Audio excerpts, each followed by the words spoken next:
Everybody, Brock and Salk Show, Seattle Sports on 710, seattlesports.com, the Seattle Sports application, all the podcast platforms out there as well, plus 97.3 HD2 and YouTube. If you like watching the show, we had guests on, a lot of guests on video this week. It was great talking to Joel Klatt yesterday on video. It's fun. I like that new element of the show, and it leads to some great products later, both for the whole interviews on YouTube, or maybe just like little clips, like we're one of these one of these late night shows or something, sending out clips afterwards. Yeah, it's a good way to just watch some of the show. If I annoy you or Brock annoys you, but you like a guest, perfect. We got like a couple of minutes on a little video for you, and you can follow us on social media, follow the station, and they put all that stuff out there. It's great. Or subscribe to the YouTube page. Even better, the Seattle Sports YouTube page. Good way to do it. Do I sound like I'm in a good mood? I wouldn't be surprised if I did. I've got lots of reasons why.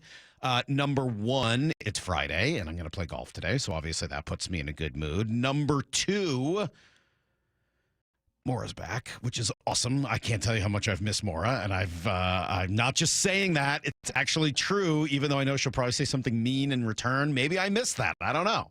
Maybe I crave Maura being mean to me on the show, but having Brock, then Lyle, and now Maura, my gosh, I'm like a dog that needs the pack together. Like, my family is back together, and it's making me happy. Hi, Maura. Good morning. Hi. We missed you. Yeah, we Everybody all ditched did. you throughout the week. It's okay. I'm sorry. I'm going to ditch you guys next week for 3 days. Okay. I'm heading to Vegas. I'm going to ditch you guys for half the week next week. But honestly, missed you all. How was your vacation? It was awesome. We went to Morton. A lot of people, when I told them, were like, where is that? Morton's the steakhouse. No. Different Morton. It's a small logging town. Kind of up on the way to Rainier. Not Okay. quite that far. And we had a little cabin up there and just let my dog roam around. She went swimming every day. Oh, she liked that. It was more her vacation than anything. Yeah. You guys wear bathing suits the whole time? Big bathing suit weekend. It was appropriate. It was like almost 90 every day. Of course. No, I also was in a bathing suit all weekend. Totally know what you mean. Absolutely. All right. Good to have Maura back. And Lyle obviously came back yesterday and I think is a little more awake after the whole big trip. Plus, Lyle had to do everything yesterday. So it was a lot. Lyle, good morning to you as well. Happy Friday. Happy Friday. How we doing? Yeah, a little bit better. Good. Well, you should be excited, not just because Maura's back, because it means a little less work for you, because yesterday was obviously a lot. But third reason I'm excited this morning, like, hey, guys, second half baseball starts tonight. Let's go. Huge series. What a great way for the Mariners to start the second half. You're coming off one of the most bizarre, for an up and down season, and it's been an up and down season. It ended about as up and down as it's going to get, right? You sweep Pittsburgh and don't give up a run. You go to New York and get your butts handed to you in the first two games, and then in the third game have an absolute heartbreaker loss. And then you go to Detroit, face the best team in baseball, and beat the ever-living snot out of them. That's a really weird 3-3-3 9-game stretch to finish the year, finish the first half, right? So now you come out and you get to take on the team that you're trying to chase down in the West. Then the Brewers come in; they're a really good team. Then you go back out on the road. So, yeah, I would say this is an awesome time for baseball, and I am really excited about tonight. Excited about the weekend. Excited about kind of where this thing goes in the next. Now we're under 2 weeks before the trade deadline, and obviously that's going to be such a huge factor. What do you need to do in the second half? Well, I think we all know the answer to that, right? Obviously, they need to add. They need to add in their bullpen. They need to add to this offense to try to just make it more consistent. And we've kind of discussed this week, maybe not, whether starting pitching. There are folks that think that's where they should go, and both Jason Churchill and Shannon Dreyer were on that beat. I love them both, but disagree. I just would not want to see them spend a lot of resource. Now, look, if you can find a throw in and kind of, a back end starter that maybe you trust a little more than the guys you have, I'm not going to get upset about it. I just wouldn't give up a lot just based on the future of what they've got on the rotation. And let's face it, if Logan Gilbert and those guys don't pitch well down the stretch, you're not going to make the playoffs, and you probably shouldn't. That's who this team is. So I'm not going to sit here and say we've got to kind of make fallback contingency plans in case Logan Gilbert doesn't pitch well. If Logan doesn't pitch well, you're not the Mariners. Like, you're a decent team, but you're not the team you're supposed to be. So, like, you need Logan to be Logan. You need Kirby to be Kirby. You need Castillo to be good. Like, you need all those things to happen. That's how your team was built. And so, yeah, I saw this morning ESPN has, like, their tiers of contention for the second half. So, tier 1 were the Big Six. Do you think the Mariners were in the Big Six? No. They were not. Big Six were the Detroit Tigers, the LA Dodgers, Chicago Cubs, Houston Astros, Philadelphia Phillies, and New York Mets. Sounds about right. Those teams have separated themselves. Tier 2 is the established contenders. There's 1, 2, 3 of those. Mariners make it into Tier 2? Are they an established contender? I don't know if I'd quite say that. Not quite. Not quite. The Yankees, established contender, and I think they showed why last week when we saw them. The Blue Jays, who've been better than the Yankees for the last month, and the Brewers, who you're about to see. Those are established contenders. The Brewers are 16 games above 500. You know, they're on pace to win 91 games. Blue Jays to win 89. Those are established contenders. Tier 3, firmly in the mix. Do you believe that describes the Mariners? Yeah. Lyle's nodding. Hey, this is radio, bucko. You got to do more than nod. Yeah, I would say the third tier is about right. Absolutely. And quite frankly, ESPN has them leading the third tier as the number 1 team that is firmly in the mix. So 10th team, right? I had 6, the top 6, and then 3 more. They get the Mariners here 10th, firmly in the mix, on pace to win 87 games this year. Presumably, what makes them a contender? Cal Raleigh, obviously. And there's a whole paragraph here about how great Cal is, understandably. But the important one is the second paragraph, and it's accurate. What the Mariners are hoping for are better results from the supposed strength of the team. The starting rotation, George Kirby, Logan Gilbert, Bryce Miller have all spent time in the IL, and the Mariners rank just 13th in rotation ERA. Crazy. After ranking first in 2024.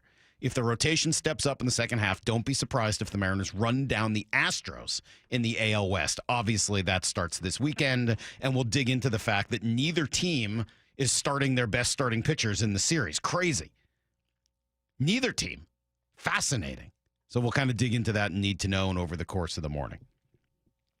So when you see MLB.com picking one key player for the second half for every team, with all of that as a backdrop, who is the Mariners' one key player that you want to know more about and needs to have a great second half? Maybe not surprisingly, MLB.com, and I don't know if Daniel Kramer made the pick or if he's just writing about why the pick was made, but it's Julio Rodriguez, which makes perfect sense. I'm not here to argue with Daniel Kramer, nor would I argue that Julio Rodriguez is not a key player for the second half. As he writes, it's no coincidence that the Mariners pulled off the Detroit sweep on the shoulders of their extremely talented but often consistent center fielder. I like the use of oft, who looked like a justified all-star and not the debatable one who was selected via the vote from the players. He's absolutely right, and he goes on to describe all the numbers with Julio, most of which I think we already know. Julio Rodriguez, is he the one key player for the second half for the Mariners? Probably. Because when you put together Cal and Julio, almost nothing else matters, right? Like if you put those two guys together doing the type of damage they're both capable of, it's such a nasty 1-2 punch that as long as you get, even some normal contributions elsewhere, you saw what it looked like in Detroit against top-tier pitching. Beat the crap out of them. But I think there's a reasonable case to be made that the one key player for the second half of the Mariner season is actually Logan Gilbert. That if you can start getting like Logan Gilbert to go with the rest of what you've had in the rotation, to go with Brian Woo's 6 innings every time out, to go with George Kirby, who's looked back to being George Kirby over the last few weeks. If you get Logan Gilbert, capital L, capital G, capital everything in between, look, then you take away, the one problem the team has had recently, which bizarrely has been starting pitching. So I would throw that name on the list. I would put Logan on there. If you want to debate it, maybe it's Logan, maybe it's Julio, whatever. I mean, like both guys are going to be incredibly crucial to this team down the stretch. So you're nitpicking. But I like what Daniel Kramer wrote. I agree with him. If I have to pick one, it's Julio. But I just want to make sure, and I would imagine he was a little torn there because Logan Gilbert is of the utmost important. You need your ace. He's your guy started opening day for the first time. He's your horse. He's the guy who can go deep into games. And if Logan Evans doesn't go deep, you wait for Logan Gilbert to come out in the next one and pick him up. So, yeah, Logan Gilbert right there with Julio down the stretch as two guys that can absolutely make a difference for the Mariners as they try to chase down these Astros. We'll come back, give you a little more details. Why are the Mariners not starting their best three pitchers against the Astros? I don't know, but I have some thoughts, and we'll throw it into Need to Know next. MLB Network insider John Morosi every week with Wyman and Bob. Can they do enough at the trade deadline? They don't have to necessarily be in first place by the end of July, but you need to show the front office that this team is worth adding to. But they need to show you more from guys who are not named Cal Raleigh. I'd be paying very close attention. Emerson, Young, Celestin to see who potentially could be the one that they move. See the full conversation on the Seattle Sports YouTube page. It's time for your summer road trip service at Toyota of Kirkland and Toyota of Renton. Before you hit the road, stop by and get your vehicle road trip ready with their incredible service departments, no appointment necessary. Now through July 31st, you can receive $100 off when purchasing 4 eligible tires. Whether you're in the north or the south, their expert technicians have you covered. Visit Toyota of Renton and Toyota of Kirkland today for your summer road trip service and drive into adventure with confidence. Offers valid through July 31st, 2025. Restrictions apply. See dealer for details. What was that? That is business phone bliss with the Ooma cloud phone system. It handles all our voice, video, and messaging needs. You sound very Calm, I am. Ooma has everything I need to run my business more efficiently, like virtual receptionist, call routing, and video conferencing. And it starts at just $19.95 per month per user, plus taxes and fees. Ooma. Nice. Find your business comm at ooma.com/radio. This is the story of the one. As a safety manager at a manufacturing plant, he does everything he can to keep his coworkers safe. From finding ways to reduce risks to keeping safety supplies in stock. And for that, he relies on Grainger. Grainger offers a broad range of quality products and next-day delivery, so he can always play it safe. Call 1-800-GRAINGER, click Grainger.com, or just stop by. Grainger, for the ones who get it done. It's time for your summer road trip service at Toyota of Kirkland and Toyota of Renton. Before you hit the road, stop by and get your vehicle road trip ready with their incredible service departments, no appointment necessary. Now through July 31st, you can receive $100 off when purchasing 4 eligible tires. Whether you're in the north or the south, their expert technicians have you covered. Visit Toyota of Renton and Toyota of Kirkland today for your summer road trip service and drive into adventure with confidence. Offers valid through July 31st, 2025. Restrictions apply. See dealer for details.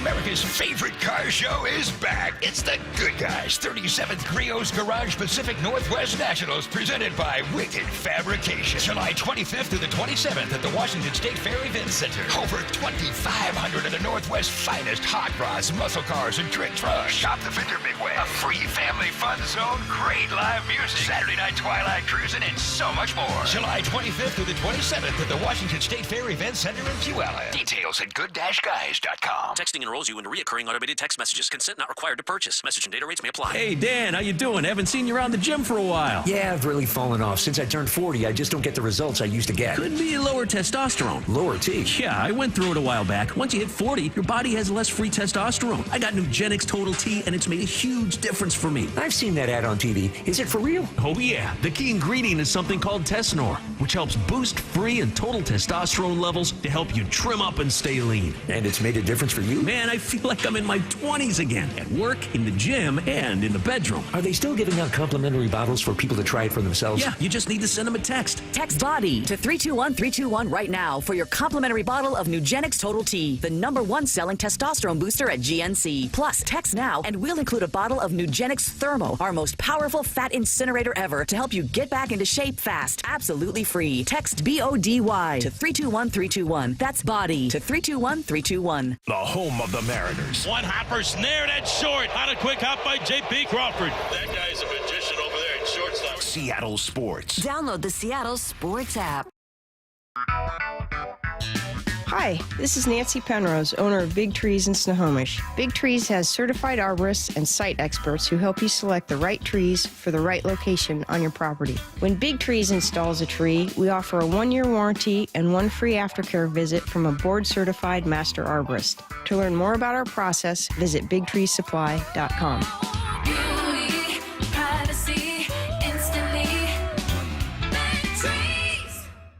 Seahawks Football Fest is back at Lumen Field, Saturday, August 2nd at 6 p.m. Kick off your weekend with this exclusive practice in an evening full of football, family, and fun. Meet Seahawks legends, Seahawks dancers, and Blitz. Check out the gaming zone, face painters, live music, and DJ, and don't miss the autographed football toss. There's entertainment for all ages. Get an inside look at your 2025 Seattle Seahawks at Football Fest. Get your tickets at Seahawks.com.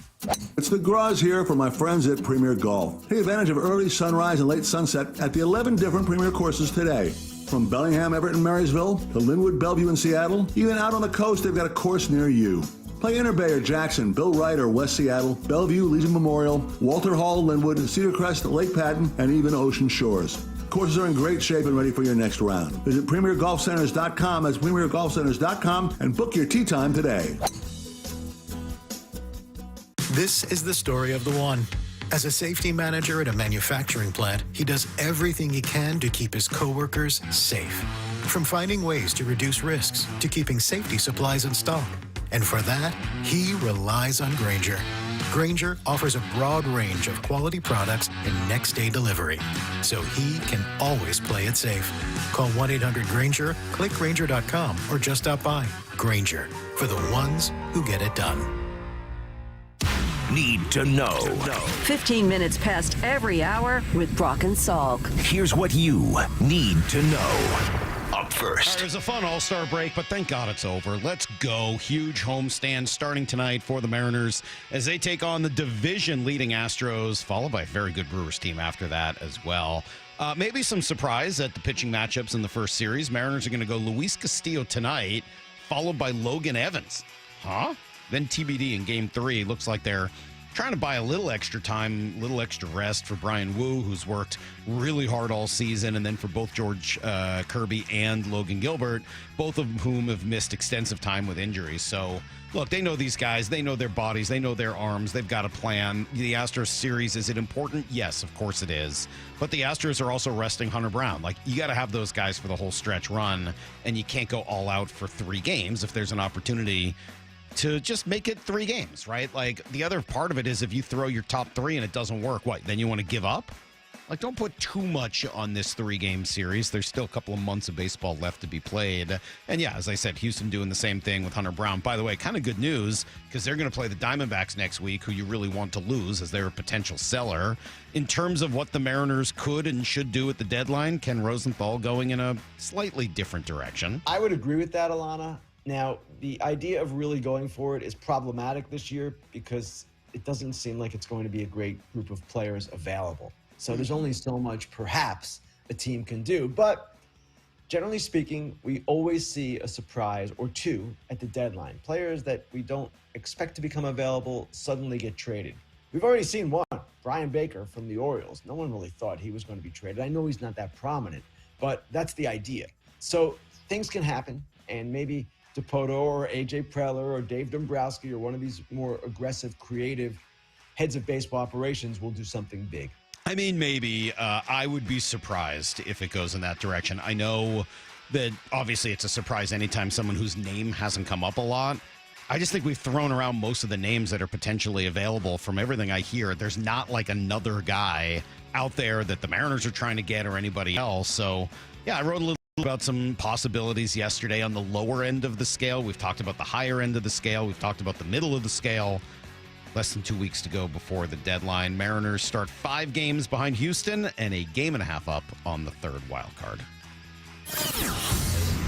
Here's the second thing you need to know. All right, big congratulations to Nick Eamon-Wari. 3rd pick in the 2nd round, reached an agreement on a fully guaranteed contract, according to Adam Schefter. Gets him in a rookie camp this week, ready for training camp next week. It also means Elijah Arroyo is the last Seattle draft pick yet to sign. I think that'll happen quick now that the other dominoes have fallen. Did you see Eamon-Wari's text or tweet? He retweeted Adam Schefter and just wrote, "Showtime," which is awesome. I'm totally here for that. And I think he's got to be here. Like, it's a good thing he'll be in camp because he's going to be asked to do a lot of different things. It's cool. There's a lot of things we're going to ask of him, and you're kind of in this phase now where you're exposing him to a lot of things to see what hits, what doesn't, so you have a better feel for what you're going to ask him to do when we start getting close to game time. So, but his spirit about it and attitude, okay, I'm going to go do this drill today. Great. I'm going to go do this drill. Awesome. Just keep building those skills and, keep training yourself to be the best player you can. And it's up to us as a coaching staff to keep putting him in positions where he can do stuff that he does well. Yeah, that's Mike McDonald obviously talking about his young safety / nickel / edge rusher / linebacker. I think he's going to do a whole lot of things for them. Not as good news. Edge rusher Uchenna Nwosu placed on the PUP list yesterday after dealing with an MCL sprain last year, a quad injury last year. He's now recovering from off-season knee surgery that was supposed to be a cleanup. Anyway, he can come off the PUP really at any point during training camp, but if he stays on, he'll have to miss the first 4 games of the season. Team also announcing yesterday they're going to wear their throwbacks against the Bucs. Now, the only problem there is that the Bucs are going to wear the creamsicles in that game. Look, I love the Seahawks throwbacks. They look great. But are they going to wear their throwbacks against maybe the only team who wins the throwback battle? Oh, I think the creamsicles are hideous. No. The creamsicles are my youth, and I love the creamsicles, and I will hear no slander. Here's the third thing you need to know. Steelers pass rusher J.J. Watt. J.J. Watt? T.J. Watt. T.J. Watt have reached an agreement, that doesn't sound right, on a 3-year, $123 million extension with $108 guaranteed. Here is Mike Garafolo on that. They understood what they were going to have to do here, and nobody was panicking because the thought was once we get closer to training camp, that'll be the pressure point that eventually gets this thing done. Yada, yada, yada. Here we are. T.J. Watt, highest paid, ready to join the Pittsburgh Steelers in Latrobe as they try to get all these pieces together, put them together for a potential push. All right, I don't really care about T.J. Watt other than that maybe that contract is, roughly what you could try to give Trey Hendrickson if you trade for him. Would I do it? I was texting with Brock and G yesterday, and G will be in at 8:30. He's like, oh, you give him that deal? Yeah, absolutely, especially for only 3 years. Of course I would give him that deal. You don't have to ask me twice. Yes, absolutely. 1,000% yes. I would be happy to give that money. The money you're saving on DK Metcalf, the money you're saving on Geno Smith, would I give it to the second or defensive player of the year last year in the voting? Yeah, of course I would. Coming off the edge, where do I sign up? Let's see. Open Championship continues at Royal Portrush today. A lot of people, Brian Harmon has been the man on the move. He now leads at 7 under. Hao Tung Lee right behind him, and then a host of other guys. Couple notes. Keegan Bradley shot a 67 to get himself into the top 10. He really wants a good showing because he's probably going to be in the Ryder Cup team. He's the captain. He'd like to just make it rather than have to choose himself, I think. And then, who else on the move this morning shooting 3 under? Jordan Spieth gets himself into red figures, 1 under, tee for 21. That is everything you need to know, 1/4 every hour here on the Brock and Salk Show. All right. G will be in later. We have open phone lines. Turns out we actually had a ton of messages for Here's the Thing. It's just that Maura is the only one who knows how to do that. So she's back, and we will do a late edition of Here's the Thing this morning at 8 o'clock. I think there's some good ones in there. We had a ton of good guests yesterday, or really throughout the week, but loved chatting with Joe Buck. If you are a big Joe Buck fan, as I have become, I think you'll love it. You'll like him doing a full impression of Tim McCarver, which I enjoyed. If you don't like Joe Buck, maybe he'll change your mind because he's actually a pretty cool dude. So take a listen. It's coming up next. Brock and Salk, Seattle Sports on 710. He called it 20 years ago. I'm the home run derby champ. And as he always does, the Big Dumper delivered. The Big Dumper is your home run derby champion. Congratulations, Cal Raleigh. I just can't believe it won. It's unbelievable. We can't wait for the second half of the season of Cal on Seattle Sports on 710 and the Seattle Sports app. What'd you say? I'm the man. Oh, yeah. Oh, yeah. This is my life. This is my family's life. The people that work here, they're my family. When something's not right with them, it's not right with us. We get notifications every time we get a review. And I said, how do you not let it eat you up? Sometimes I feel so responsible. And his answer was, I just look at it as an opportunity. We need that feedback to learn and to do better. I'm grateful for the feedback. Big part of sales is the relationship aspect. People want to do business with someone they can trust, who's a real person. They don't feel like you're just going after their money. And when you take the time to get to know them, get to know their needs, not be a car salesman, but be a consultant, then they feel more comfortable with you, and just the experience is better on both sides. It's not about closing deals. It's about opening relationships, helping people make the right choice. The LJ Way is the Lee Johnson Auto family. Hey, Green Gobbler here. So you've got a clogged drain in your bathroom. Water in the sink's overstaying its welcome. You're spitting today's toothpaste on top of yesterday's toothpaste. You hope that it'd go away. Yeah, clogs don't just go away. I make them go away. I'm Green Gobbler, the only clog dissolver you need. I'm bleach-free, safe for your pipes, and I work. Guaranteed or your money back. Because I never met a clog that was gonna unclog itself. Green Gobbler. Let the gobbler get it. Why'd I go to the doctor? My heart would race just taking my son to practice. It didn't feel right. So I got checked out. Turns out I have atrial fibrillation, which increases the risk of stroke about 5 times. Symptoms like irregular heartbeat, heart racing, chest pain, shortness of breath, fatigue, or lightheadedness can come and go. But if it's AFib, the risk of stroke remains. If you have symptoms, contact a doctor. I'm so glad I did. Visit notimetowait.com. Sponsored by Bristol-Myers Squibb and Pfizer. A SoFi personal loan is here to help you achieve something once thought impossible: overcoming high-interest credit card debt. Walk the tightrope of your finances with one low, fixed-rate monthly payment, no fees required, and as soon as the same-day funding. That's right. Pull off your own debt-defying stunt with a SoFi personal loan. Visit SoFi.com/trick to learn more. Loans originated by SoFi Bank, N.A., member FDIC. Terms and conditions apply. NMLS 696891. It's time. Time for the pro to get everything for the entire job, all from one partner. To get access to over 3 million products, including many products you won't find in our stores. It's time to get delivery on your schedule or next day on over 50,000 products. And time to get dedicated support on the job site or in our stores. From ordering to planning, we've got you. One partner, any job, all in. Ask about all we can now do at the Pro Desk. The Home Depot Pro, it's about time. I'm attorney Rob Iddens, proud Marine Corps veteran and owner of Warrior Injury Law. We help all types of injury victims, like Ed, who suffered a neck injury in a highway pileup. Had a bulge disc in my neck. It was pinching my spinal cord, so reached out to Rob. It was amazing. Their whole team were honest and kept me informed, like they were actually interested in helping me, not just a number. I'm very pleased with the outcome. I would definitely choose these guys again any time of the week. If you've been injured, call us at 253-WARRIOR. Warrior Injury Law. Battle tested. Headed outdoors or on the water this weekend? Check in with Joey and Nellie on the Outdoor Line from 6 to 8 a.m. every Saturday on SeattleSports.com. Comcast Business helps turn today's small businesses into engines of modern business. It's how restaurants become reliably up and running neighborhood favorites. How retailers become seamlessly restocking, cybersecurity must-visit shops. And how healthcare offices become the data managing caregivers that we all depend on. With reliable connectivity, enhanced cybersecurity, advanced fiber solutions, and Wi-Fi backup, Comcast Business is powering the engine of modern business. Powering possibilities.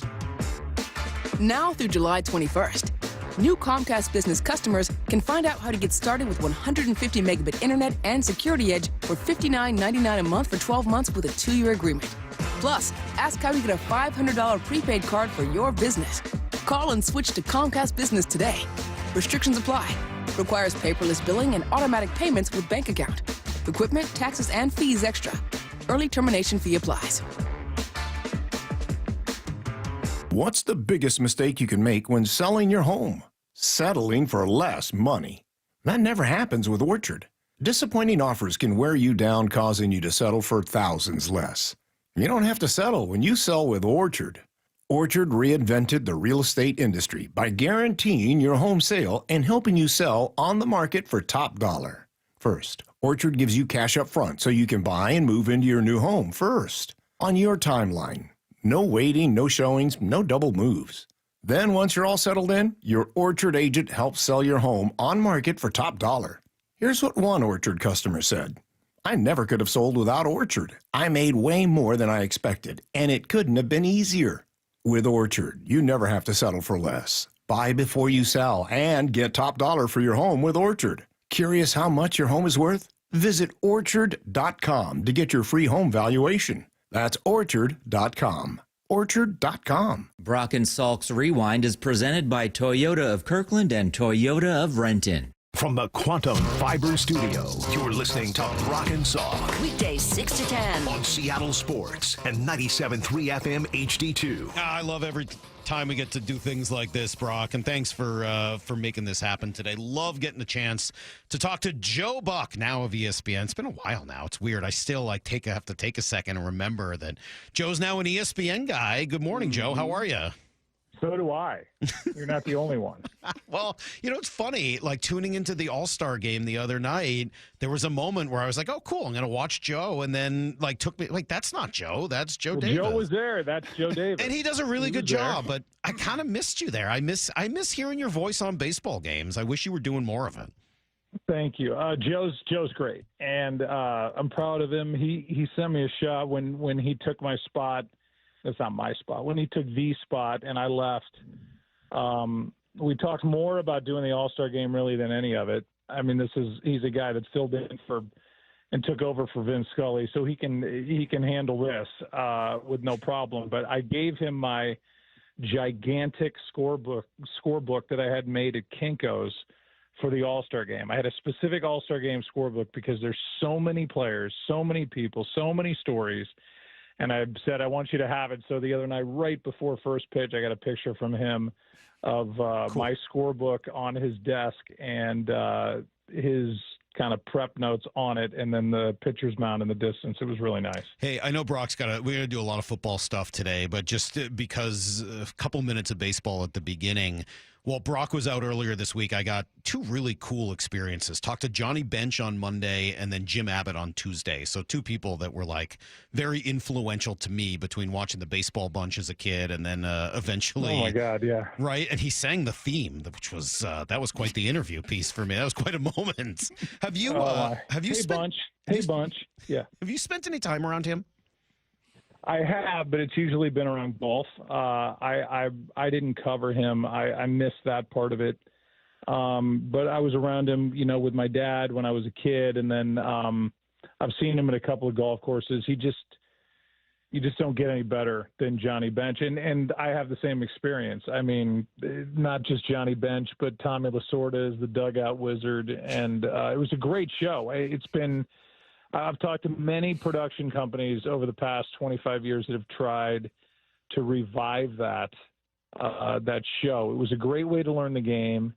It's kind of what my buddy Coach Ballgame is doing, and he's got a really big online presence. But that show was a big part of my childhood, and I think I learned things from that show that I probably wasn't even aware of that I took forward with me.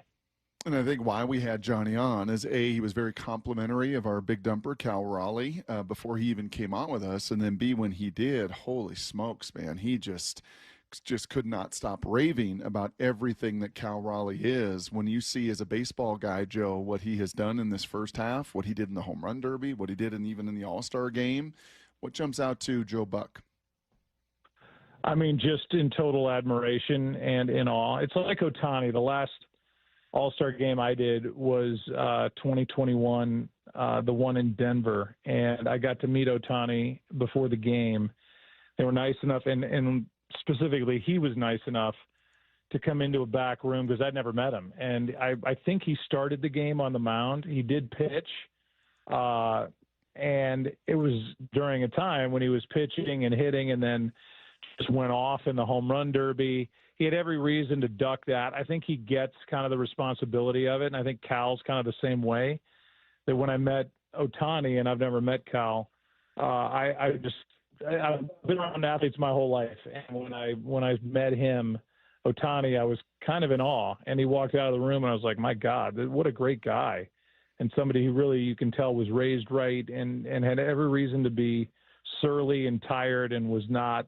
And I get that sense with Cal. I mean, he's to play that position and to have that kind of raw power and to do the home run derby and then catch and then go into a second half. I mean, it's Herculean. And I don't think any of us can appreciate the kind of the toll on his body that must be going on. And yet he seems to smile right through it all and embrace his nickname, which is one of the most unique nicknames I've ever heard of.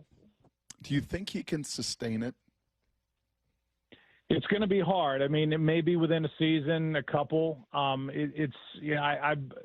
That would be a better question for Johnny to answer, somebody who's sat back there and knows what that takes. But I worked for 18 years with Tim McCarver, and he was always in awe of catchers. By the end of the year, he's like, you can't feel your hands. You need your hands to hit. And so when you're getting foul tips or you're catching guys that are throwing 98, it hurts your left hand. And then you get foul tips off your right hand.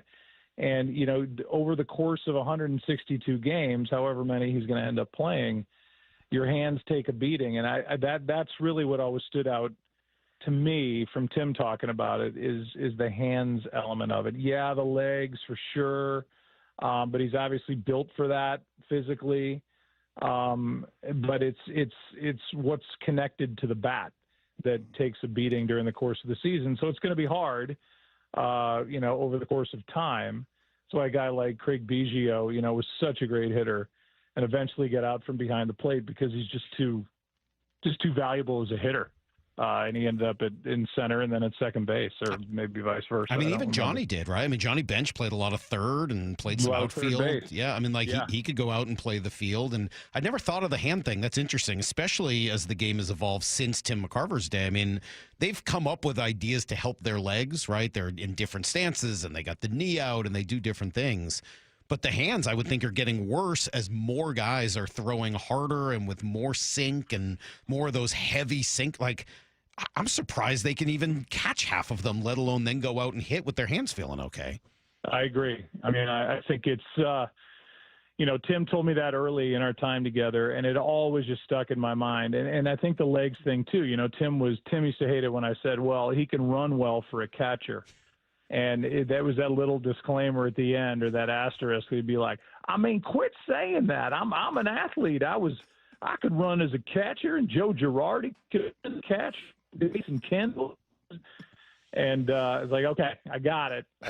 Stop. And then, but it was the hand thing that, and his hands, then he would hold his hands up, and he was very proud. He was a manicure guy. He was very proud of how his hands looked, but they were beat up. And he caught in different parts of the 50s, 60s, 70s, and 80s, 4 different decades. And, when you're, buttoning the collar of your shirt for a tie, it probably didn't come as easily to him later in life as it should have. The voice, it is the voice of Joe Buck. Before football, one last non-football question. How are your hands and legs in Tahoe? Round 2, round 3, you kind of worn down, or did you kind of hang in there stamina-wise? How do you feel? Yeah, stamina-wise was fine. I'm not completely out of shape, but they do make you play 2 pro-ams, so I'm just not used to playing. I played some Tuesday, and then I played in pro-am Wednesday, pro-am Thursday, played Friday, Saturday, Sunday, and a lot of walking and all that. But it was such a blast, and it's so good for us. My wife came out, Michelle, and she works at Monday Night Football on Monday Night Countdown, and for us to be around Josh Allen and your quarterback, Sam Darnold, and Aaron Rodgers and Devontae Adams and different guys that we cover during the season, to be around them is just as people, and to, have a beer with them and talk golf and talk family and talk life. And not only do you see them differently, but I think as importantly, they see you differently. It's very advantageous. I played okay golf. My driver sucked. My irons were the best irons I've ever hit in my life, and I made not one putt over 2 feet. But I finished ahead of a lot of people that I admire and that I cover and that I know are great athletes. So the old, skinny, fat, 56-year-old announcer guy, I represented myself okay. I'm more impressed by your wife's courage. She'll come back out there and golf with you even after the incident? Fair question. Yeah, fair question. After I blew up the inside of her left ankle with a driven golf ball, when she was doing a headstand and then did the splits to show off. But yeah, she was good. She was kind of like the conquering hero coming back because it happened the day before I was going to leave for that event last year. Yeah. So neither one of us obviously were there. So she came back and I told the story on the microphone in front of the crowd, and they thought I was kidding. But yeah, that did happen. And she came back, and she's a hell of a lot tougher than I am. I know that.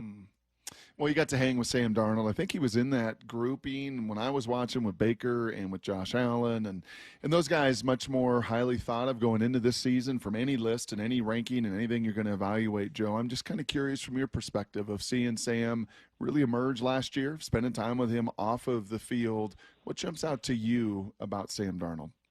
Well, he's a great guy. I think he's really mentally tough to have gone through what he went through with the Jets, and the expectations and the failure, if you want to put it on him, which I don't. It's obviously, as you guys well know, it's a team game, and it's not a one-person thing, but the wins and losses go on the head coach's record and the GM's record and the quarterback's record. And so you got to wear that around. I think he's really strong. I think his year in San Francisco was huge for him, backing up out there and working with Kyle Shanahan, who's as good as there is as an offensive teacher and schemer. And then I think being with Kevin O'Connell, who absolutely adored him last year, was obviously, the turning point, the real turning point in his career. And I think it's easy to get caught up in the last couple of games, which, we all tend to do. And especially, the shows in the mornings that overrate and underrate everybody. But I think he had an unbelievable year any way you look at it. And I think he'll bring that with him to Seattle. There's a lot to love with the organization, with the head coach, with the GM, and I think he fits right in. So I thought it was a good move by them.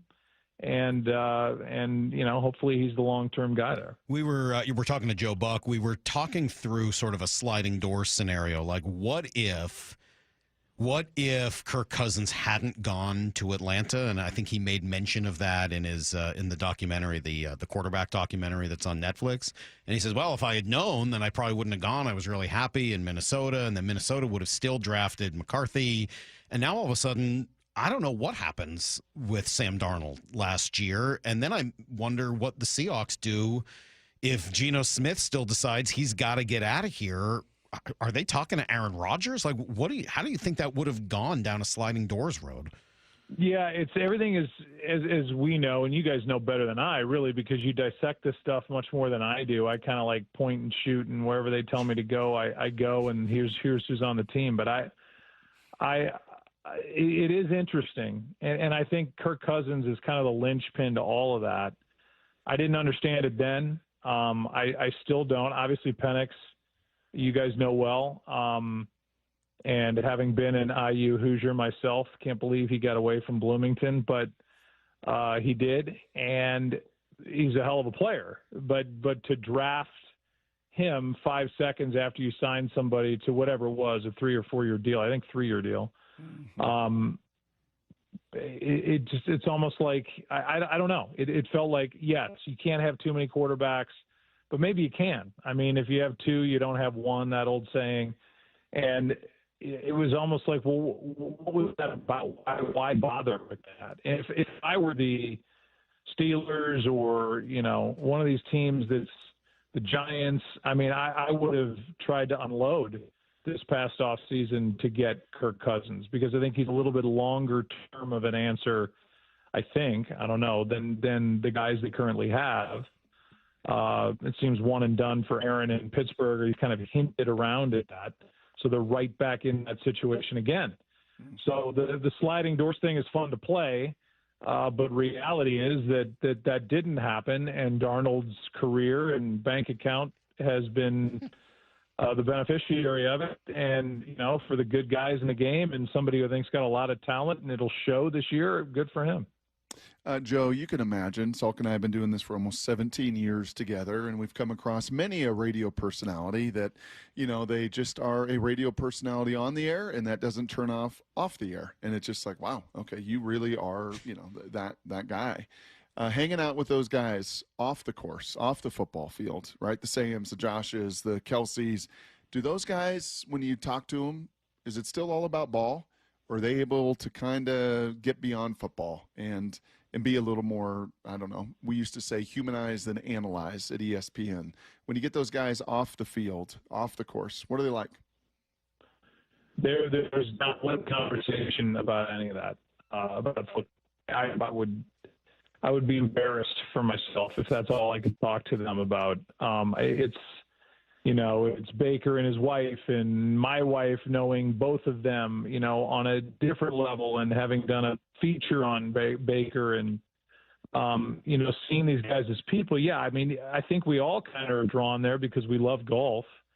And we're all trying to beat this course that I have so much respect for Pavelski and Smoltz, who I love, and Romo and Fish and those guys that pile up points, because I'm telling you, those greens are crazy fast, and you get above them and you start not trying to make birdie putts, which I had plenty of cracks at birdie, but you start trying to not make a bogey, and you can't play golf like that.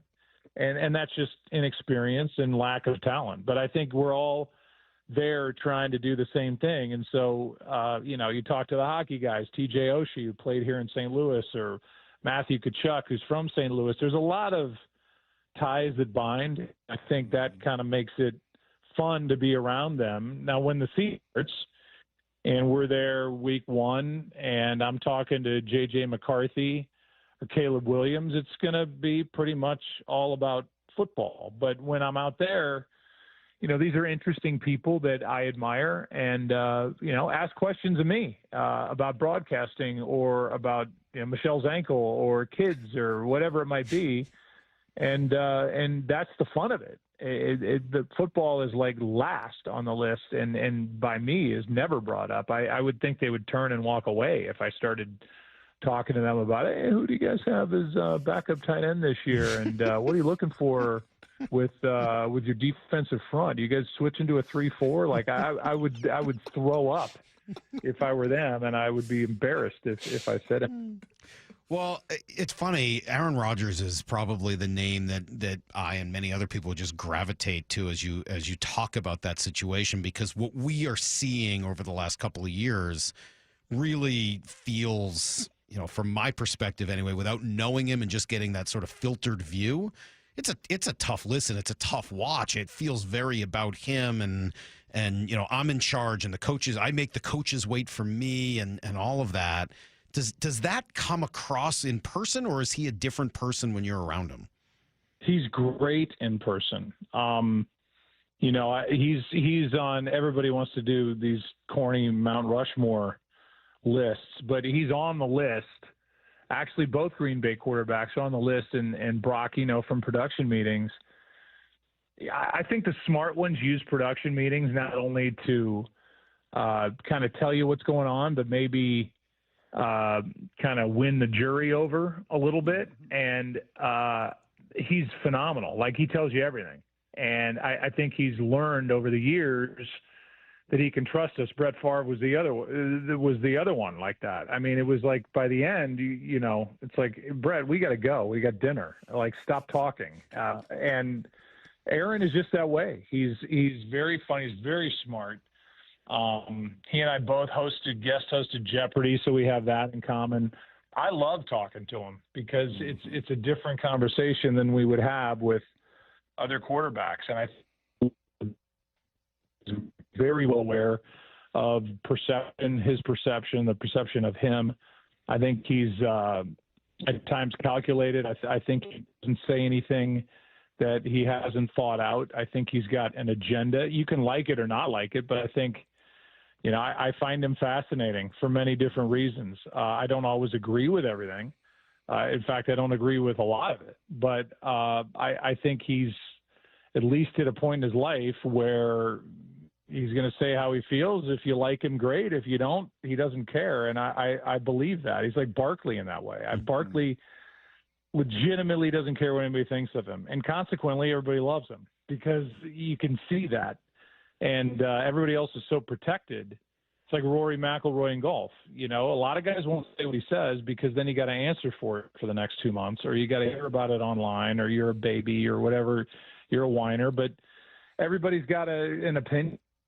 He's earned it. He's been in there. He's done it. And I think that applies to Aaron and Barkley and everybody on the list. You don't have to love him, but I think he's more interesting than most. Hey, Joe, last question for me, and thank you, as always, for taking so much time with us, especially in the off season. And you'll have your Fox seminar here in a couple weeks, or excuse me. ESPN. ESPN, yeah, you have your Brock. ESPN Yeah. at, I don't know if you guys... We don't even have one, I don't think. Oh, you don't? No. They don't make Joe. Well, we only go have to one that. crew. It's like, well, we've got, true. we've got a second crew that does some games. Yeah, that's true. But as far as having the typical Fox seminar, I miss those Well, things. you and Troy got to work on your chemistry, obviously, right? I mean, like you guys have to really get to know each other. You're number 24. Wow. Yeah. Well, I'm just looking at the schedule, and as you kind of shift into a little football mode, I'm just kind of curious from your 24 years with Troy and all your years in the booth, biggest step year 1 to year 2 with these head coaches. Mike McDonald last year, you started the segment saying, hey, man, I really liked John. I really liked that organization. Just about every national voice does. Like year 1 to year 2, if these head coaches take that stride, and if Mike's going to take that step here, what are some of the key ingredients over time that you've witnessed with that?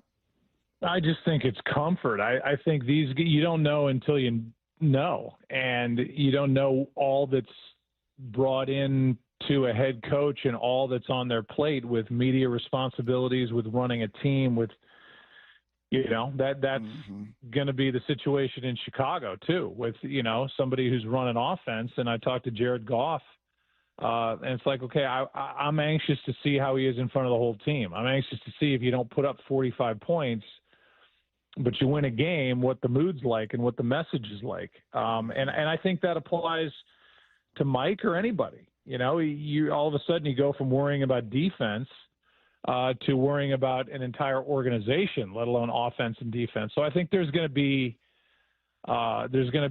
a familiarity, a comfort factor that will let him bloom and blossom even more. I think he's really smart. I think he's in charge. I think guys respect him because they can tell how hard he works.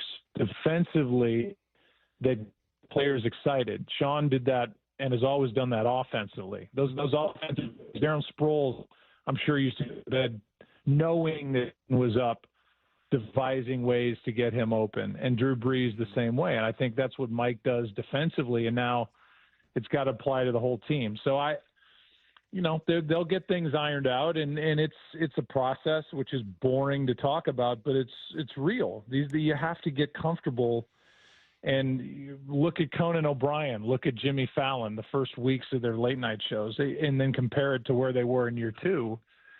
It's comfort and being able. When you're comfortable, then you can be at your best. When you're prepared and you feel like you're not scrambling to get to the next, whatever it is, press conference or meeting or film session, whatever it is, I think then you can show who you really are. And I think that's what'll come in year 2 and would for anybody in any walk of life, whether they're a head coach or they're a CPA. That was a great Joe Buck who took a bunch of time with us yesterday. Love chatting with him. He's just an interesting guy who gives great guests to everybody. And pretty cool. He's going to be hosting Good Morning America next week as well. So how about that? Talking late night shows. Not Stephen Colbert, though, anymore. Unfortunately, he got fired just a couple hours or a couple days after he criticized his parent company. And no, it had nothing to do with it, but they've just decided to let him go. All right. Big day today on a Friday. We'll have your phone calls at 9:30. G. Scott's going to jump in, of course, at 8:30 this morning. Brock will be in next because the Mariners start a huge series tonight. But are the teams treating it that way? It's next on Brock and Salk. He called it 20 years ago. I'm the home run derby champ. And as he always does, the Big Dumper delivered. The Big Dumper is your home run derby champion. Congratulations, Cal Raleigh. I just can't believe we won. It's unbelievable. We can't wait for the second half of the season of Cal on Seattle Sports on 710 and the Seattle Sports app. What'd you say? What'd you say? I'm the man. I'm the man. Oh, yeah. Oh, yeah. You're listening to Brock and Salk on Seattle Sports and the Seattle Sports app. This hour is brought to you by Fred Meyer Pharmacy, with a special message for Medicare D and TRICARE Department of Defense plan members. Your neighborhood Fred Meyer Pharmacy is happy to welcome back Express Scripts Medicare D and TRICARE Department of Defense plan members. It's easy to transfer prescriptions at fredmeyer.com/pay or update. See your Fred Meyer Pharmacy for details. Change is always happening. It's part of life. And when it comes to music, change is all around us. Songs are rewritten, classics are remixed, bands and artists come and go. Even our taste in music changes. Here at Xfinity, we know there's still good in keeping some things the same. That's why we want to do our part with a 5-year price guarantee on our internet. It means no matter what changes, you get 5 years of the most reliable Wi-Fi with our best equipment included for a price that stays exactly the same. Surprised? Life is full of them. One internet price, 5 years, guaranteed. Learn more at xfinity.com/deals. Restrictions apply. New residential customers only. Taxes and fees extra and subject to change. Most reliable Wi-Fi based on Open Signal Awards USA. Fixed Broadband Experience Report, August 2024. It's the World Fighting Championships at Emerald Queen Casino Event Center, Saturday night, October 25th. Experience the thrill and excitement of high-energy mixed martial arts. Tickets at emeraldqueen.com. Don't miss this amazing professional mixed martial arts event, the World Fighting Championships, October 25th at Emerald Queen Casino, the entertainment capital of the Northwest. 21 and older, need gambling help? Call 800-547-6133 or visit emeraldqueen.com. Guys, did you know your testosterone affects everything in your system, including how you feel and perform every day? Right now, Revive Men's Health Seattle will check your testosterone for free. Knowing your T levels is the first step in understanding if you have low T. Your testosterone level impacts your energy, libido, sleep, weight, hair loss, mood, and even ED. Maintaining an appropriate T level can change your whole life. Most men start to see changes in their hormone levels in their 30s. Experience and results matter. So what are you waiting for? Get your T levels checked today by local, experienced, and trusted men's health experts. They've helped thousands of men since 2011. They're so confident they can help you, they even guarantee it. Call Revive today and schedule your free testosterone test, free exam, and free consultation. Call Revive Men's Health at 206-529-1111. That's 206-529-1111. Or visit revivemenshealth.com. This is the story of the one. As a lineman, he does whatever it takes to keep the power on in his community. And he wants a partner like Grainger who does the same. Grainger offers the professional-grade products he needs, from voltage detectors to harnesses to hard hats, plus fast, dependable delivery, so he can rise to every challenge. Call 1-800-GRAINGER, click Grainger.com, or just stop by. Grainger, for the ones who get it done. Keeping your engines healthy means protecting them in season and out. Experts trust Stable to do that. And third-party testing confirms it. Stable is the industry leader in preventing fuel-related issues, no matter if you use it in your car, boat, or outdoor power equipment. In season or out, at every fill-up or when you store, start with Stable. Texting enrolls you in recurring automated text messages. Consent not required to purchase. Message and data rates may apply. Hey, Dan, how you doing? Haven't seen you around the gym for a while. Yeah, I've really fallen off. Since I turned 40, I just don't get the results I used to get. Could be lower testosterone. Lower T? Yeah, I went through it a while back. Once you hit 40, your body has less free testosterone. I got Nugenix Total T, and it's made a huge difference for me. I've seen that ad on TV. Is it for real? Oh, yeah. The key ingredient is something called Tesnor, which helps boost free and total testosterone levels to help you trim up and stay lean. And it's made a difference for you? man, I feel like I'm in my 20s again. At work, in the gym, and in the bedroom. Are they still giving out complimentary bottles for people to try it for themselves? Yeah, you just need to send them a text. Text BODY to 321-321 right now for your complimentary bottle of Nugenix Total T, the #1 selling testosterone booster at GNC. Plus, text now and we'll include a bottle of Nugenix Thermo, our most powerful fat incinerator ever, to help you get back into shape fast. Absolutely free. Text BODY to 321-321. That's BODY to 321-321. The countdown is on. Just 5 days until Seahawks training camp. On the home of the Seahawks, Seattle Sports. 710 KIRO AM Seattle and KIRO FM HD2 Tacoma. Give me a freaking auto! From the Quantum Fiber Studio, this is Brock and Salk on Seattle Sports. Brock Heward and Matt Marcus. Sorry about just Mike. Heward, not exactly Joe Cap there in the pocket. Now here are your hosts, Brock Heward and Mike Salk. Oh, everybody, the whole pack is back together again. Like a dog, I'm just happy. Everyone's here. Brock's back. Mora's back. Lyle's back. I'm here. We're all here, at least for one day. The Macho Quattro. The Macho Quattro. Is that what we are? Yeah. At least for one day. It is so nice to have everybody together. I do like it. I'm definitely a creature of habit. I like. I think the four of us. You're probably the one that just kind of craves this social community unit the most. Yeah, this community. I like a good unit. I like a family Lyle's unit. definitely the least. Lyle of the could four care of less us. whether we're here or not. And doesn't mean anything to him. More and I for different reasons. You know, she likes it when everyone's together because I think I'm easier. And when you're out, she's like, oh gosh, yeah, I got to deal with you. You just seem stressed. Yeah. Well, you know, when you're the pilot, Maura, there's a lot more going on. I know. Yes, a lot more going on in this school. This is a backup quarterback we're talking about. I mean, like, That's you know, right. when he's asked to get thrown into the game for Peyton. I am a great backup he's quarterback. Panicked. Against my better judgment, I'm going to ask, why do I care the least, you say? Do you care? Whatever. Sure, yeah. You care when one of us aren't here? I mean, it's more fun when it's the normal crew. All right, but you don't care that much. Do you go home and think about it and worry about it and stress over it or anything like that?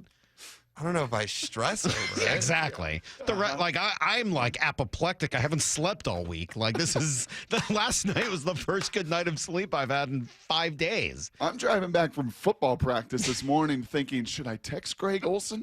When should I text Greg Olson? for Salk next is week? out Monday. Yeah. You know, should I see if I can get Greg?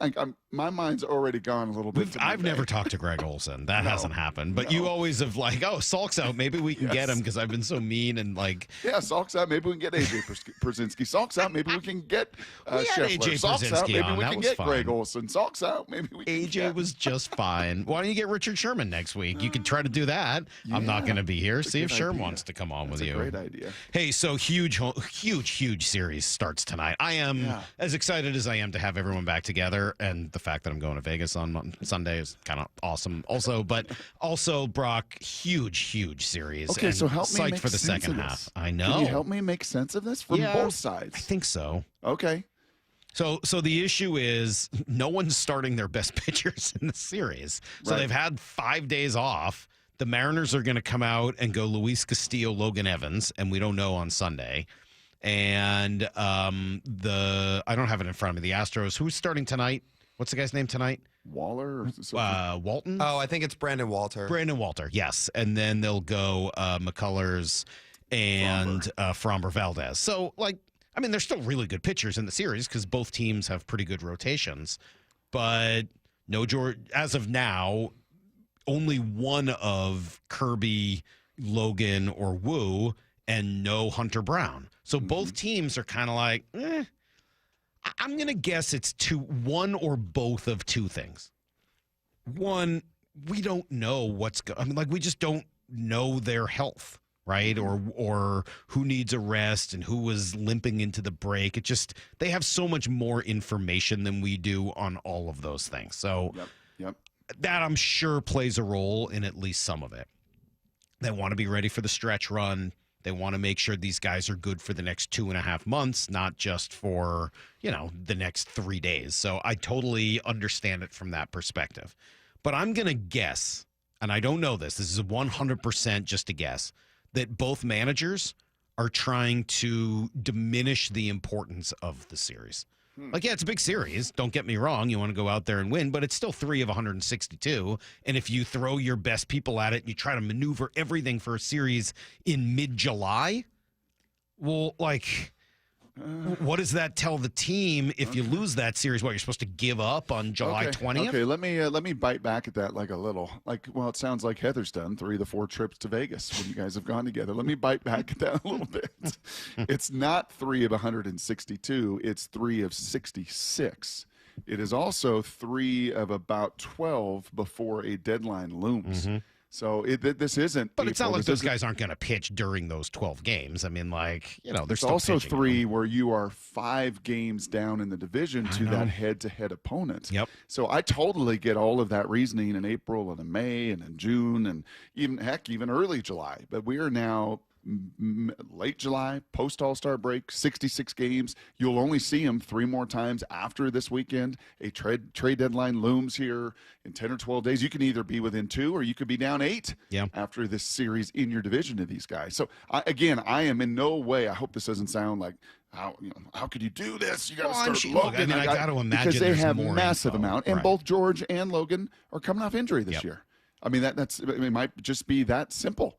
Right, and Logan is still in build back, and Logan's not going to get to 220 innings, and we're going to get him and make sure in September that George and Logan are 100%, and if we need to let it rip then in that series down in Houston in mid-September, we'll be ready then.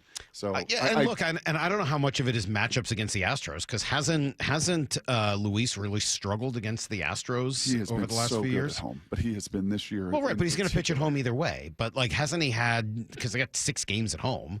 Maybe they want to get him 2 at home. Maybe you definitely want Logan Evans to pitch at home. So like, yeah, I think I sort of understand a lot of that stuff, but I don't have a great answer for you. How can you not be excited if you're a Mariners fan, though? Okay, beyond that little debate, how could you not be excited? And I hope that when Cal Raleigh is introduced or he comes up for that first debate, I hope there's a standing ovation. I hope the home run derby champ just gets recognized, for his first half performance. They were out on the road for the final week of it where he hit more bombs, where he went down to Atlanta and won the whole stinking thing, where he was, as Jeff Passan said to us, the absolute star of the show. I really hope. And if it's not a standing ovation, I hope it's a loud applause when the big dumper, now sponsored by Honey Bucket. You see that? He's going to put Honey Bucket on the back of his jersey. He's going to have a Honey Bucket patch and tattoo. I saw the whole Honey Bucket thing. So I hope he gets an ovation. Let's hope Randy stays hot. Let's hope Julio, after 3 home runs and in a week, to kind of gather himself and gird his loins for the second half. Like, man. And, oh, by the way, it's the Astros, who are not 7 or 8 up on you, who are 5 up on you. And, you find a way to win 2 or 3, you're down 4. You find a way to sweep them, you're down 2. Good. They're a good team, but they're not that good a team, right? Well, is Pena still out and Alvarez still out? A couple of their big guns. Yeah, they just are still out, not healthy. Did you see that? Just speaking of Cal, so this is on MLB Network. Our buddy Adnan Virk and Alex Avila, former catcher, were talking to Yonder Alonso, and both went with Judge for the MVP. Listen to brief former Mariner Yonder Alonso's response to them. If he was wearing a Yankees uniform and Judge was wearing a Mariners uniform, who would we be rooting for? Well, right? Perhaps. Okay, but perhaps. I just want to kind of turn it around. Stirring the pot a little bit. Yeah, sure, stirring it up. But here's the thing with catchers. I think they should get a little bit less leeway. Like, for example, a Shohei Ohtani right now. He doesn't need to hit 50 home runs to be an MVP. If he hits 25 and he goes 9-2, he's the MVP because he pitches. Correct. It's the same thing that should be treated as with Cal Raleigh. He's a catcher that touches the baseball every day. The wear and tear is unbelievable. Switch hitting guy. Protection, Randy Arozarena. I know Judge doesn't get that much as well. He's got Belly and Jazz. But, man, that field, that stadium, the amount of travel, give me all of Cal Raleigh because the stuff he's doing is unprecedented. Yeah. That's a pretty good argument. That's one of the better, clear, cohesive arguments I've heard. The biggest thing we can do, if he can continue to stay on this run, honestly, I think the biggest thing we can do with this mouthpiece that you can do as fans, that hopefully that narrative, we talked about narratives yesterday with Sam Darnold, I think the biggest thing we can do is make that Ohtani comp. That he is doing what Ohtani is doing. Ohtani is a pitcher. Ohtani is a hitter. Cal Raleigh is a catcher. He is a defender, and he is a switch-hitting hitter unlike anything that position has ever produced. Yeah, I don't know if I would say it's exactly this. It's not exactly the same. It's so unique. but the prep it is not exactly and all the same. that, But yeah. if you can even put yourself in any kind of conversation, and again, just kind of start changing that narrative and helping people understand, there's nobody doing this. There's nobody in the game that's ever done this, and certainly as a switch hitter as well. So if you can just grab onto some of that coattail of the Ohtani comparison, I think it would be helpful. 360 says maybe the Astros have just figured out the better the pitcher, the better the Mariners play. Yeah, I mean, it does seem that way, and like all the aces that they found a way to spank this year. So maybe they're just trying to keep those guys out of it. All right, G. Scott a little bit later. Hey, are we really going to play sound from Mike Lefko coming up here in 20 minutes? I think we are. We're going to play sound from Mike Lefko in 20 minutes because I think we both had a pretty strong reaction to it. I like that. We'll do that in 20 after everything you need to know next. The clack of the cleats. The sounds of summer drifting off Lake Washington. Green 18! These sounds of summer are the prelude to the symphony of fall and winter. Football season is coming. Just 5 days until Seahawks training camp begins. Seattle Sports Training Camp coverage is presented by The Landing in Renton. The home of the Seahawks, Seattle Sports. Comcast Business helps turn today's small businesses into engines of modern business. It's how restaurants become reliably up and running neighborhood favorites. How retailers become seamlessly restocking, cyber-securing must-visit shops. And how healthcare offices become the data managing caregivers that we all depend on. With reliable connectivity, enhanced cybersecurity, advanced fiber solutions, and Wi-Fi backup, Comcast Business is powering the engine of modern business. Powering possibilities. Now through July 21st, new Comcast Business customers can find out how to get started with 150 megabit internet and Security Edge for $59.99 a month for 12 months with a 2-year agreement. Plus, ask how you get a $500 prepaid card for your business. Call and switch to Comcast Business today. Restrictions apply. Requires paperless billing and automatic payments with bank account. Equipment, taxes, and fees extra. Early termination fee applies. Jaden Schwartz for Techline Roofing. Summer is the perfect time for a new roof. Take advantage of our easy financing, summer specials, and the best warranty in the business. Have a great summer.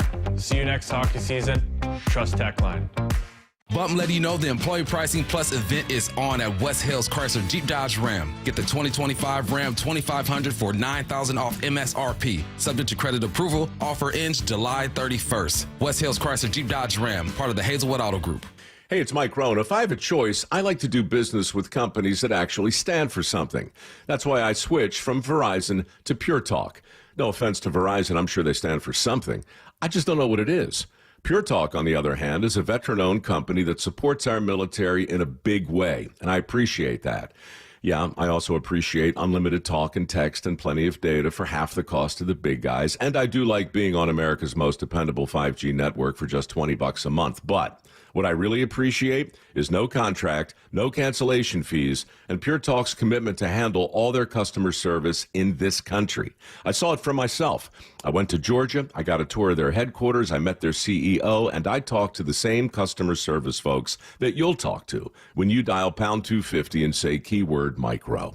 Switch today and save 50% off your first month when you dial pound 250 and say keyword Mike Rowe. Pure Talk. A wireless company that actually stands for something. Texting enrolls you into recurring automated text messages. Consent not required to purchase. Message and data rates may apply. Hey, Dan, how you doing? Haven't seen you around the gym for a while. Yeah, I've really fallen off. Since I turned 40, I just don't get the results I used to get. Could be lower testosterone. Lower T? Yeah, I went through it a while back. Once you hit 40, your body has less free testosterone. I got Nugenix Total T, and it's made a huge difference for me. I've seen that ad on TV. Is it for real? Oh, yeah. The key ingredient is something called Tesnor, which helps boost free and total testosterone levels to help you trim up and stay lean. And it's made a difference for you? Man, I feel like I'm in my 20s again. At work, in the gym, and in the bedroom. Are they still giving out complimentary bottles for people to try it for themselves? Yeah, you just need to send them a text. Text BODY to 321-321 right now for your complimentary bottle of Nugenix Total T, the #1 selling testosterone booster at GNC. Plus, text now and we'll include a bottle of Nugenix Thermo, our most powerful fat incinerator ever, to help you get back into shape fast. Absolutely free. Text BODY to 321-321. That's BODY to 321-321. Get rid of stubborn fat and address areas of loose skin with ProSculpt. The simple one-day permanent fat reduction and skin tightening treatment. Book your free consultation at prosculpt.com. I'm attorney Rob Iddens, proud Marine Corps veteran and owner of Warrior Injury Law. We help all types of injury victims, like Ann, who broke her leg in a trip and fall accident. I had broken my femur and I was in horrific pain. We chose Iddens because they had a good reputation. I wasn't just a name, I was a person, and that makes a big difference. I'm just grateful that we had the settlement for my care. I'm very pleased. If you've been injured, call us at 253-WARRIOR. Warrior Injury Law. Battle tested. Need a break from everything? Escape to a place where anything is possible and the fun never stops. At Silver Reef Casino Resort, you'll discover world-class dining, championship caliber golf, and so much more. Come join the fun and see why we've been consistently rated one of the region's top destinations. Visit silverreefcasino.com to book your stay and discover all the exciting events and promotions we have in store for you. Silver Reef Casino Resort, located off I-5, exit 260. Find out more at silverreefcasino.com.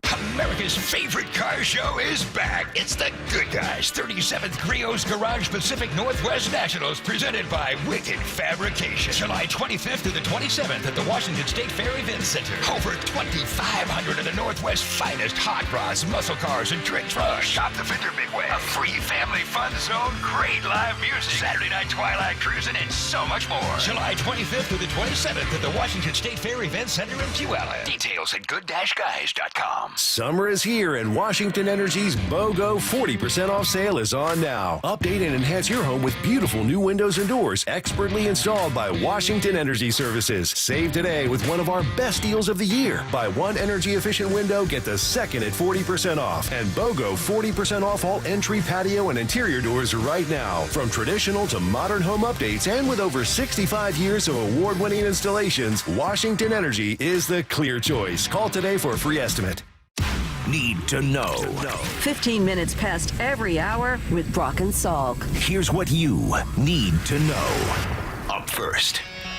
Yeah, huge series, Brock, starts tonight. It was a fun all-star break, but tell me you're not excited for it to be over, right? And for the Astros to be in town, followed by a very good Brewers team after that. Pretty good 6-game homestand.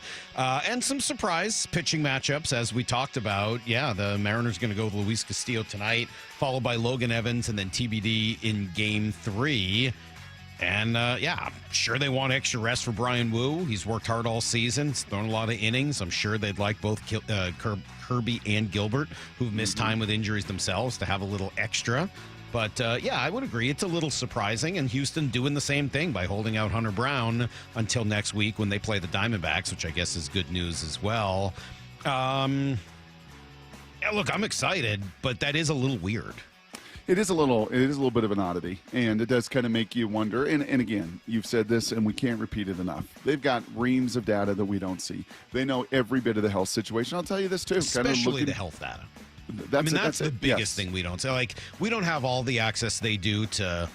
I mean, they'll have, like, in pitching matchups during a game, like pitcher versus hitter, they'll have, like, green, red, yellow matchups that go so deep into the type and style of hitter and pitcher that we just don't have. So every time you criticize it, and I do, because, look, it's radio, and that's part of the fun, is debating what you could have and should have done in a baseball game. That's how you watch baseball. But on things like this, where it has to do with health and who pitches when and rest, I just don't know how we can possibly have any idea what they know. Yeah, and speaking of health, I am kind of looking forward to hearing from Justin Hollander today, right? He speaks to the press on the first day of the homestand. Kind of curious to hear about Bryce Miller, because this was kind of the timetable, right? Robles was still going to be a kind of September. The best case was All-Star break. That's not going to happen. He's going to build up probably through the whole month of August, but is Robles a possibility in the month of September? Is Bryce Miller, where is he at bullpen-wise? How many rehab starts is he going to have? All that plays a role, and I think also what they do over the next 2 weeks before this deadline looms. Well, certainly Robles can affect that as well. Mariners start 5 games behind Houston for the second half, and a game and a half up in the third wild card spot. Here's the second thing you need to know. Hey, Nick Emanwari's deal got done yesterday, Brock, according to Adam Schefter. It's all set, fully guaranteed contract. I saw that Emanwari himself retweeted the Schefter tweet. Did you see what he said? No. Showtime. Which is awesome. I love it. I think that's a perfect description of it. So he gets 100% guaranteed, and he'll be in rookie camp this week. With a cap that's at, 250, 260 million, you are not going to, as a team, that's why Barnwell said what he did to Bump and Stacy the other day, you're not, as a team, going to let $1 million for your second-round pick sour any kind of relationship or any kind of issue as far as that guarantee goes. If Nick Emanwari, doesn't work, that's a much bigger deal than, haggling over some of these dollars and cents.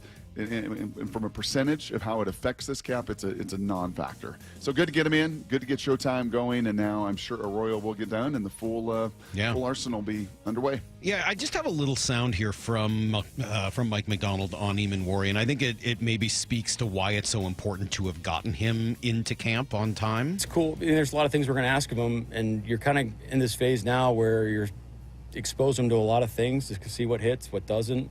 So you have a better feel for what you're going to ask him to do when we start getting close to game time. So, but his spirit about it and attitude, okay, I'm going to go do this drill today. Great. I'm going to go do this drill. Awesome. Just keep building those skills and, keep training yourself to be the best player you can. And it's up to us as a coaching staff to keep putting him in positions where he can do stuff that he does well. So, like I said, we've talked about this at length, but just with a guy with that attitude that he's had every day, is just really fun to work with. 3 words. Pete words. Learn the learner. What can this guy really learn? How does he go about learning? How much can he actually process and absorb? But that's what that was, I think, in the offseason. And now, man, everything happens fast. Kyle sent out our schedule for training camps all quick. Holy smokes. Yeah, they start next week, which is just and totally games, insane. and Pete Carroll and those Raiders will be here right around. Chetna Nwosu, though, not going to be there at the start. He's placed on the PUP list after having some knee surgery as a cleanup this past offseason. And the team announcing they're going to wear their throwbacks against the Bucks, who are wearing their creamsicles. Now, I said earlier, that's a rare time where the Seahawks might actually lose the throwback battle, but it's the white Bucks jersey. If they were wearing the actual creamsicles, I would say that might be the one you lose. I love the creamsicles, but those are pretty good. And white, maybe not as big a deal. The expansion partners both came into the league 50 years ago, and week 5, it all kind of symmetry. It all fits. Here's the third thing you need to know. All right, Steelers get the deal done with T.J. Watt. Brock, an agreement on a 3-year, $123 million extension, $108 guaranteed. You asked me yesterday, would I give that money to Trey Hendrickson? Easy answer, yes. Where do I sign? Talk Radio Salk doesn't have to worry about anything else. Radio Salk lives in this moment, lives in this day. On a 3-year deal? Yeah, who cares what's going to go wrong in 3 years, Brock? It's like Absolutely, it's like Blackjack Salk on Monday. Make it's it the same thing. I'm in this moment, Heather, just quiet. Because guess what, I don't care that I'm buddy? down 500. I don't care I'm down 750. I'm not down. I don't care how it affects my budget. I want to be elite, Brock. You've got to gamble if you want to be elite. Adam Schefter says, nothing's going on with Hendrickson yet. Well, the Bengals are opening training camp within the week. And because of that, you'd have to think that there will be discussions that commence between Trey Hendrickson and the Bengals to try again to get a deal done. Let's keep in mind, they've been trying to do this for the better part of 2 off seasons, haven't been able to get a deal done. They've seen all these other deals get done in the interim with the price only rising. And Trey Hendrickson means just about as much to the Bengals as T.J. Watt does to the Steelers, and his production clearly has been there. Now it's up to both sides to try to work it out, while the Bengals also try to see if they could find a way to sign the only first-round draft pick who doesn't yet have a deal from this draft class, Shamar Stewart. I would just say I don't agree with Schefter. I don't think he does mean as much to the Bengals as T.J. Watt does to the Steelers, or else they wouldn't have signed every single important player on their offense to gargantuan contracts.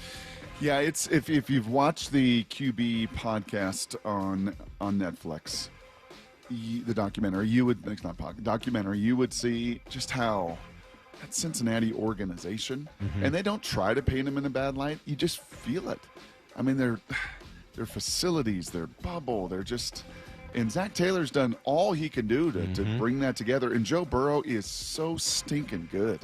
You just reminded watching that doc of how unbelievable he was last season, Saul, carrying that team almost to a playoff spot with unbelievable production. But they're pretty frugal, and now with TJ's deal, you can understand where Hendrickson and his camp's coming from. Great. Y'all waited. He just got $108 million guaranteed. Trade him here and sign that sucker. I'd be 100% in on that deal as soon as you could make it happen. Open Championship continuing from Royal Portrush today. You see who's on fire? Spieth? The little lefty. Oh, yeah. Brian Harmon shoots a 65 today, Brock. He leads the pack. 26-inch inseam. Leads the pack at 8 under. Hao Tung Lee right behind him at 7 under. Then a little gap. Another lefty, Robert McIntyre. Yeah, Jordan had a pretty good start. He was 3 under today. He's now 2 under, so he's back to even for the tournament. But that puts him like in the top 30. Pretty crazy. Not only is Brian Harmon just a little guy, he's a long torsoed little guy. I think I may not be exaggerating. Like short legs, long torso. Oh, yeah. He's probably, 5'6", 5'7"? Probably, yeah. Yeah, and he's probably, with the long torso, honestly, maybe an inseam of 24, 26. Right, that's everything. I'm not going to let you talk about this stuff. And he hits bombs. Yeah, he's great. And he can shoot 8 under, so shut your mouth. Exactly. That's everything you need to know. Quarter past every hour here. Not quite everything. Did I tell you that Molly...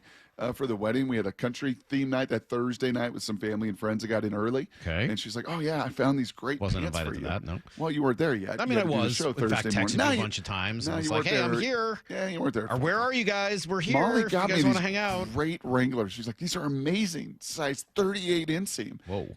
Yeah, and I was like, "Really?" And I tried them on, and I'm like, "Well, if they're supposed to go around my nipples, this is a really good look. Do you like this?" It's like You could have been in Revenge of the Nerds, Brock. I know how much you love the song. That would have been finally your destiny. You could have been in Revenge of the Nerds with those pants. All right, coming up, Mike Lefko, of all people, said something yesterday, Brock, and I love Mike, and he's going to fill in for a few days next week. Yes, but if I keep hearing takes like this, I don't know, man. I might have to come back early. No, I'm just kidding. It's a good one. Just disagree with it. It's Brock and Salk, Seattle Sports on 710. The clack of the cleats. The sounds of summer drifting off Lake Washington. Green 18! These sounds of summer are the prelude to the symphony of fall and winter. Football season is coming. Just 5 days until Seahawks training camp begins. Seattle Sports training camp coverage is presented by the Landing in Renton. The home of the Seahawks, Seattle Sports. All right, guys, this is getting serious. August 8th is coming up real quick. Luxury waits at Snoqualmie Casino and Hotel, and you can book now for that unforgettable summer experience because the hotel opens August 8th. You can book right now at snocasino.com. See the new beautiful hotel. See the 2,000-seat entertainment space and convention center, the big expanded non-smoking gaming floor, and new restaurants as well. Again, go to snocasino.com. Seattle's closest is now Snoqualmie Casino and Hotel. Toyota Renton and Toyota Kirkland have that new car you've been looking for. With the power of choice, drive the sleek hybrid Camry leasing as low as $299 a month, the dependable Corolla, or the electric Prius leasing at just $309 a month. If you're headed to the ballpark or cruising I-5 from the north or the south, visit Toyota of Renton or Kirkland or shop online at toyotaofrenton.com and toyotaofkirkland.com. Offers valid through August 4th, 2025. Excludes taxes, license, and negotiable $200 dealer documentation fee. See dealership for details. When it comes to the security of your business, doubts can creep in about who you're trusting to protect it. At Bail Alarm, we got you. For nearly 80 years, we've been putting our customers' minds at ease with our advanced technology and personalized support. Feeling insecure about your current security service? Visit bailalarm.com today. Need a new roof now? With State Roofing and Exteriors, you can get started with 0 down, 0 payments, and 0 interest for up to 24 months. That's right. Protect your home now and pay later. Call 866-ROOF-ROOF or visit stateroofing.com today. So why don't you speed?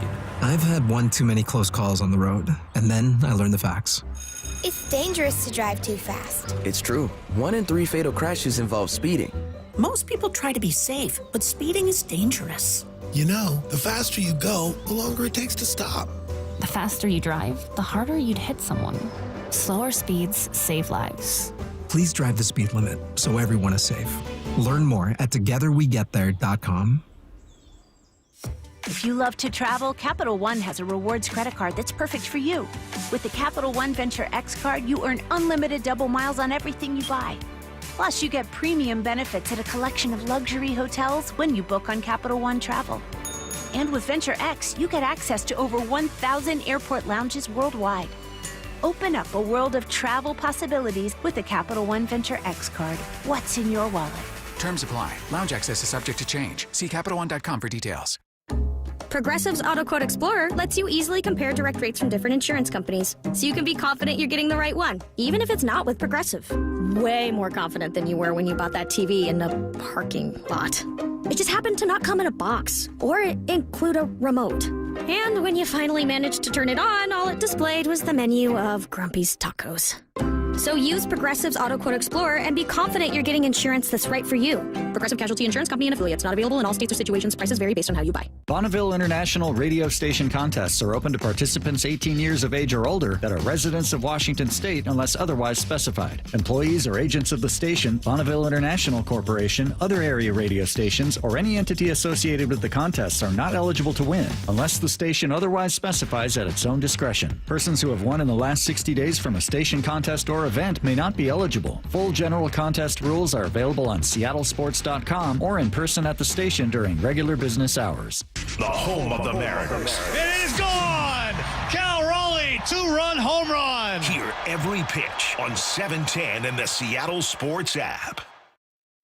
Dave Wyman joined by Dr. Daniel Landis from Swedish Cyberknife. Dr. Landis, when treating prostate cancer, what can patients expect during Cyberknife treatment? So the Cyberknife treatment's an outpatient procedure. Essentially, it's a 5-day treatment, about 30 minutes per day.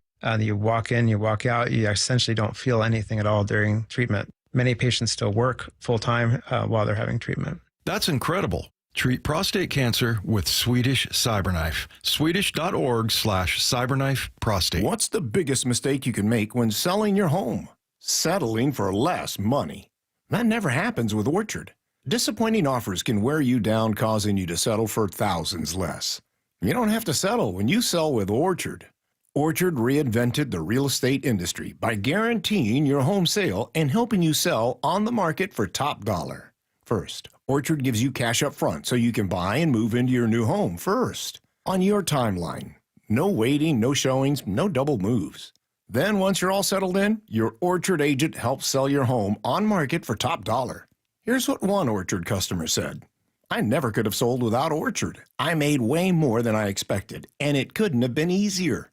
With Orchard, you never have to settle for less. Buy before you sell and get top dollar for your home with Orchard. Curious how much your home is worth? Visit Orchard.com to get your free home valuation. That's Orchard.com. Orchard.com. Summer is in full swing, and T-Mobile Park is the hottest spot in Seattle. Don't miss out on special events like the next Mariners Fireworks Night on Friday, August 1st, presented by T-Mobile.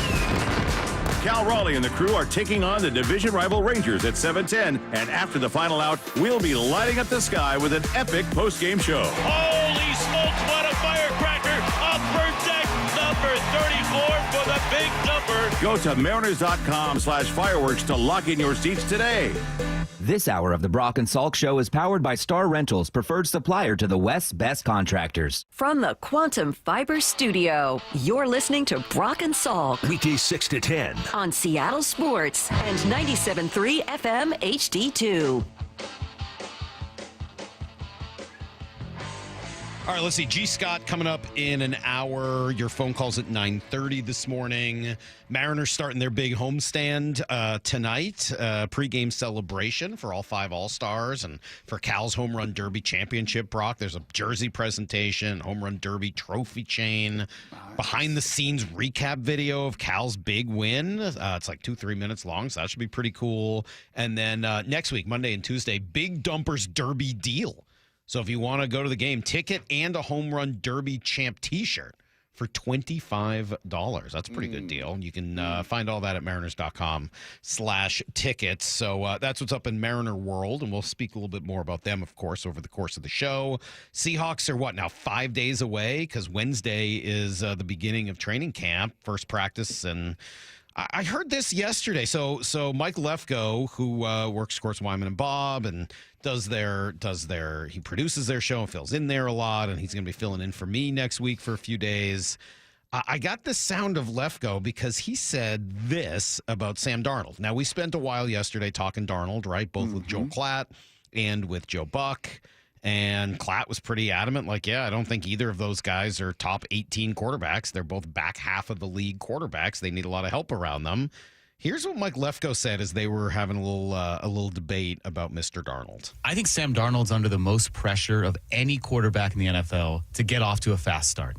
Yeah. He has to get off to a good start because of his contract situation, because of the perception that's hanging over him. And I was going down all these quarterbacks trying to think, is there any quarterback under more pressure than Sam Darnold at the start of this year? We know the financial details, that it's essentially a one-year commitment.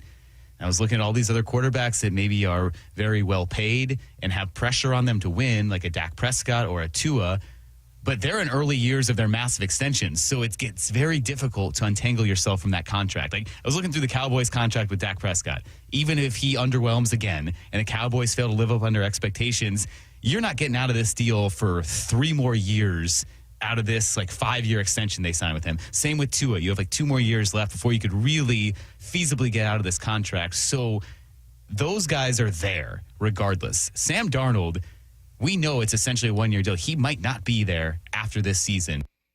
Mm-hmm. It's a good take. Mm-hmm. And honestly, I went through the 32 teams, Salk, and as did Mike. And I kind of understand where he's starting to come from. I have 2 or 3 that I think take it even to a higher level because I think their careers could be over. If it doesn't work for Sam Darnold, yeah, he may not ever get this kind of loot again. He may not ever be get a franchise to lead and be the face of and be in front of with a press conference and everything. But he could play another 7-8 years as a backup, right? In any of these systems in the McVay tree and the Shanahan tree, and I mean, he could still play. I've got a couple guys that if they start badly and it unravels early, their careers are over. Russ? Yes. I mean, if Russ does, he's in New York too. That's right. If that doesn't start well, you're toast. That's it. That's right. Yeah. If Aaron Rodgers, they start 1-5 and he's beat up and he's fighting with Tomlin, he's done. I don't put Rodgers on the list. I don't think he's under any pressure, and I'm not. He may be done anyway, but I don't think Aaron Rodgers is a guy that I would say is under pressure. I get your take. Russ, I would put up there. All eyes will be on A-Rod. If you think eyes are on Russell in New York, yeah. He will be every day, every story, every show. Well, if every you put hot both those guys, Brock, if you put both those guys ahead of Sam Darnold on the how much pressure is on them list, then I've got Darnold 8th. 8th, because I had 5 guys I think are under more pressure than him already. Really? Here was my under pressure list, and I didn't include Russ and Rodgers. Maybe I should have. Because as you talk, I think you make a good point. And by the way, Lefko makes let's some be really clear good about points. your list, too. Your lists are... stop it. Do not insult my lists. My lists will not be impugned because of one freak Ocala I think the season. difference there is that Russ and Rodgers, I think people have already lowered the expectations they have for them, whereas Darnold, his expectations got higher. That's kind of why I didn't have them on the list. But Brock makes good points. By the way, so does Lefko. And the fact that he says under pressure to have a fast start, I think is a very good point, and he's in a rare situation of this 1-year deal. So this is not to take a shot at his point. I think it's well said. But it got me thinking, all right, who do I think is under the most pressure this year of any quarterback? And you can make an argument that Lamar Jackson and Josh Allen get to a Super Bowl are 1 and 2. If they can't beat Patrick Mahomes, that's their legacy. So they're under a lot of pressure after all these years, but I didn't put them here. Mm-hmm. I think the number 1 quarterback for me that is under pressure this year is Caleb Williams. Everything the Bears have done, put around him, the number 1 pick from a year ago who maybe got passed by some of the other quarterbacks who were drafted after him. I think Caleb Williams under a lot of pressure, plus just the whole Chicago thing of never having had a quarterback since Sid Luckman. Yeah, I think he's under a lot of pressure. Oh, yes. I actually he was the third guy I had. I didn't have Tua. I kind of wrote down Tua. I don't have Tua. Kind of eliminated that to Mike's point. Contractually, they're obligated. And obviously, they're obligated to Caleb. He's 1-1. They're going to make it work. He's going to have time. He got to make it work right now. But how many games in a row they lose in the year? Right. Including that thrilling 6-3 loss to the Seahawks. No more coach, right? There's no more coach to blame. You brought in a new coach. You should know what he's doing. You brought in offensive linemen. You brought in weapons. There's not a lot of excuses for Caleb Williams, so I would say he's under the most. For me, number 2 is Trevor Lawrence. People keep building this guy up to be somebody who's good, and he just hasn't shown it. And this year, Jacksonville's supposed to be good. They're in a bad division, and they're supposed to be good. At what point do we start just talking about Trevor Lawrence as being, I don't want to say a bust, but if he didn't have a good year this year, he's not the guy that was taken 1-1. Sorry. Like, I think Trevor Lawrence actually under a lot of pressure. Kind of concerned with what I saw in Tahoe, too. Really? The swing was not good. That might not be his thing. Swing was stiff.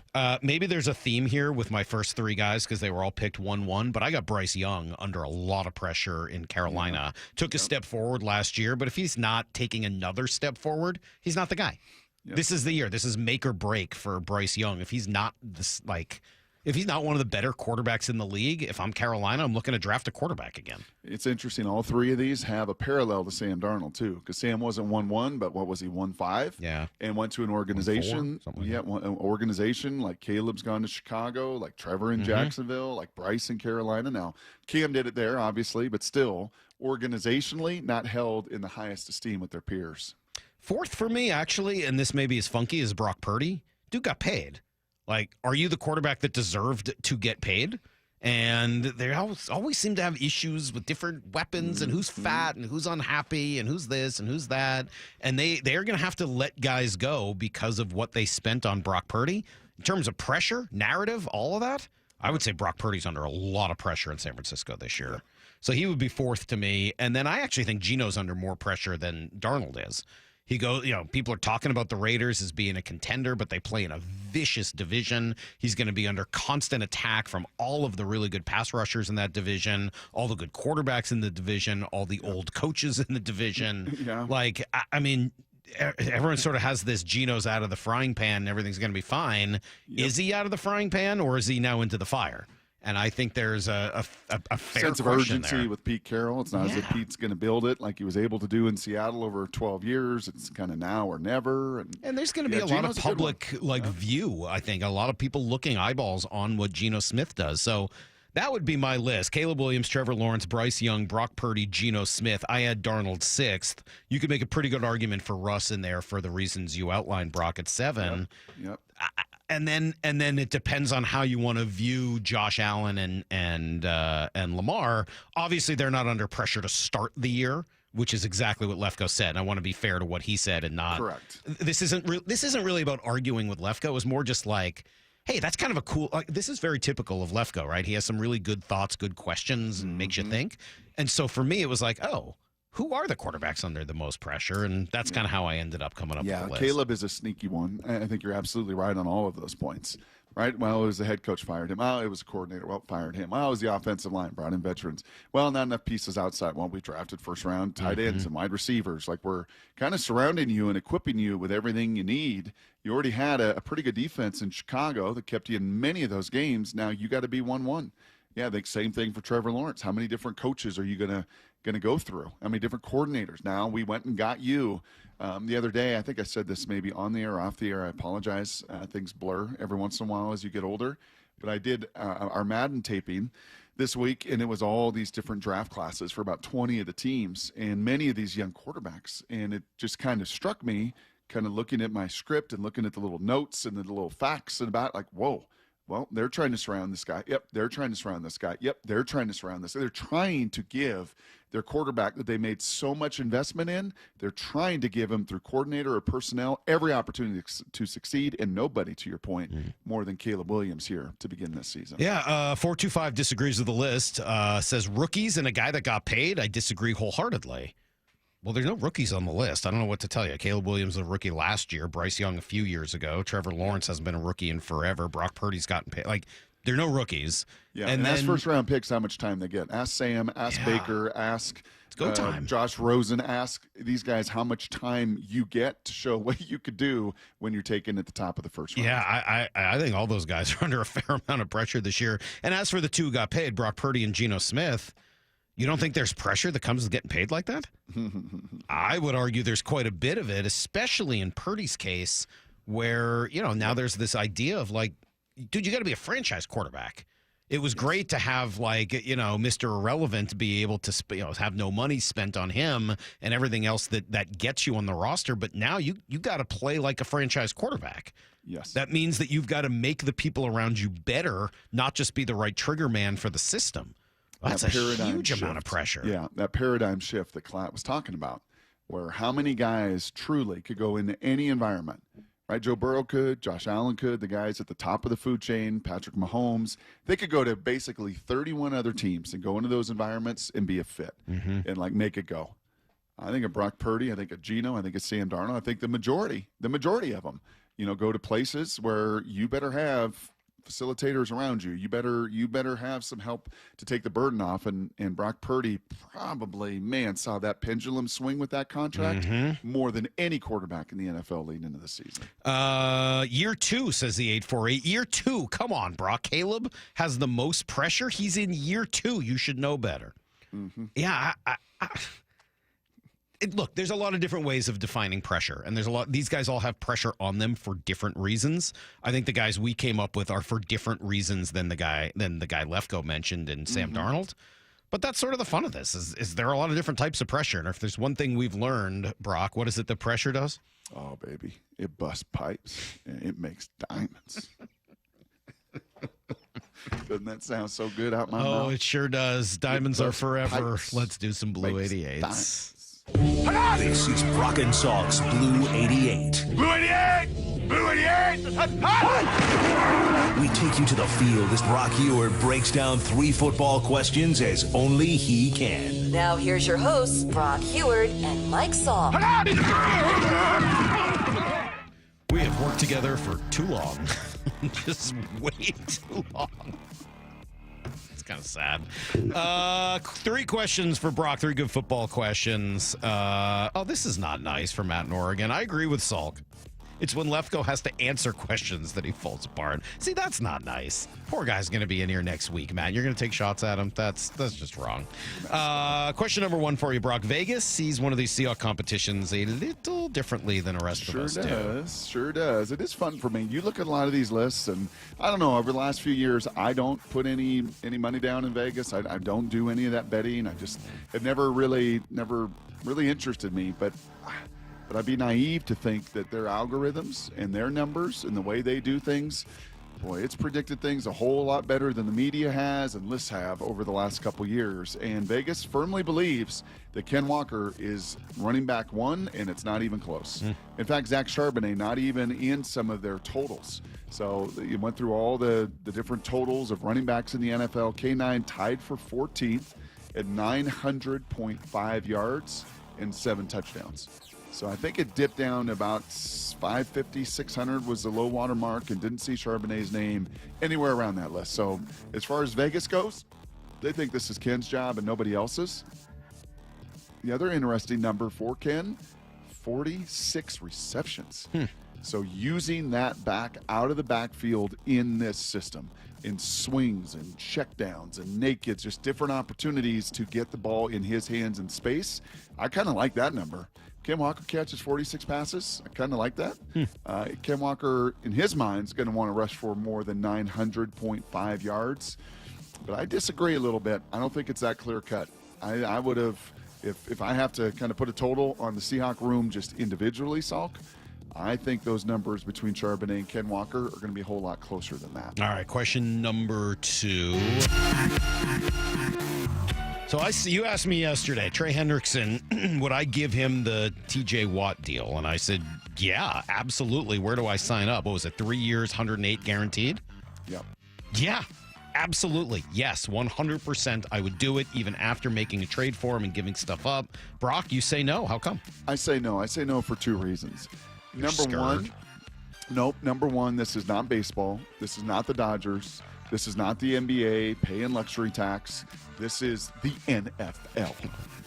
The NFL. I forgot about that part. Okay? Yeah, that's my bad. I forgot what we were talking about. Where there is a salary cap, and more importantly, there is cash on hand. And how much cash you actually do have to spend. The cap you can fiddle with and move around, but that is a ton of cash, number 1. What? Okay? That's number 1. Okay. Number 2, and the strongest case I have, is I don't know what I've got offensively.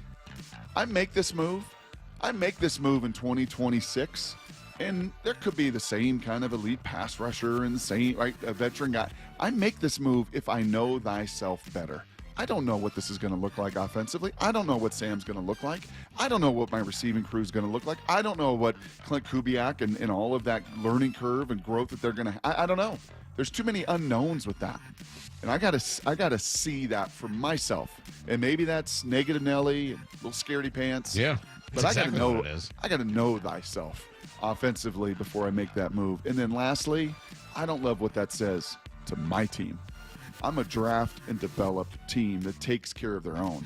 I'm not draft, develop, trade like Jerry DiPoto. It's a different model in baseball. I'm a draft, develop, take care of my own. It's put us in a great position for a lot of years to win. I take care of Charles Cross. I take care of maybe Kobe Bryant. I take care of Ken Wall. I take care of those that I know. I don't know Hendrickson the way I know my guys. I draft, I develop, I take care of my own. I love you, but those are some of the worst reasons I've ever heard from you. I really respect what you have to say. That's one of the worst takes I think I've heard in a long time. Ever done 3 ways I've hit you, bam, bam, bam, and none of them make any sense. If just Jody like Allen goon, doesn't have enough cash on hand, I don't know what to think about the world. Just like that goon in hockey when he took the guy by the collar, bang, bang. Bang! Did you see that guy tweeting that he's just fine? What a loser. And Question dead drunk. number 3. Joe Klatt told us yesterday, Brock, that he thinks the Huskies are ready to pop. I think Washington could pop. I could see them winning 9 games, potentially 10. And if you get to 10 in the Big Ten, you're talking about being in the conversation for the CFP. So I think Jed's got something going. Is he right? From 6 to 9 or 10, that's too big a bubble for me. From 6 to 8, yeah, they should go from 6 to 8. And if Demond is special, then maybe you get to 9. But I'm looking at this schedule, and he's right. Your home game, Salk, that's when the Buckeyes come to town, and what a scene that is going to be.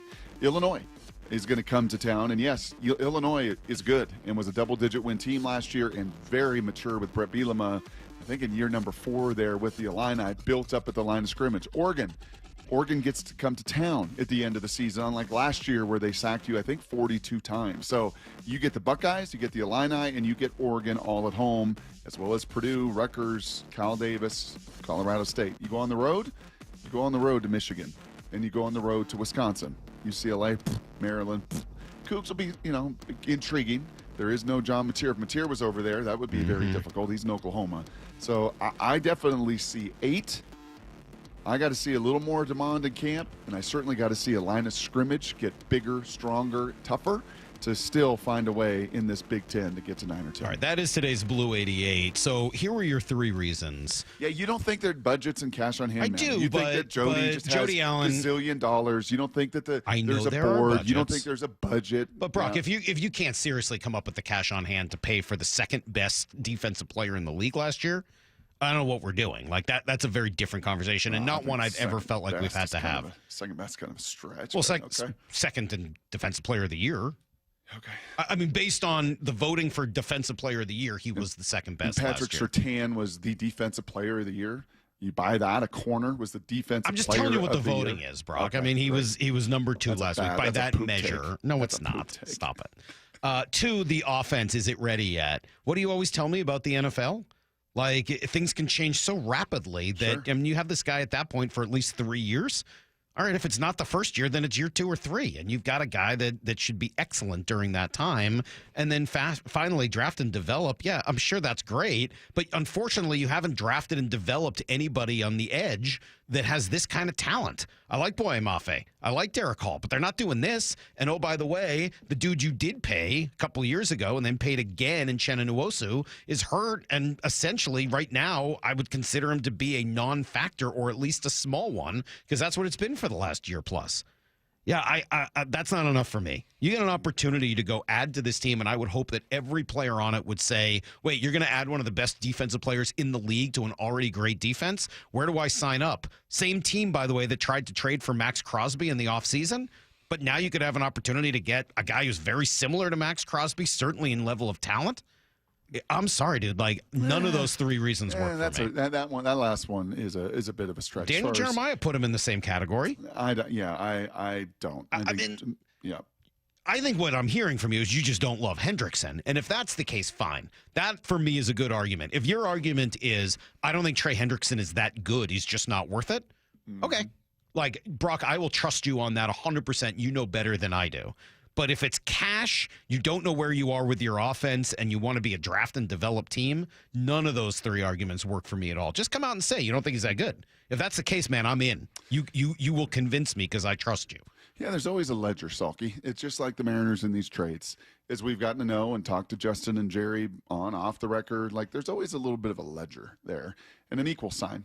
And is this and this risk with this player that I don't know that well, and this risk of 108 or 106 million guaranteed dollars versus what I do know and what I do have and what I am comfortable with and the moves that I want to continue to make on my team with people I know, I don't think that equal sign for me is just that equal quite yet. How cool is this? I'll give you the last word on that. How cool is this, Brock, that we got a late here's the thing today. We actually had a ton in the hopper, but Moore is the only one who knows how to work the stupid machine. So now that Moore is back. Well, I came back to find that there was a lot of Cal Raleigh home run calls on there.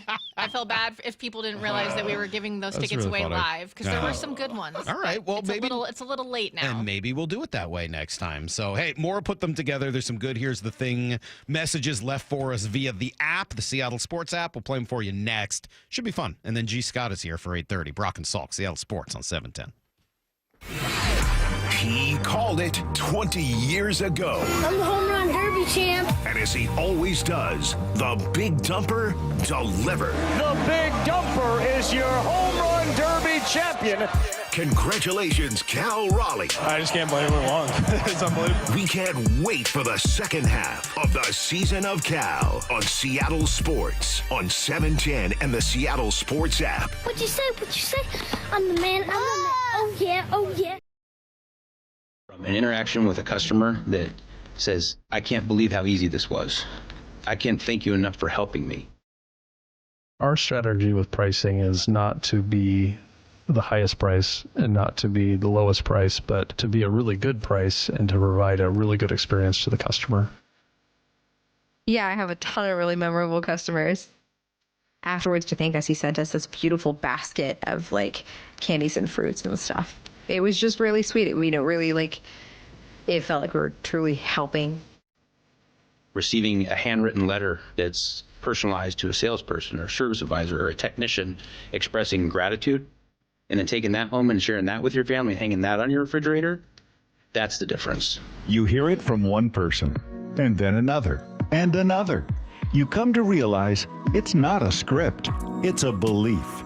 The LJ Way is the Lee Johnson Auto family. I'm attorney Rob Iddens, proud Marine Corps veteran and owner of Warrior Injury Law. We help all types of injury victims, like Ed, who suffered a neck injury in a highway pileup. Had a bulged disc in my neck. It was pinching my spinal cord, so reached out to Rob. It was amazing. Their whole team were honest and kept me informed, like they were actually interested in helping me, not just a number. I'm very pleased with the outcome. I would definitely choose these guys again any time of the week. If you've been injured, call us at 253-WARRIOR. Warrior Injury Law. Battle tested. Seattle Children's is leading the fight against pediatric cancer with groundbreaking research in immunotherapy. It reprograms a child's own T cells to hunt down and destroy cancer. It's hope, powered by science. But here's the truth. Pediatric cancer research is drastically underfunded. That's why Safeway is stepping up, and you can too. G. Scott here asking you to say yes to donating to Immunoheroes next time you're at Safeway checkout. Together, we can help fight cancer for all kid kind. History, it had the gold rush. Then came the oil boom, the tech boom, but right now it's the Wi-Fi boom, and Xfinity Wi-Fi is booming. Xfinity has everything you need to tap into the Wi-Fi boom with seriously powerful and seriously reliable connection. It's got 99.99% network reliability and incredibly low lag, so your streams are smoother than making a decision on what to stream. And did I mention that you can even connect to hundreds of devices so you, your kids, your parents, your poker group, and whoever else is at home can all experience the Wi-Fi boom with Xfinity. And the Wi-Fi isn't the only thing that's booming. Get the most reliable Wi-Fi and our best in-class equipment for one consistent price for 5 years guaranteed all in. Plus get unlimited data included and no annual contract, all with the 5-year price guarantee from Xfinity. Visit Xfinity.com, call 1-800-XFINITY, or visit a store today. Restrictions apply, not available in all areas. New residential customers only. Select plans only. Xfinity Gateway with X5 Complete required for unlimited data except in certain areas. Most reliable Wi-Fi based on Open Signal Awards. USA Fixed Broadband Experience Report, August 2024. Actual speeds vary. Get in the zone, AutoZone. Welcome to AutoZone. What are you working on today? Okay, that's the spirit. Right now, we're celebrating free with a free STP oil filter when you buy 5 quarts of oil and free Duralast brake pads when you buy 2 rotors. Like always, free battery testing, charging, and recycling at every store. Celebrate free at AutoZone now through July 28th. Get in the zone, AutoZone. Restrictions apply. This is the story of the one. As a lineman, he does whatever it takes to keep the power on in his community. And he wants a partner like Grainger who does the same. Grainger offers the professional-grade products he needs, from voltage detectors to harnesses to hard hats, plus fast, dependable delivery, so he can rise to every challenge. Call 1-800-GRAINGER, click Grainger.com, or just stop by. Grainger, for the ones who get it done. Hey everybody, it's Bob Stelton here. Let me tell you about one of the best decisions I've ever made in my life. That's when I went to K2 Vision for refractive lens exchange. Now, if you're somebody like me who struggled with distance vision, maybe you always need a pair of reading glasses, K2 Vision RLE could be your perfect permanent solution like it was for me. And here's the cherry on top. You'll never develop a cataract. K2 Vision RLE is quick, painless, and I am seeing great now without glasses or readers. I can actually read restaurant menus. I can read the receipts when they show up. I can read text on my phone. It's amazing. RLE is an absolute game changer. I'm so excited to spend my good active years not needing reading glasses. K2 Vision RLE gave me great vision that's permanent. The doctors at K2 Vision have performed over 150,000 lens procedures, so they know when RLE is right for you. Schedule your free Zoom consultation today at K2VisionRLE.com. K2 Vision RLE. No readers, glasses, contacts, or cataracts. K2VisionRLE.com. Let's go!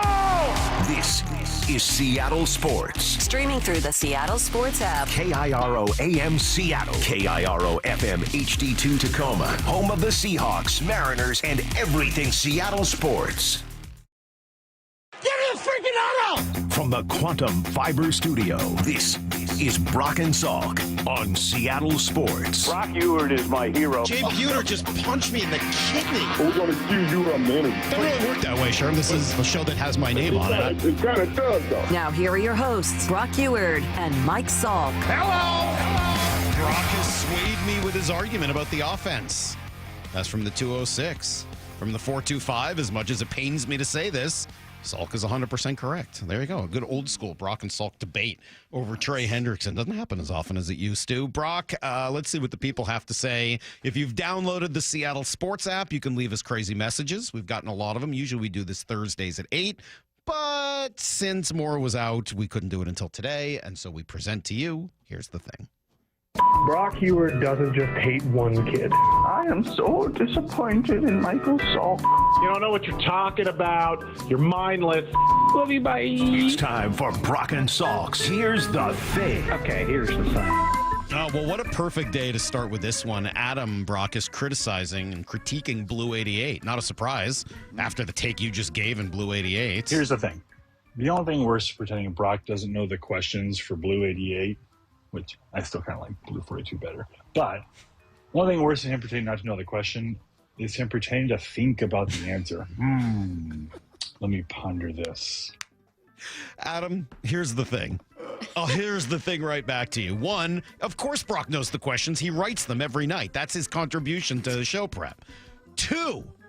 Part of my contribution, Jackal.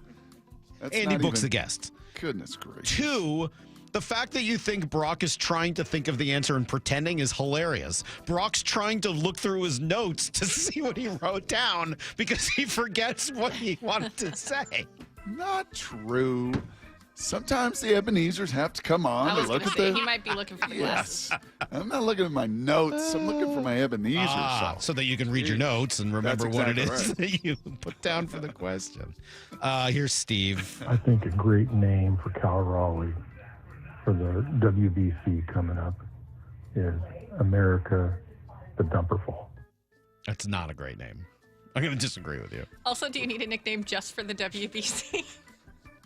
That's one of the worst nicknames I've ever heard, Steve. Appreciate you contributing. All right, Paul's got something on me. Mike Salk. Yep. I love Johnny Bench, and I appreciate you calling him the greatest catcher of all time, particularly when he's on the air, and you could definitely make a strong argument in that direction.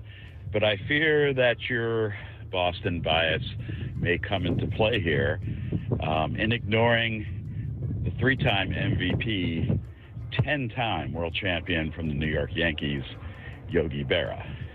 Yogi was one of basically 3 stars along with Mantle and Ford on a team that dominated the 50s. Great leadership, amazing contact ability. Yeah, whatever. 3-time MVPs. Yeah, Yogi Berra is the other person you would put in that debate. I have no problems with that. But I think Johnny Bench is pretty widely regarded in that role, don't you think? What about Mike Piazza? Yeah, although he did a lot of his best things after he wasn't playing catcher all the time, right? Didn't he kind of like become a first baseman DH and do a ton at the end? Was I'd have to he go a back good and look. defensive catcher? I Not thought he now. was always kind of a liability. I mean, what's interesting about all 3 of those guys is that they also have big personalities, right? Obviously, all the Yogi Berra quotes and Johnny Bench with his, just large baseball man. Yeah, and a big bachelor, like that's kind of who he was. And then and Piazza had a big personality as well. So I don't have a problem with Yogi Berra as the greatest catcher of all time. It's a good debate. Is Gary Carter in there, just to throw one other one? Gary Carter, Pudge? Absolutely not. No? Benito No. Santiago. He's a great catcher, but Benito is not, although he looked like Skeletor. And he peed on his hands. All right, let's see. Here's Levi. Yeah, here's the thing. Brock, you got a real thing with punching down. And I'm not sure if you're aware of that. My hope is that it's something you've been working on for a long time and like putting a lot of effort into fixing and just haven't been able to yet. But honestly, I don't know whether it's Lyle, whether it's Boy Howdy, whether it's me. I mean, and that goes back years. I mean, I'm sure you remember this. Years ago on Brock and Danny, I pitched the idea of the Bermuda Triangle, which you killed me for. Last week, you accused me of being on a walkie-talkie. No, I'm in my 2018 Hyundai Elantra because it's what I can afford. I don't know. All I'm saying is, like, keep the same energy, whether, when you get on Peyton Manning, your boy Dane Looker, Captain Tom, nothing. There's so much butt kissing, like, it's disgusting. I have to flip the radio channel. I don't know, man. Just do a little bit better, a little bit more effort. You're better than that, man. Are you, though? Are you better than that? You think I punched down, Salk? If Levi could come out and watch me coach a football team, he would feel very differently. I don't know if that's like the word I would use to I describe love you. little Timmy. I love the guys that are trying to fight for their lives. I don't think I could say you're a guy I'm who not a puncher punches downer. down. I don't think so. But I mean, I think there are certain people that like you take Instigate? shots at times that I'm Sure. surprised by. Lyle? Like me, yeah. Yeah, like taking shots at Lyle. I feel like I do that more than you do, though. I don't know. It's pretty even. Brock was harder on Lyle at first, I think. Yeah. And he's tapered off. I'm not nearly as hard on Lyle as I was on Howdy. Oh, goodness. That I've picked up on, but it was bad. Howdy needed it. Here's the thing. I loved the Sonics. I was gutted when Bennett sold the team. I have such nostalgia for those green and gold jerseys. I get super excited and want to go hug anyone I see wearing one. But when it comes down to it, I don't want to be responsible for watching today's NBA. It won't be Kemp and Peyton. It won't be that excitement. It's just not what I remember growing up. So my take is maybe I'm okay with Silver's statement because it allows me to complain about our team being robbed without having to be accountable for supporting a new team. Feels yucky to say, but it might be true. Yeah, there's some good merit to that, man. I agree. In the era when they were there, it was the heyday. They played so hard. There was nothing called, what do they call that? What do they call rest in the NBA? Load management, Brock. Yeah. What a load. Yeah, that's a really good. That's a really good message from Colin. I think a lot of people agree with it, and I'd put myself in that category. Here's Brent. Oh, here's the thing. I'm finally back. It's good to be home after spending a couple weeks at the Flathead County Jail. And Brock, I want to first of all thank you for the invitation to the wedding. It was a lovely ceremony. And then I want to apologize for my behavior at Snowline Acres that night. The Coors Light was flowing like the rivers of Capistrano, and Grandma Peg was quite the rabble-rouser, hyping up the crowd. I think Zane slipped me some bath salts. No excuses, though. I should not have joined the groomsmen in taking my shirt off. Definitely should not have taken my pants off. Whoa. And then everything that followed, allegedly, allegedly. Can't discuss pending litigation. I just want to say I regret it. That's not me. I'm not Brad, okay? So, yeah, I'm allegedly sorry, and I hope we're still best friends. Wow. With the Wedding Crasher story from Brent. That's good. I'm going to buzz through these just because we still have 3 and we're out of time. Here's Danny. Here's the thing. It's your new friend, Danny with an I. This week I'm calling because I'm actually really worried about Salk's health. I don't think his body was ready for the level of intrigue that it's intaking in this last week. Between the WBC commitment and the home run derby win, including father and brother in an epic battle, including Vinny Pasquantino totally ragging on Cal Raleigh because he is so jealous of him on X. I mean, it's too good to be true. So I just need to make sure you're not going into intrigalactic shock. That's all, Salk. Just remember what I told you last week. 3 little words. I'm sure you haven't remembered them, but I need you to start thinking about them for next year. Boring as hell. Repeat after me. Boring as hell. All right. Stay well, my man. Thanks, Danny with an I. Appreciate that. I think I needed that. Keep me grounded. Here's Jessica's mad at Pat McAfee. Here's the thing. The Big Dumper thing is really fun. I'm glad that Cal Raleigh has embraced it. I'm glad he's not offended by it. The Honey Bucket partnership is hilarious, but it can really go too far, like Pat McAfee's crass introduction of Cal Raleigh at the All-Star game, where all of a sudden he's saying that Cal Raleigh has the biggest ass in sports, and then my kids turn to me and say, "Mom, what's the biggest ass?" And then I have to explain it to them. And now my 12-year-old son has been so excited to learn a new crass phrase that everything is now, "Oh, Cal Raleigh, the biggest ass." So Pat McAfee is on my list. Oh, man. Your 12-year-old just learned what that means? No, they didn't. That's a big, fat, dumping lie.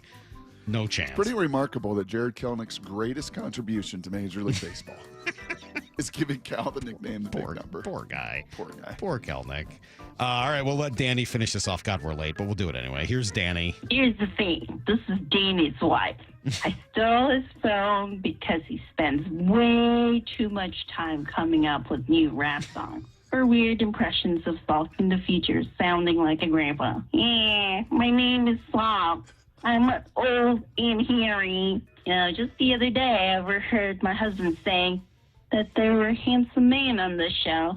I mean, I have glasses, but the only good-looking man on the show is Lyle. Lyle can get it, right? Like, seriously, I'll be the peanut butter, you be the jelly, you feel me? One last thing. Did you know that my husband and I go to Comic-Con every year? Yeah, pretty nerdy stuff. Did you know that one year we had to leave 8 hours early because Danny pooped his pants? Who poops their pants at a Comic-Con? That has to be the nerdiest, lamest thing anyone has ever done at a Comic-Con. Hey, babe, have you seen my phone? I'm looking for my phone. Have you seen it? Oh, shoot. Gotta go.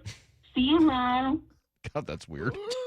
Lyle, you have an admirer, though, and Danny's wife. I hope you don't get caught at a Coldplay concert with her. All right. You guys can leave messages all you want. Go and download the app, and you can do it that way. We'll be right back with everything you need to know next. Bump and Stacy, weekdays 10 to 2. Cal is on a historic pace. We haven't really seen anything like this, right? You have to look around the rest of that team and go, okay, who's going to carry some of this offensive load? Do you feel like it could be Randy? It could be. It should be. You need guys like Randy to step up. Can we expect him to have 2 bombs a night? No, let's be real. And I think most of you are going to be real. 4 RBIs last night, the most since April 9th against Houston. So that's good. Bump and Stacy, weekdays 10 to 2 on Seattle Sports, the app, YouTube, and your smart speaker. Toyota of Renton and Toyota of Kirkland have that new car you've been looking for. With the power of choice, drive the sleek hybrid Camry leasing as low as $299 a month, the dependable Corolla, or the electric Prius leasing at just $309 a month. If you're headed to the ballpark or cruising I-5 from the north or the south, visit Toyota of Renton or Kirkland or shop online at toyotaofrenton.com and toyotaofkirkland.com. Offers valid through August 4th, 2025. Excludes taxes, license, and negotiable $200 dealer documentation fee. See dealership for details. Need a new roof but not in the budget? A new roof doesn't have to break the bank. Justin Shirley, CEO of State Roofing and Exteriors here. Right now, State Roofing and Exteriors is offering 0 down, 0 payments, and 0 interest for up to 24 months. That's 2 years with no payments while getting the protection your home deserves. But this offer won't last forever. Call 866-ROOF-ROOF or visit stateroofing.com today to get on our summer schedule now. State Roofing and Exteriors, held to a higher standard since 1968. 1-877 Cards for Kids. KARS Cards for Kids. Ready to get rid of that old car? Donate it to Cars for Kids. Call 1-877 for Kids to reach a friendly live agent. Donation's super easy, and your car can be picked up as soon as tomorrow. Call us now, 1-877 for Kids. 1-877 for Kids. Donate your car today. Did you know you can donate real estate too? Saving for retirement was tough enough for us. Yes, and navigating markets can be challenging at times. I understand. That's why at Fisher Investments, we take a disciplined approach with your investments. Tell us more about that. We take an active approach to money management, positioning your portfolio for opportunities we see ahead. So all your clients get the same portfolio? No, we tailor your portfolio to your individual goals and needs. What about communication? We don't like being left in the dark. We check in regularly to keep you informed on the markets and your portfolio. Which means you'll help us stay on track. Yes, our goal is your comfortable retirement. And as a fiduciary, we always put your interests first, because we do better when you do better. At Fisher Investments, we're clearly different. Learn more at FisherInvestments.com. Investing in securities involves the risk of loss. 10-time MLB All-Star, 10-time Gold Glove Award winner, MLB single-season hit leader, a one-of-a-kind player. And there it is! He's a new all-time hit king in Major League history, number 258. Head to T-Mobile Park in August as the Mariners celebrate Ichiro's induction into the National Baseball Hall of Fame. The festivities kick off with a 3-day Ichiro Hall of Fame Funko Pop giveaway, Tuesday, August 5th through Thursday, August 7th. On Friday, August 8th, arrive early to score a 2004 Ichiro jersey like the one he wore when he broke the MLB single-season hit record. Saturday, August 9th, will feature Ichiro's pregame number retirement ceremony, and the first 20,000 fans on Sunday the 10th will take home a replica of his Cooperstown plaque. It's going to be legendary. On a tremendous throw by Ichiro! He threw something out of Star Wars! Get your tickets at mariners.com/Ichiro. The home of the Mariners, Seattle Sports. Cal swinging a drive, deep to right field. Every pitch of every Mariners game is on the Seattle Sports app. Hey, are aches, injuries, or everyday pain slowing you down? Well, it is time to move better, feel stronger, and get back to doing what you love. IRG Physical and Hand Therapy is now accepting new patients, and no referral is needed. Their expert team offers personalized hands-on care to help you recover faster and stay pain-free longer. Shannon, what is it like to see new patients walk through your doors? Rock, it's wonderful. You know why? It's because it's an opportunity for us at IRG to make a difference in someone's lives. It's so important that when people come in, they experience engagement, coaching, teaching. We build relationships with our patients, and we want to make it easy. We all know that healthcare has a lot of what I call minutiae in it. We have a concierge call center. When you call, we're going to check your authorization, verification, certification, justification. We're going to find out everything we need to know about your insurance, and we're going to make it easy for you because we want you focusing on getting better. And all you got to do is head over to irgpt.com to find the clinic nearest you. irgpt.com. What's the biggest mistake you can make when selling your home? Settling for less money. That never happens with Orchard. Disappointing offers can wear you down, causing you to settle for thousands less. You don't have to settle when you sell with Orchard. Orchard reinvented the real estate industry by guaranteeing your home sale and helping you sell on the market for top dollar. First, Orchard gives you cash up front so you can buy and move into your new home first, on your timeline. No waiting, no showings, no double moves. Then once you're all settled in, your Orchard agent helps sell your home on market for top dollar. Here's what one Orchard customer said. I never could have sold without Orchard. I made way more than I expected, and it couldn't have been easier. With Orchard, you never have to settle for less. Buy before you sell and get top dollar for your home with Orchard. Curious how much your home is worth? Visit Orchard.com to get your free home valuation. That's Orchard.com. Orchard.com. Need to know. 15 minutes past every hour with Brock and Salk. Here's what you need to know.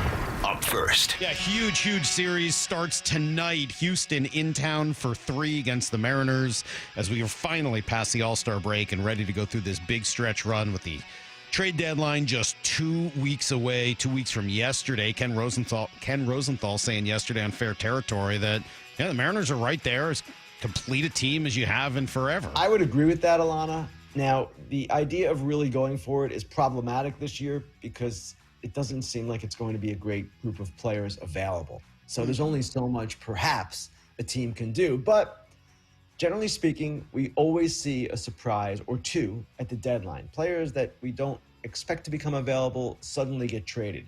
We've already seen one, Brian Baker from the Orioles. No one really thought he was going to be traded. I know he's not that prominent, but that's the idea.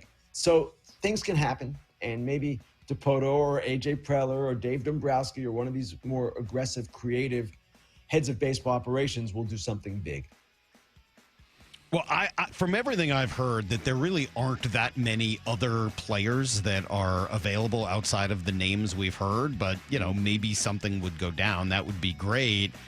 Some quotes today from Jerry DePoto in Adam Jude's piece in the Seattle Times.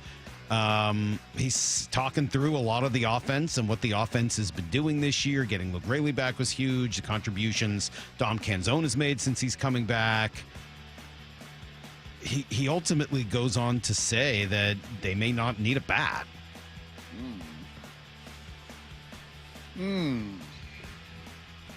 They need a bat. They need another bona fide major league threat in a bat in that lineup. Maybe not to make the playoffs, Salk. I mean, are we talking just making the playoffs, or are we talking about winning a World Series? Because those are two different conversations. Mm-hmm. I think if you want to debate, I'll read you the quote. The way we've played offensively over the last 6 weeks certainly makes it tougher to target a hitter. I don't know if you can play any better than Dom Canzone has as a platoon right fielder the last month and a half. Getting Luke back, Luke has shown to be perfectly fine at first base. He's worked really hard on his defense. He gives you the potential for an impact bat, so we're open.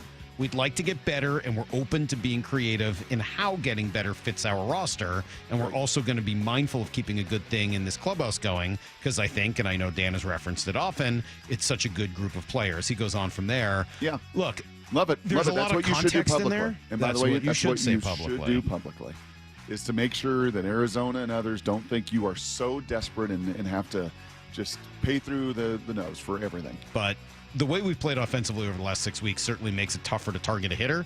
If they don't get a hitter and they do end up falling short, that quote's going to get played a whole lot, I think, in the future, if the Mariners fall by the wayside at some point this year. Here's the second thing you need to know. Nick Eamon gets his deal done, Brock. Great news. 3rd pick in the 2nd round. Fully guaranteed contract. So I'm a little surprised. I didn't think he'd get it, and he does.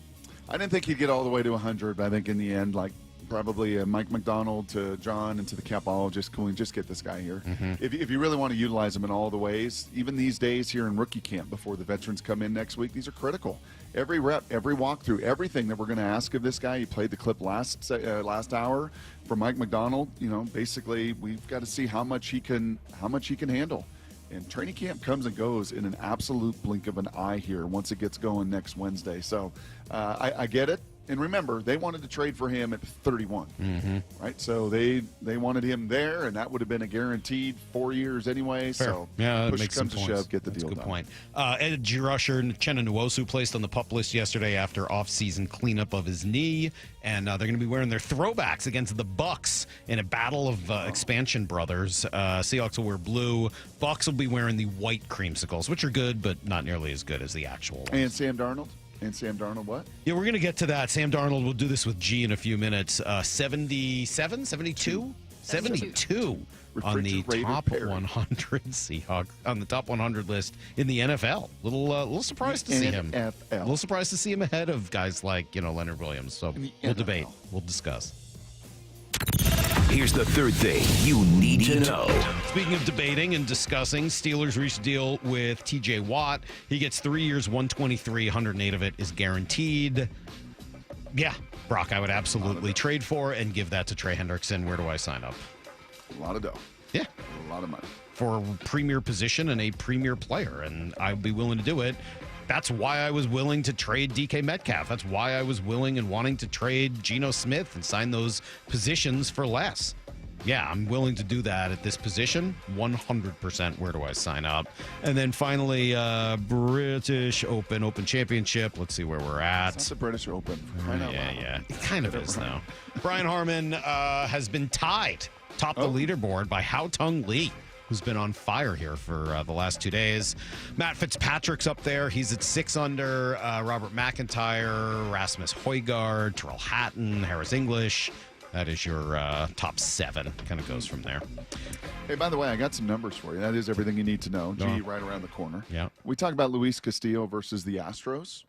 And Luis Castillo versus the Astros very much mirrors Luis Castillo versus just about everybody else. Home and away, pretty different. Mm-hmm. So he's actually pitched against them twice this year. In Houston earlier this year, and earlier this year, and then April 8th at home against Houston at home.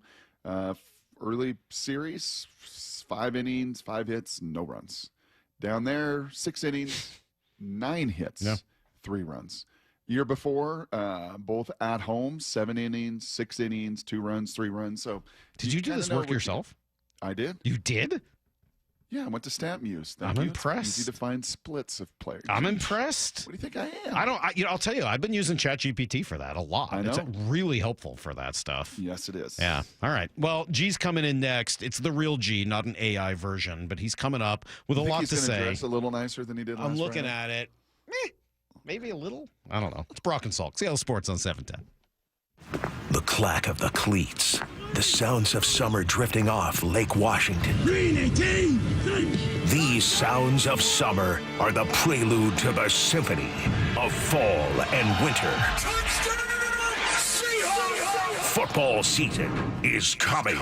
Just 5 days until Seahawks training camp begins. Seattle Sports training camp coverage is presented by The Landing in Renton. The home of the Seahawks, Seattle Sports.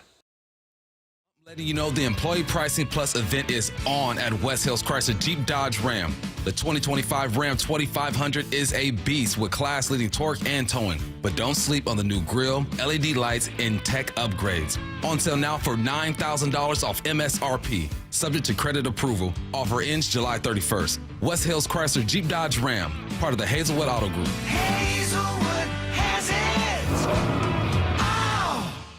The biggest scuba sale in America starts next Thursday at Underwater Sports in North Seattle. Clearance prices on masks, regulators, computers, fins, tanks, BCs, free photo and video seminars, free fitting and incredible savings on a custom fit dry suit. Big savings on beginner, advanced, and specialty classes. Underwater Sports 47th Annual Divers Fair starts next Thursday at the North Seattle Underwater Sports Store. Don't miss the biggest scuba sale in America. And this week's First Mark Challenge victory goes to Lonnie. Lonnie, why did you call First Mark Insurance? We've been with the same insurance company for over 32 years. And my husband said, come on, let's at least try it. And that was the smartest thing we ever did because we saved thousands, literally thousands a year on our insurance. They improved it. It cost me less, and it was a higher value. You know, I can't say enough good things about Scott because everything that he said he'd do, he did. What do you tell your friends they can expect when they make the call to First Mark? An easy, profitable, and actually pleasant call. They genuinely are trying to help you, and you can't beat that. We were silly to wait so long. A couple other friends that have called, too, they said, why didn't you tell us about this sooner? You see, Lonnie did it. My family did it. You got to do it, and it's totally free. Go take the First Mark Challenge today. See how much they can save you and how much better your coverage will get. Maybe you will be our next First Mark Challenge victory. Go to firstmarkinsurance.com. Keeping your engines healthy means protecting them in season and out. Experts trust Stable to do that. And third-party testing confirms it. Stable is the industry leader in preventing fuel-related issues, no matter if you use it in your car, boat, or outdoor power equipment. In season or out, at every fill-up or when you store, start with Stable. If you love to travel, Capital One has a rewards credit card that's perfect for you. With the Capital One Venture X card, you earn unlimited double miles on everything you buy. Plus, you get premium benefits at a collection of luxury hotels when you book on Capital One Travel. And with Venture X, you get access to over 1,000 airport lounges worldwide. Open up a world of travel possibilities with the Capital One Venture X card. What's in your wallet? Terms apply. Lounge access is subject to change. See CapitalOne.com for details. When it comes to the security of your business, doubts can creep in about who you're trusting to protect it. Are they a reliable service? How will I know if something happens? Are they keeping everyone safe? At Bay Alarm, we got you. For nearly 80 years, we've been putting our customers' minds at ease with our advanced technology and personalized support. Feeling insecure about your current security service? Visit bayalarm.com today to talk to a local security expert. Heading outdoors or on the water this weekend? Check in with Joey and Nelly on the Outdoor Line from 6 to 8 a.m. every Saturday on Seattle Sports and the Seattle Sports app.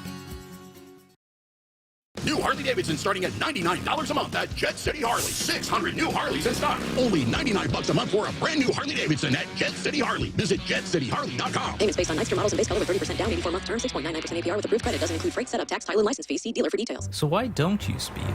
I've had one too many close calls on the road, and then I learned the facts. It's dangerous to drive too fast. It's true. 1 in 3 fatal crashes involve speeding. Most people try to be safe, but speeding is dangerous. You know, the faster you go, the longer it takes to stop. The faster you drive, the harder you'd hit someone. Slower speeds save lives. Please drive the speed limit so everyone is safe. Learn more at togetherwegetthere.com. Luxury awaits at Snoqualmie Casino and Hotel. It's Mike Salk here, and the opening day for the hotel is August 8th. Book now for an unforgettable summer experience. Go to snocasino.com. Seattle's closest is now Snoqualmie Casino and Hotel. Change is always happening. It's part of life. And when it comes to music, change is all around us. Songs are rewritten. Classics are remixed. Bands and artists come and go. Even our taste in music changes. Here at Xfinity, we know there's still good in keeping some things the same. That's why we want to do our part with a 5-year price guarantee on our internet. It means no matter what changes, you get 5 years of the most reliable Wi-Fi with our best equipment included for a price that stays exactly the same. Surprised? Life is full of them.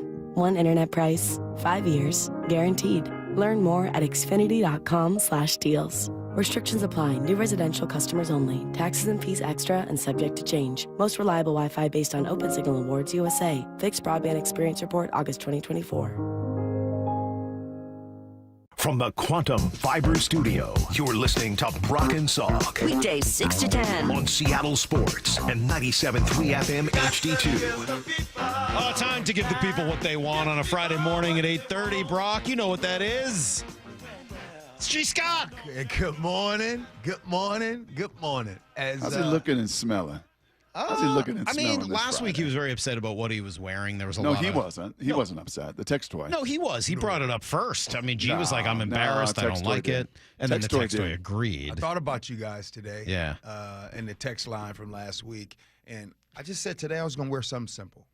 I wore a T-shirt. I think that's why the YouTube thing isn't working right now. We can't even get you on screen. I think the camera's afraid of showing you after last week.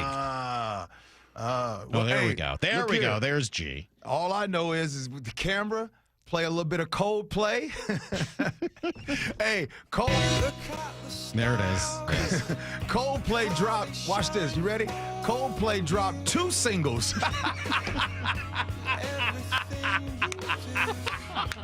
Whoa! Coldplay dropped 2 singles. Where'd you read that, G? Where'd you hear that? You heard that somewhere. I read that. Oh, that's too bad. I would have given you credit. I read that. That's a good one. But I just, look, man, I got to say, now, I'll tell you something that is true.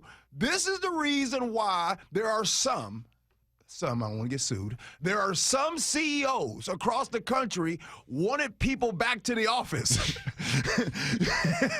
They missed their side pieces. Oh. Man. We're talking sports today. For anybody who doesn't know the story, it's quite the story. This CEO and a woman who worked with him, right, at his company were caught on camera at a Coldplay concert in a warm embrace, let's say. Yeah. And they panicked when they got caught on the kiss cam, and then it went viral, and then people figured out who they are. And now it's like a huge disaster, and he's had to apologize poorly, and yeah, quite the mess. Coldplay, like back in the news for the first time in forever. This is the greatest thing that ever happened to them. And she was in charge of HR. Yes, the HR director. Ooh. Man, no, I'm just going to leave that alone.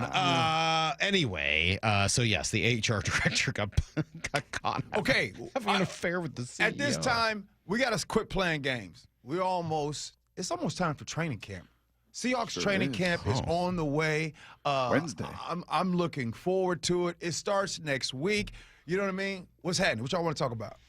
Well, Brock's being kind of a wuss. I got to tell you, like, Brock gives me a lot of good takes. This one's a bad take. I love Brock. And if Brock were to say to me, hey, Mike. I'm here. Oh, are you? Okay. Yeah, you don't have to address me like I'm not here. If Brock were to say to me, I'm talking to G. Would you stop? I'm talking to G. And I'm telling him what you think. Oh, okay. G. Yes. If Brock were to say to me, I don't think Trey Hendrickson is that good, he's not worth it, I would respect the take because Brock knows that stuff much more, much better than I do. Okay. He knows what kind of player he is, what his value is, what he's able to do. That I totally respect. But Brock's 3 reasons for the Seahawks not trading for Trey Hendrickson and then giving him a similar deal to what TJ Watt got yesterday is 1, they might not have enough cash on hand. 2, their offense might not be good enough right now to warrant it. And 3, they're a draft and develop organization, and what does it say to the players already on the team? And I got no love for any of those 3 arguments at all. And I look, Brock and I, we've come a long way. We've come a long way, G. I don't disagree with anything that Brock said. Thank you, G. I don't as a matter of fact, I got one even more. I don't think that Trey Hendrickson, he would be in Seattle what he is in Cincinnati. It would remind me of T.J. Houshmandzadeh. When T.J. Houshmandzadeh, when he had Ocho Cinco and him with the Bengals, some of you all remember that, he was a dog. And I'm not saying that he wasn't a dog. I'm just saying that he wasn't a dog here in Seattle. And sometimes, as you all know, it's all about fit. Right? Like sometimes it's about fit, it's about timing. Like Salk's shirt today. Man, can we get a timeout? This damn shirt that you're wearing today, I love this shirt. Is hideous. Golf shirt, baby. This shirt, I'm telling you right now. Golf shirt. If you weren't married to Heather now, golf shirt. You would never be married wearing shirts like that, golf my boy. Shirt, baby. See, golf this shirt right here, golf shirt. This lets the world know that you are comfortably married golf to a shirt, woman. baby. You guys been together 30 years. This you shirt can tell. is for Michael Bumpus when he walks in here to see that I'm going golfing while he has to continue to work. And Heather, you've got the safest man in the world, Heather. Dude, I'm going out on a golf course. Who cares? This is what it's all about. Ladies would be like, that man is married. I appreciate you both trying to distract from your god-awful arguments about Trey Hendrickson. Okay, let's go back. Fit. You went Actually, fit. G's argument's a decent one. I'll buy the fit one. Okay. Your argument's still terrible, bro. No. It is. Right Salk now, doesn't understand budgets. Salk likes to play sports talk guy. Like, I don't have to worry about budgets. I don't have to worry about how this affects other moves. I don't have to worry. I don't have to worry about the cap. I understand no, that. You don't. You just saved money by getting rid of a wide receiver and spending less on a quarterback. The whole reason to do that. Oh, by the way, I know they spent so much money in the offseason on their offensive line, building it up and all the things they did in free agency to make the offensive line better. Yeah, that's right. After that, they can't afford to bring in Trey Hendrickson. Good point. Yeah, I'm with you. You don't want to pay Charles Cross and Abe Lucas. You're right. I do, and you can do all of that. Oh, sure. Yeah, just funny money. Just pay them all. Pay Abe Lucas. Pay Charles Cross. Pay Hendrickson. Pay them all. You can do that. Print did more I say money. Pay them all? Can we I print literally more said money? you just shouldn't pay your wide receiver. $36 trillion in debt. Let's just keep printing money. What are you talking about? That is not my argument even a little bit. Tax. Money. Trillions. What are you doing? Debt. I like it better when you're not here on Fridays. Go ahead, G. Apologize. Sorry. Go ahead. I mean, I think that there is a lot of judgment going into this season on the O-line because they did not make any type of big splash and moves money-wise in free agency. And I just want to say this. That doesn't always make things better. Yeah. Right? Okay, no, hold on. I'd actually like to disagree with that statement. That's not the reason there's consternation about the offensive line. No, I would like to tee G up on this because G is closer to this than he is anything else, and certainly way closer, Salk, than you and me and anyone in this building is to this question that you can answer, G. And I don't want to bias it, and I don't want to say, because it was my third point about paying people from the outside rather than taking care of your own that have earned that in many ways. In your life experience, having been around that building for, 15, 20 years? 22 years. 22 years around that building. What is it like to just the culture of a locker room when you pay somebody from the outside that kind of money? Oh, I thought you were going to go the other way. You can go either way. You can take it. I don't want to bias it. Let's go on the outside. They better be good, right? That whoever that player is that's getting that money, because it's already, you come in. Some people are, the players are built a certain type of way when they've been drafted there. They've homegrown inside of that facility, inside of that locker room. Now, if there's somebody on the outside, they get paid and they come in, okay, they better get down and play.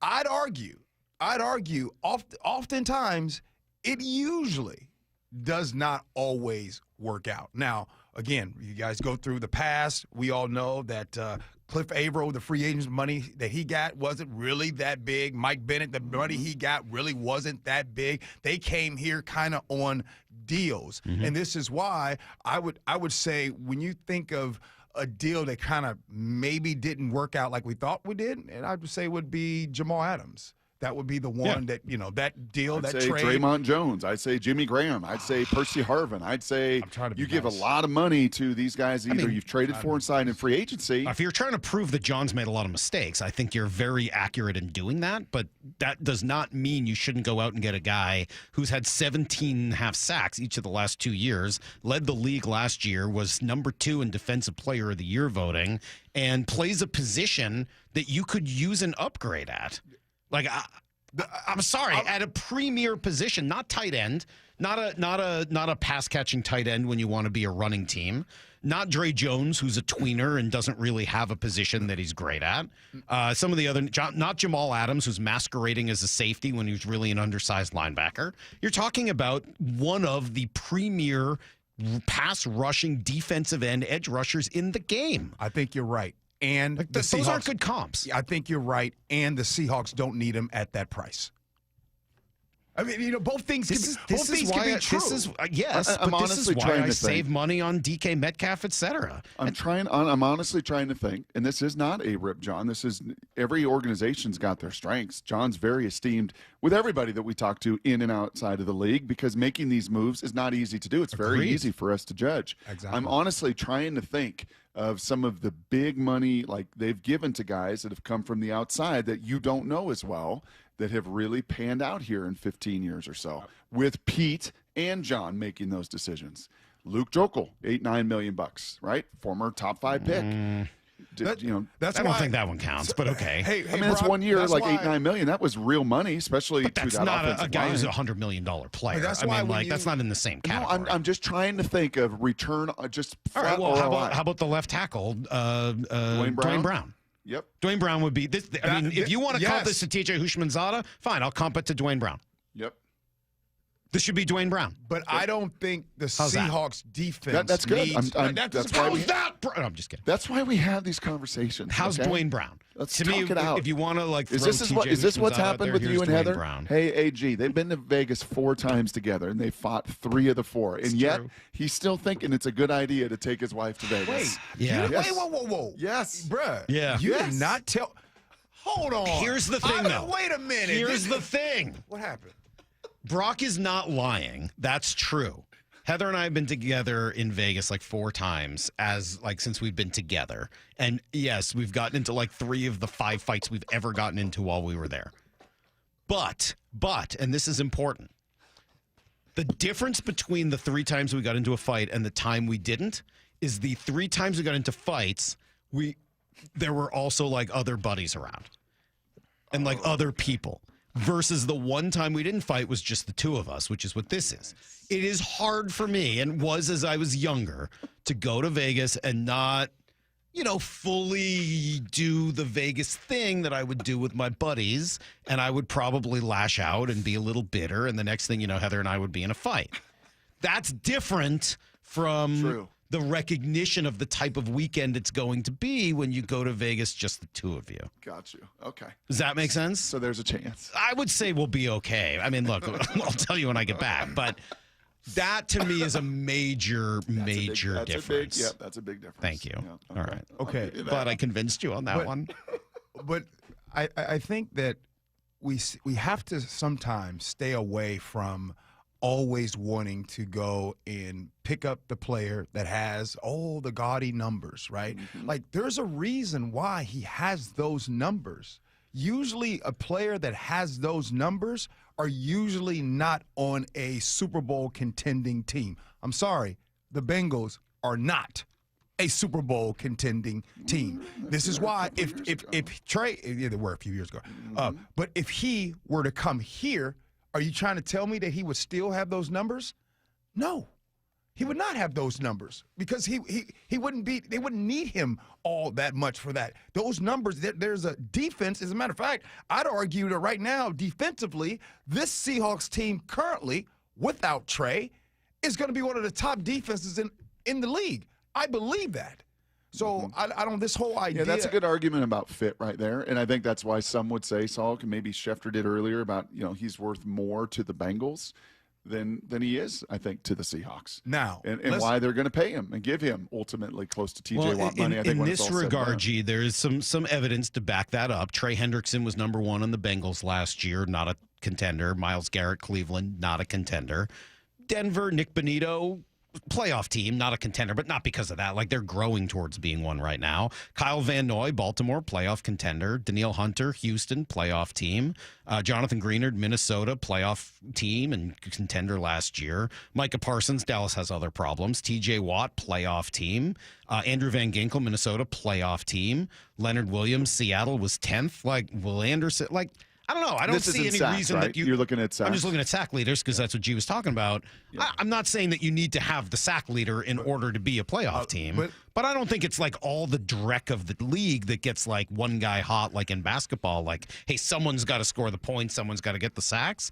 I don't think that's Trey Hendrickson. Can we admit that a lot of us fans get swayed by sacks? Like, sacks. I mean, sacks are great. They're phenomenal. They're fantastic. But if you want to start, let's judge sacks when this Seahawks team, when that era, when they were incredible, right? Like, it's not always about the sacks. Again, I do believe he's good. He's better for them than he would be for the Seahawks. Now, the other answer to your question, and I thought you were going to go here. Hold on. Can I just ask you one other thing before you do? Why were the Seahawks interested then in trading for Max Crosby? I mean, who wouldn't be interested in trading Aren't they for Max similar Crosby? Types of players? I mean, because you were unloading Geno to them in that trade. Okay, but you did that. Yeah. You unloaded Geno. So, like, why wouldn't you be interested? If you were interested in Max Crosby, why wouldn't you be interested in Trey Hendrickson? You're always interested in good players. I mean, then you should be interested in Trey Hendrickson. And by the way, we don't know how far that interest really was. You could say one thing, but we all know that there's a game, there's strategy, there's chess. No, they were played. interested. They were interested. Flat out. They were interested in trading for Max Crosby. Okay. Did they have Geno? Max is 27. Did they have Geno at the time? Well, he would have gone in the deal. Boom. Okay. Right, but there you go. Okay, but that works out. You trade Geno, you get him back, you end up, then you'd still sign Sam Darnold. Like, your team still would have done it the same way. I think they would say because he's 3 years younger. Because he's in his twos. But now let's go for on the the next other, 3 years. But let's go on the other side of things. And this is the part that I thought you were going to ask about, Brock. And this part right here, that this is something that I got to witness time and time again, is when guys got paid within that building that had been there. You want to talk about excitement. Mm-hmm. Excitement when you see your dog, you see your boy right there in the locker room that just got that payday. So you paying Boye big money? Who? You going to pay Boye big money after this year? You're going to pay Charles Cross first. I know that, but at this position, are you going to pay Boye? Yes, if he does what he's supposed to do. Yes, I think if he continues and was essentially the player he was last year. Yes, you're going to pay Boye Mafe big money. You're going to give him $100 million. No, I mean, no. I don't know that he's $100 million, but I'm going to pay him. Okay. Wait, hold on. Just the same as if you go back then, not everybody was getting equivalent of. I mean, it wasn't $100 million then. It was like $50 million back then. So yes, but the point is, you got to start seeing some of that happen. If you start seeing draft picks come here and then they're leaving and not happen, that's not a good thing.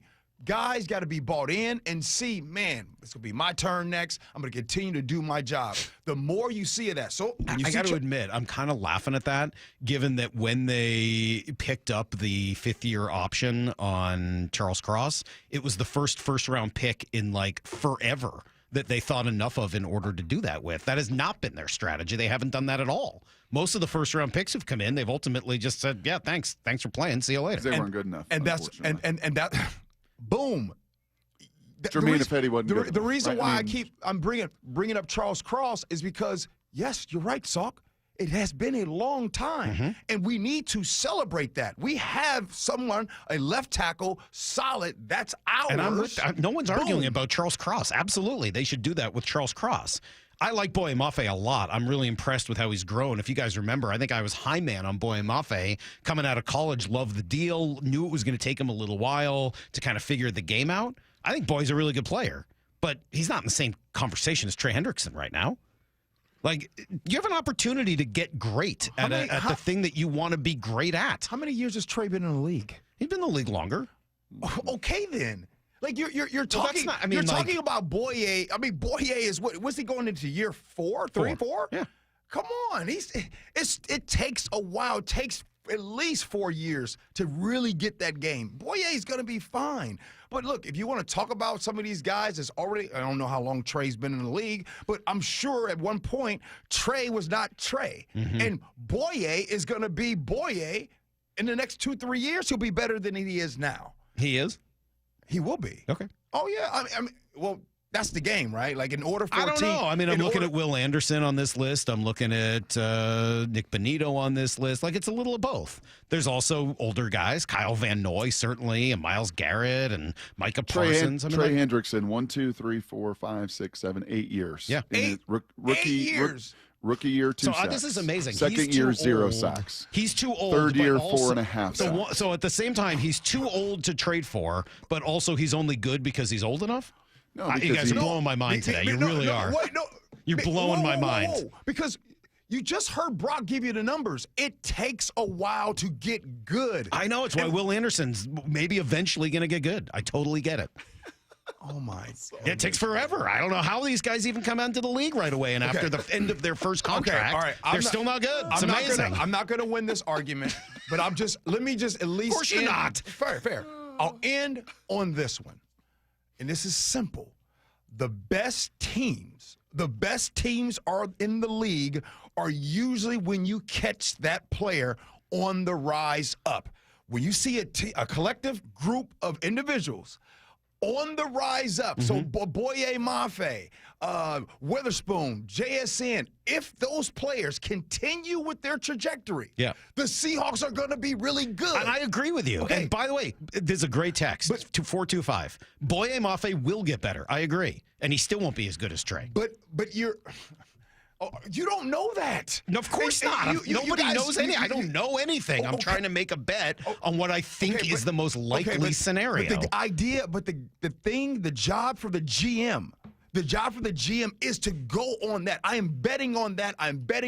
And I also, if I'm bringing in a Trey Hendrickson, and if I'm going to bring in a Trey, I know that means I'm not going to pay one of these young guys. And it's probably Boye Mafe, okay? Oh, so you don't want to pay Boye Mafe? I didn't say that, but if I have Trey Hendrickson, I'd rather pay Trey than Boye Mafe because he's a better player. Oh my God! So right now, whoa! So right now, am I taking crazy pills? Yes, you are. You'd rather throw all this money at Trey Hendrickson, and this is year 8, you said? Yeah. 8? And not the guy, did you say year 9? This would be his 9th year. 9th year. And you have Boye Mafe at year 4? Yeah. This is why you wouldn't be a GM long. Yeah. This is why you wouldn't be a GM long. You know what else I This would have is done not if I was a Madden. GM, which This is why not I would have traded DK Metcalf a year ago when he actually had value, and that's why I would be a GM for quite some time. Yeah, I don't think so, man. You're not going to get me on this one. I love it. This is a good debate, but you're not going to get me on this one. Can you come in here, man? Yeah, it's a good debate. No, I'm enjoying watching you two do this. It's pretty fun. Salk already tried to throw his punches at me in Blue 88, so we're good. We're good. We had our debate. Brock is sad though. It's just that Jody Allen doesn't have enough money to put up the cash at the top. I mean, the salary cap will work, but she just doesn't have the cash up front for it. It's just sad. I feel bad. It's really sad.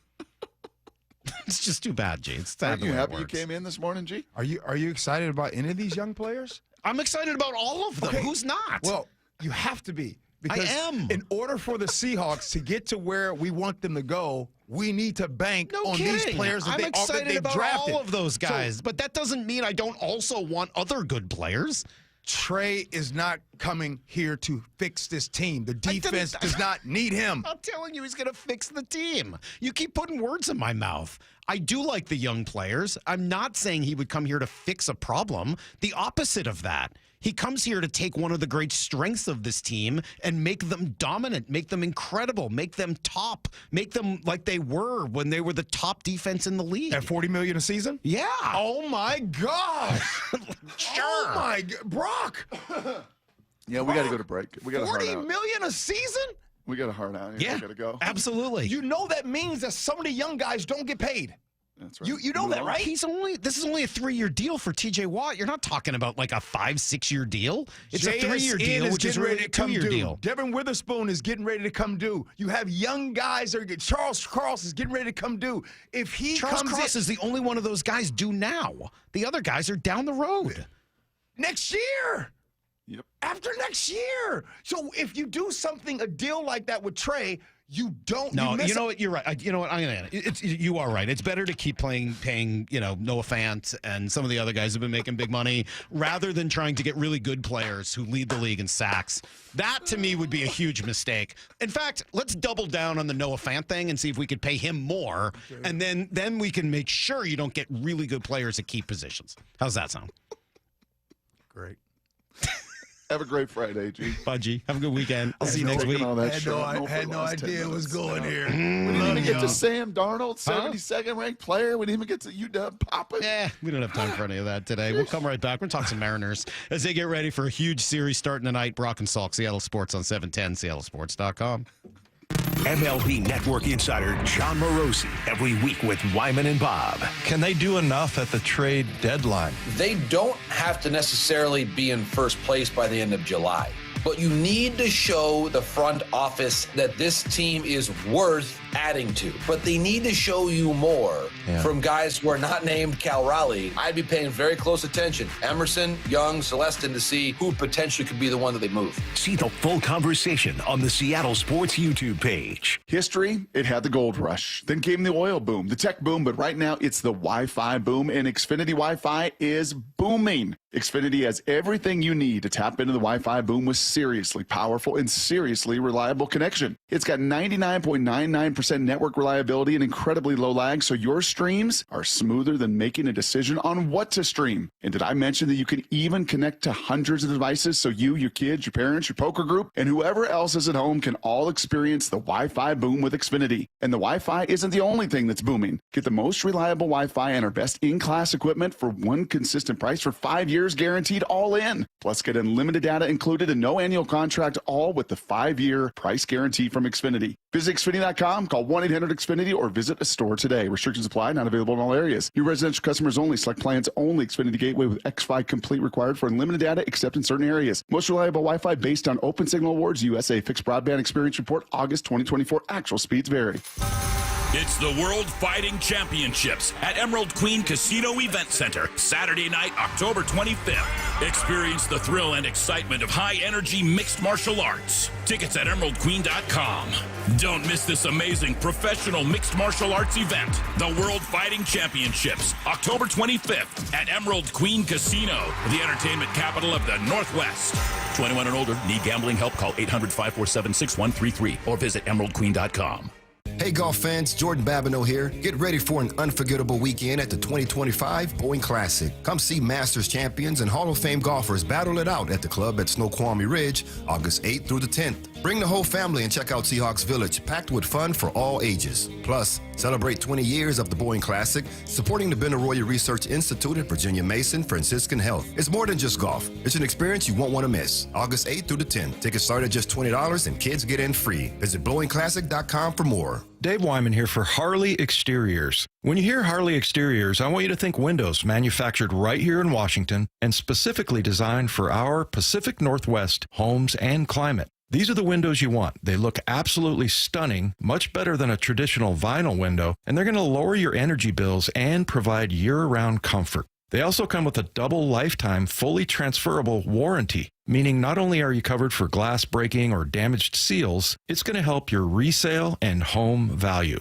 These windows last up to 60 years. Harley Exteriors is making these windows affordable with options like 0 payments and 0 interest up to 12 months for qualified buyers. In July, Harley Exteriors is offering 50% off basic installation, no payments, no interest for 12 months, and an additional $200 off your project. Think Harley Exteriors for windows, doors, and more right here in the Puget Sound. Call 833-HARLEY or just go to harleyexteriors.com. This is the story of the one. As a safety manager at a manufacturing plant, he does everything he can to keep his coworkers safe. From finding ways to reduce risks to keeping safety supplies in stock. And for that, he relies on Grainger. Grainger offers a broad range of quality products and next-day delivery, so he can always play it safe. Call 1-800-GRAINGER, click Grainger.com, or just stop by. Grainger, for the ones who get it done. Get in the zone, AutoZone. Welcome to AutoZone. What are you working on today? Hey, that's the spirit. Right now, we're celebrating free with a free STP oil filter when you buy 5 quarts of oil and free Duralast brake pads when you buy 2 rotors. Like always, free battery testing, charging, and recycling at every store. Celebrate free at AutoZone, now through July 28th. Get in the zone, AutoZone. Restrictions apply. Hey, Green Gobbler here. So you've got a clogged drain in your bathroom. Water in the sink's overstaying its welcome. You're spitting today's toothpaste on top of yesterday's toothpaste. You hope that it go away. Yeah, clogs don't just go away. I make them go away. I'm Green Gobbler, the only clog dissolver you need. I'm bleach-free, safe for your pipes, and I work. Guaranteed or your money back. Because I never met a clog that was gonna unclog itself. Green Gobbler. Let the gobbler get it. If you've got a gas-powered engine, keep it running like new at every fill-up. Stable in-season protection is your engine's preventative medicine, cleaning and protecting the entire fuel system in season. In outdoor power equipment, prevent gum and varnish buildup that could cause a rough or non-running engine. For cars and trucks, increase fuel efficiency and power by removing deposits, ensuring your engine's long-term health. Stable outperforms the competition in independent lab testing. So at every fill-up, start with Stable. The countdown is on. Just 5 days until Seahawks training camp. On the home of the Seahawks, Seattle Sports. 710 KIRO AM Seattle and KIRO FM HD2 Tacoma. Get in the freaking auto! From the Quantum Fiber Studio, this is Brock and Salk on Seattle Sports. I don't read the internet, guys. Take the bull by the hands. And Brooke, you are. And Brooke, you are. Now here are your hosts, Brock Heward and Mike Salk. Two things I'd like to do really quickly before we get to the Mariners. Number one, to our Answer the Question Jerk questioner the other day. Yes. Pat McAfee is another voice that comes on there. Richard Sherman, Matt Hasselback, as far as some of the different voices, and Dimitri from Russia right there. That's a goodie, but an oldie but a goodie. Secondly, let me just be just as explicitly clear as possible. If today, this weekend, the Seahawks trade a third-round pick, second-round pick to Trey Hendrickson and sign him to a 3-year, $100 million, it wouldn't, I don't think, be quite T.J. Watt because he hasn't done it that long at that level and do all the things that T.J. does. If it's a 3-year, $110 million, 90 guaranteed, by no means would I crush them at all. I think simply they are betting that a Boye Mafe, that a Derek Hall, that the group of 4, they also signed DeMarcus Lawrence this offseason. They're hoping Uchenna is going to be back for the regular season. They're making that bet that group of 4 is going to be better and give them 20, 30 sacks between them. And with Leonard and Byron. And there is something to that. I get it. Like, as I said, if you tell me, Brock, that you don't think he's a good enough player or he's not the right fit for this defense, I haven't seen, okay, and the I'll sad believe thing you. is in the AFC, we don't see the Bengals. We don't know the Bengals. If this is somebody, Salk, in the division, if this is somebody in the NFC, if this is somebody we've played every year, like the Seahawks played the Panthers you just don't see Trey Hendrickson. Now, I'll trust DJ. He does, in the AFC, and he has seen him, and he believes his skill set because he's not a speed guy, all gas guy. He's a technique guy. Can play for the next 3 years. I certainly would not crucify the deal. And it's 3. It's not 8, right? I mean, that's the other thing. And TJ sort of sets it does you a favor if you want to go down this road. By the way, have you seen all by these only deals? taking 3 years. This will shift us to baseball and the Mariners. Have you looked at all these NFL deals? Have you noticed what they all are? 3 and 4 years. Why? Because in 3 and 4 years, that CBA is coming due as well. Great point. So, and yeah, both of those leagues are going to have a reckoning, I'm sure. So Mariners start their huge series tonight, and I'm sure we'll get some calls on this as we take phone calls at 9:30. You can certainly weigh in on the Trey Hendrickson debate we just had, but also on what you now want to see from the Mariners in the second half. Brock, I showed this earlier. Daniel Kramer was asked about the Mariners' key to the second half, the one player. And not surprisingly, he went with Julio Rodriguez. I'm not here to argue with Daniel Kramer because that's as good an argument, as good a name as you could find. But if I had a second name, or I could put a second one up there right with Julio and maybe even ahead of him, I think I might go with Logan Gilbert just because that is the one thing missing right now is that ace. Well, no, both things have been missing, but that ace-like performance every 5 days from Logan Gilbert.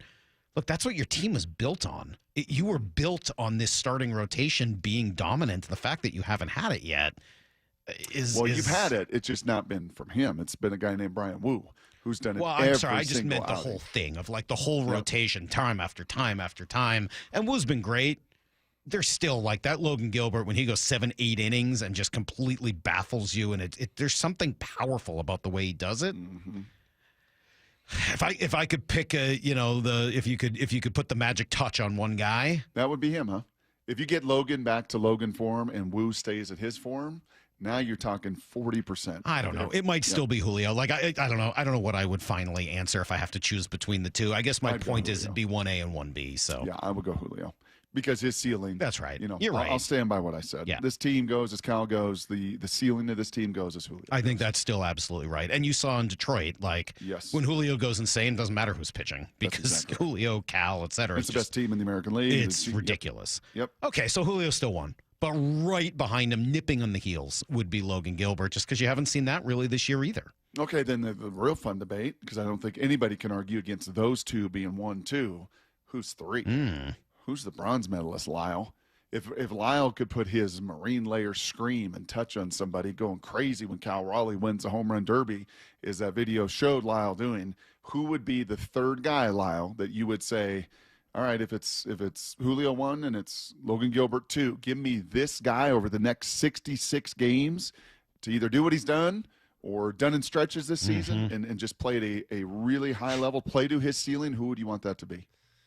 I mean, I'd like to say somebody not on the roster because they're going to add somebody really impactful at the deadline, and I'd like to say it's going to be some really high leverage reliever. But if you want somebody on the roster,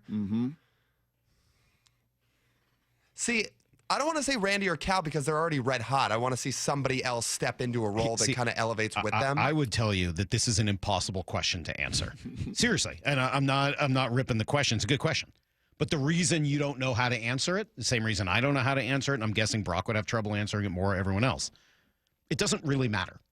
If you can get any other player cooking with those guys, you've seen it this year. When Jorge Polanco's wicked hot, they're great. When J.P. Crawford's burning hot, they're great. When Randy Arozarena hits 9 home runs in 13 days, they're great. When Luke Raley goes nuts, hits a bunch of home runs and steals bases, they're great. In some ways, it doesn't really matter. Just get one other player, any of them. Heck, when Dylan Moore and Leo Rivas were red hot, it made them great. Like, you just need one other guy.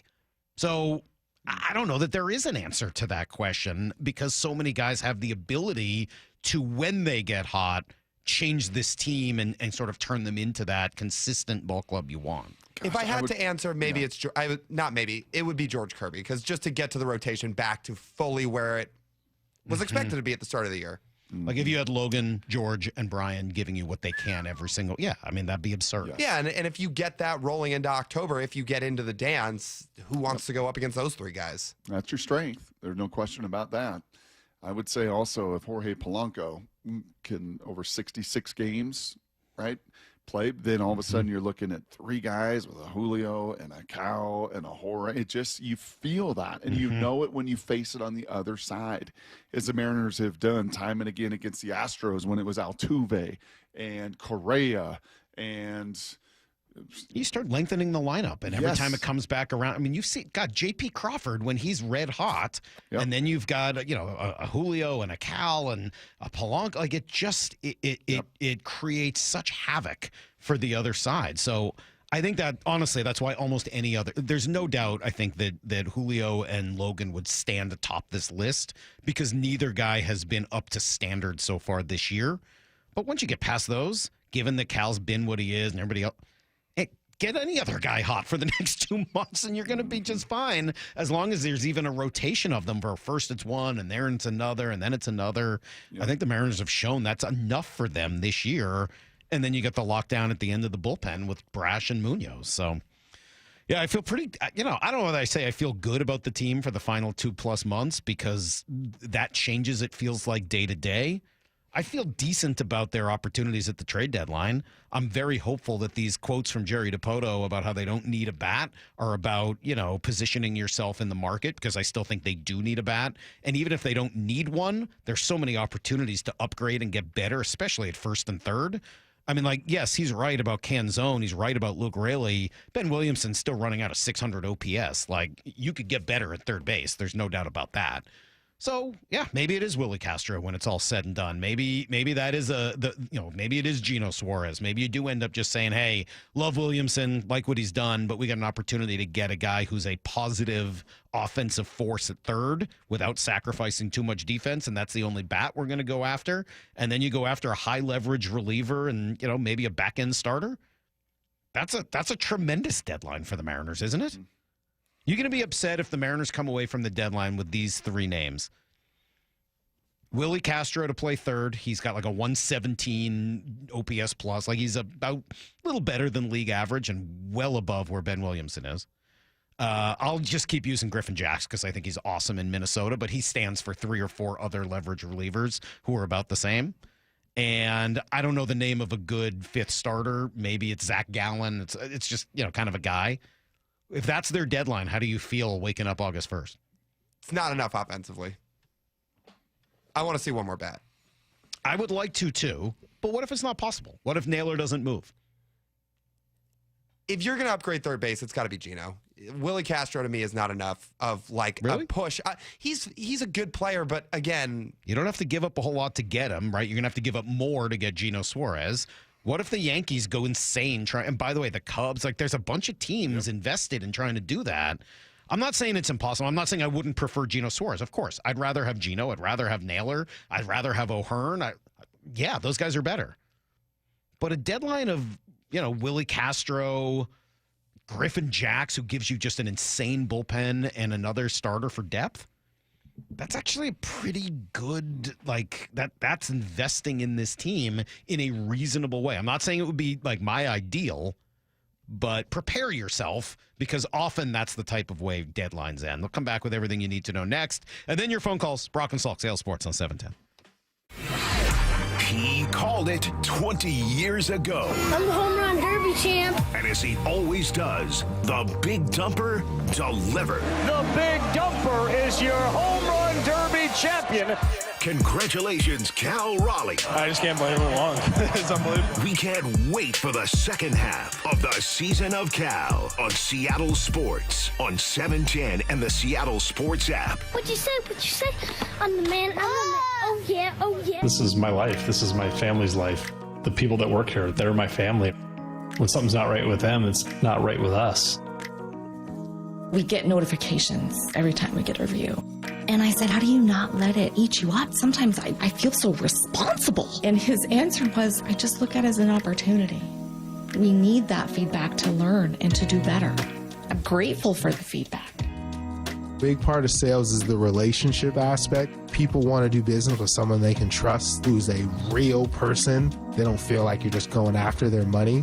And when you take the time to get to know them, get to know their needs, not be a car salesman, but be a consultant, then they feel more comfortable with you, and just the experience is better on both sides. It's not about closing deals. It's about opening relationships, helping people make the right choice. The LJ Way is the Lee Johnson Auto family. The biggest scuba sale in America starts next Thursday at Underwater Sports in North Seattle. Incredible savings for 3 days only. Divers Fair only happens once each year at Underwater Sports, 107th and Aurora Avenue North.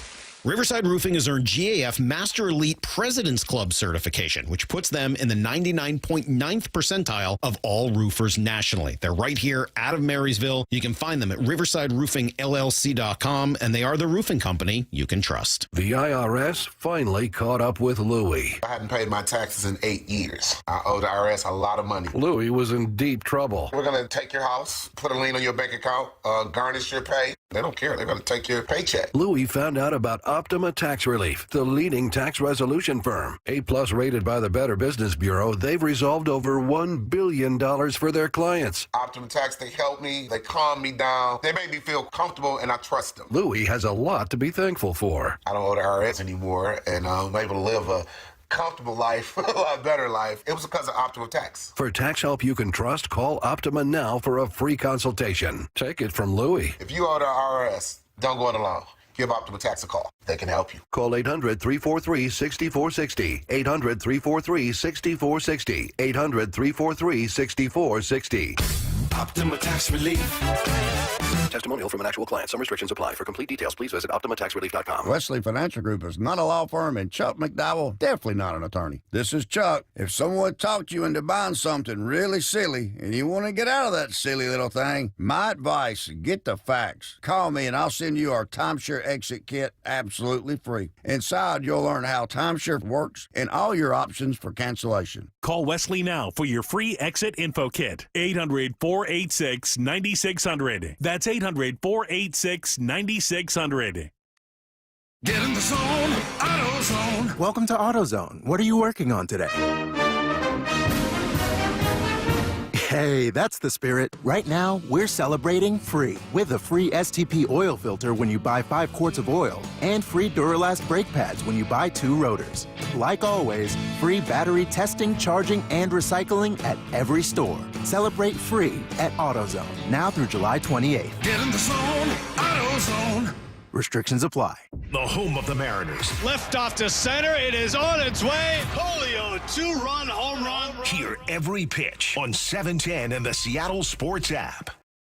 Dave Wyman joined by a very special guest, Dr. Daniel Landis. He's on the Swedish CyberKnife team treating prostate cancer and accepting new patients. Dr. Landis, what could patients expect during CyberKnife treatment? So the CyberKnife treatment's an outpatient procedure. Essentially, it's a 5-day treatment, about 30 minutes per day. You walk in, you walk out. You essentially don't feel anything at all during treatment. Many patients still work full-time while they're having treatment. That's incredible. Where are your patients from? We see patients from all over, patients from out of state, Alaska, Idaho, from all over the world, honestly, since it's such a short treatment. How can someone get a hold of you? Yeah, I would encourage patients to reach out to us directly. We'd be happy to schedule a consultation. Thank you, Dr. Landis and the team at Swedish CyberKnife for the wonderful work they do. And remember, you don't need a physician's referral. Treat prostate cancer with Swedish CyberKnife. Go to swedish.org/cyberknifeprostate. That's swedish.org/cyberknifeprostate. So what are you reading? I'm checking out the ratings on the new TVs, and it looks like Samsung, LG, and Sony got the best scores. Just like last year. What about those new high dynamic range TVs? They got the highest scores of all, but their prices are really high. Did you check online? Yeah, their prices were about the same. Well, there's one place where we can get a hot deal on those top-rated models. Where? At Video Only. Check out the ratings on TV stores. I see. Video only scored better than the others. So, if you want the best deal on the best TVs, Then we should take our TV ratings and head over to top-rated video only. at Video Only, you won't find huge stores with refrigerators or microwaves, but you will find the best deals on top-rated TVs, soundbars, and monitors. Shop around. Just make sure you visit Video Only, because if you don't, you'll be sorry. In South Center, Bellevue, Linwood, Federal Way, and Tacoma, Video Only. Need to know. 15 minutes past every hour with Brock and Salk. Here's what you need to know. Up first. Yeah, fun All-Star break. Thank God it's over. I'm ready. Let's go. Baseball starts again tonight with a huge homestand. Mariners will be here taking on the division-leading Astros, Brock, then a very good Brewers team. And, yeah, it's a little funky, the pitching matchups. Mariners are going to go Luis Castillo tonight, then Logan Evans. And we don't know yet who will throw in Game 3. It's TBD. Yeah, we got to assume. Trying to buy a little extra time for Brian Wu. He's had a big season so far. And then Kirby and Gilbert have both been hurt, missed a bunch of time. So trying to give them some time to ease into the second half. How does this play out over the next 2-3 weeks, the rest of the month? Over these 66 games, as they had plenty of time this week, Salk, to manage that, to look at it, to evaluate all the data. You know, Logan Evans eventually this year is going to be shut down. Right, he's going to get to an innings kind of limit in a spot that, you know, they're going to have to put him on the back burner or skip him in a start here and skip him in a start there. So kind of maximizing him right out the break probably makes some sense as well. And let's hope these Mariners can maximize all that momentum they built in that sweep of Detroit going into the All-Star break. Here's the second thing you need to know. Seahawks have been busy. They signed Nicky Manwari, third pick in the second round, and it's an agreement fully guaranteed. He retweeted Adam Schefter and said, "Showtime." I like it. Gets him in a rookie camp this week, and then training camp, of course, starts on Wednesday. And then Elijah Arroyo, I got to imagine that gets done shortly as well. He will be, as of now, the last Seattle draft pick yet to sign. Yep, that will get done, and now the next thing we will look for is kind of that physical pup list. And not surprised at all to see Nwosu. That was the conversation this offseason, had the knee cleaned up. Got a restructured contract because of that. Some money came off of his ledger a little bit, and he's got to get healthy. So he did not pass his physical. He will start on the pup. We know that, unfortunately, the fifth rounder, Riley's in that same kind of boat. Who else will be on that? That's always kind of my watch, honestly. In these days ahead, is they hit the field on Wednesday, but the veterans will start to report this weekend. They'll have their physicals. That will be the real next news breaking kind of stuff. Here's the third thing you need to know. Well, this has sort of led to a lot of debate over the course of the morning. Steelers pass rusher TJ Watt agrees to an agreement on a 3-year, $123 million extension. 108 of that is guaranteed. Adam Schefter saying 41 average per year will be the highest in NFL history for a non-quarterback. And, yeah, it comes at probably the second or maybe third most important position along with left tackle. So not a huge shock. And, you know, he's one of the great players in the league. For me, yes, it makes me think about Trey Hendrickson in Cincinnati. And, you know, if the Bengals don't want to make this a deal that's not quite that, but somewhere in that range, should you? And my answer is yes. Here's what Schefter says, a little update on what's going on in Cincy. Well, the Bengals are opening training camp within the week. And because of that, you'd have to think that there will be discussions that commence between Trey Hendrickson and the Bengals to try again to get a deal done. Let's keep in mind, they've been trying to do this for the better part of 2 off seasons, haven't been able to get a deal done. They've seen all these other deals get done in the interim with the price only rising. And Trey Hendrickson means just about as much to the Bengals as TJ Watt does to the Steelers, and his production clearly has been there. Now it's up to both sides to try to work it out, while the Bengals also try to see if they could find a way to sign the only first-round draft pick who doesn't yet have a deal from this draft class, Shamar Stewart. How do you have a first-round pick without a deal? How is that even possible with this CBA? Oh, because the Bengals are trying to protect themselves in his quote-unquote guarantees of his first-round contract and trying to put language in there they've never put in any other deal with any of their other ridiculous. And that should give you some hope if you want Trey Hendrickson like I do, that maybe there is a path to making that happen. The Open Championship. Then how many times are you going to screw that I kind of like calling it the British Open. I don't really have a problem with it. It doesn't bother me. I think it is the British Open, and it's the Open Championship. Brian Harman he went nuts this morning, shot a 65 in round 2. He's 8 under, so is Hao Tung Lee, who's also just about in the clubhouse. He's got just 2 more holes to play. Matt Fitzpatrick is up to 6 under. Guess who else is at 6 under? Who? Scotty. He's coming, man. 3 under through 6 today, so we'll see where that goes. Harris English has played some really good golf, a few others as well. So there you go. That is everything you need to know. Quarter past every hour here on the Brock and Salk Show. Another name to watch, John Rahm, 3 under. It's kind of cool to see. Rory is 3 under, going 2 under so far today.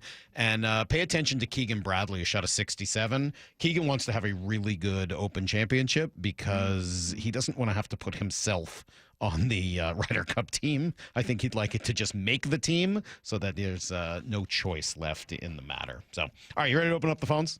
Yeah. I feel like today's a good day, huh? We've had some debates. We've had some good stuff. 866-979-3776. Mariners start the second half tonight against Houston. What do you expect?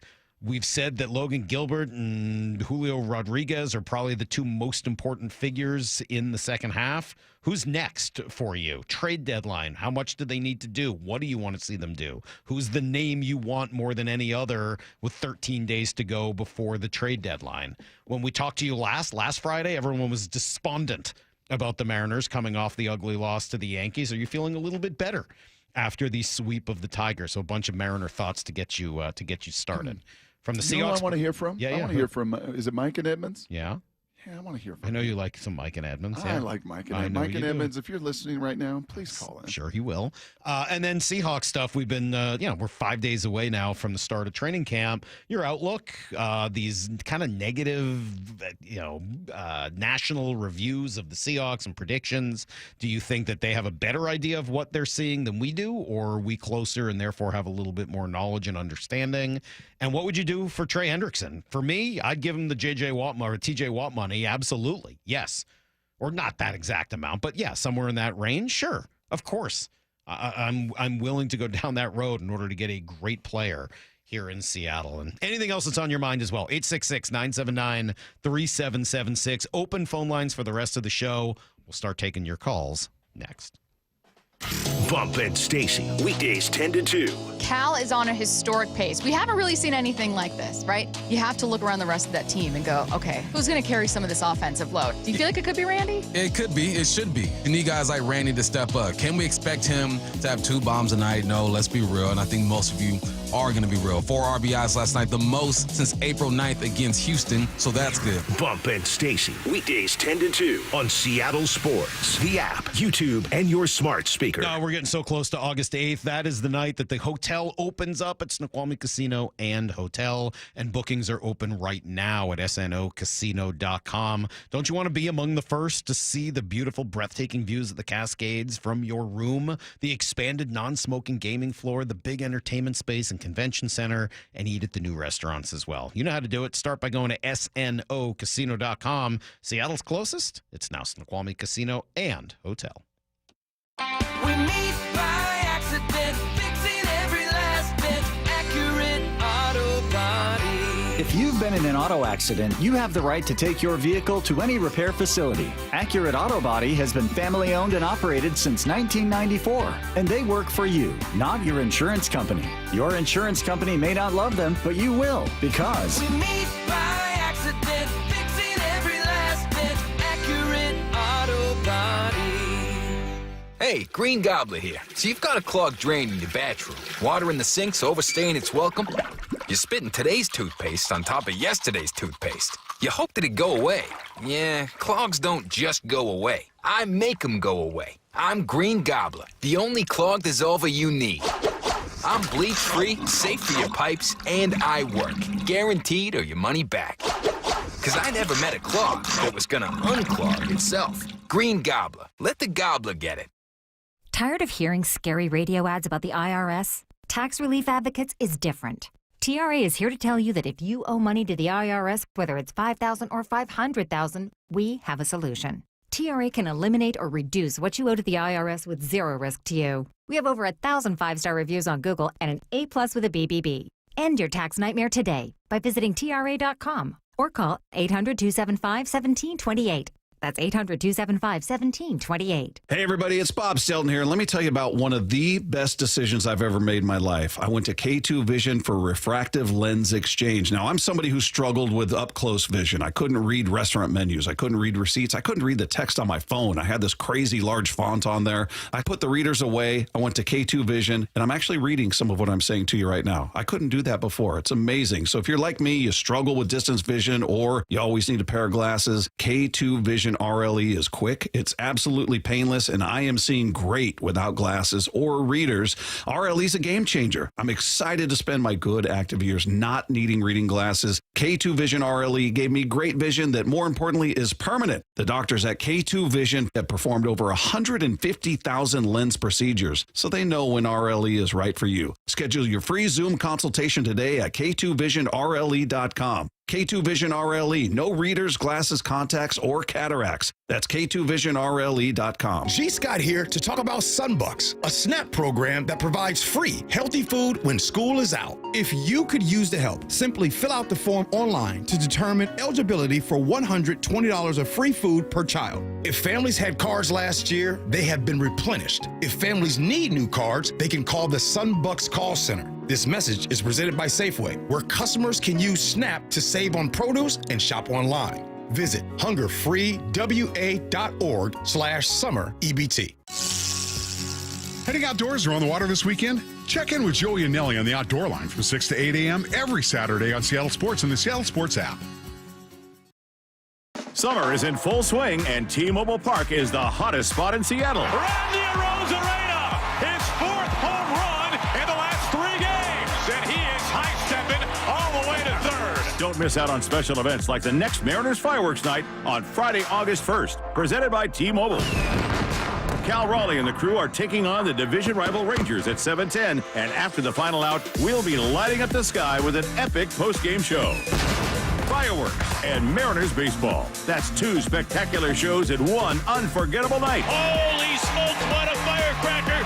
Upper deck number 34 for the big number. Go to Mariners.com to lock in your seats and check out what's on deck at the ballpark, including Aloha Shirt Day, Saturday, August 2nd. Plus, be here for more can't-miss post-game events. The Mariners Drone Show is August 22nd, presented by Muckleshoot Casino Resort. And the final fireworks night of the season is September 12th.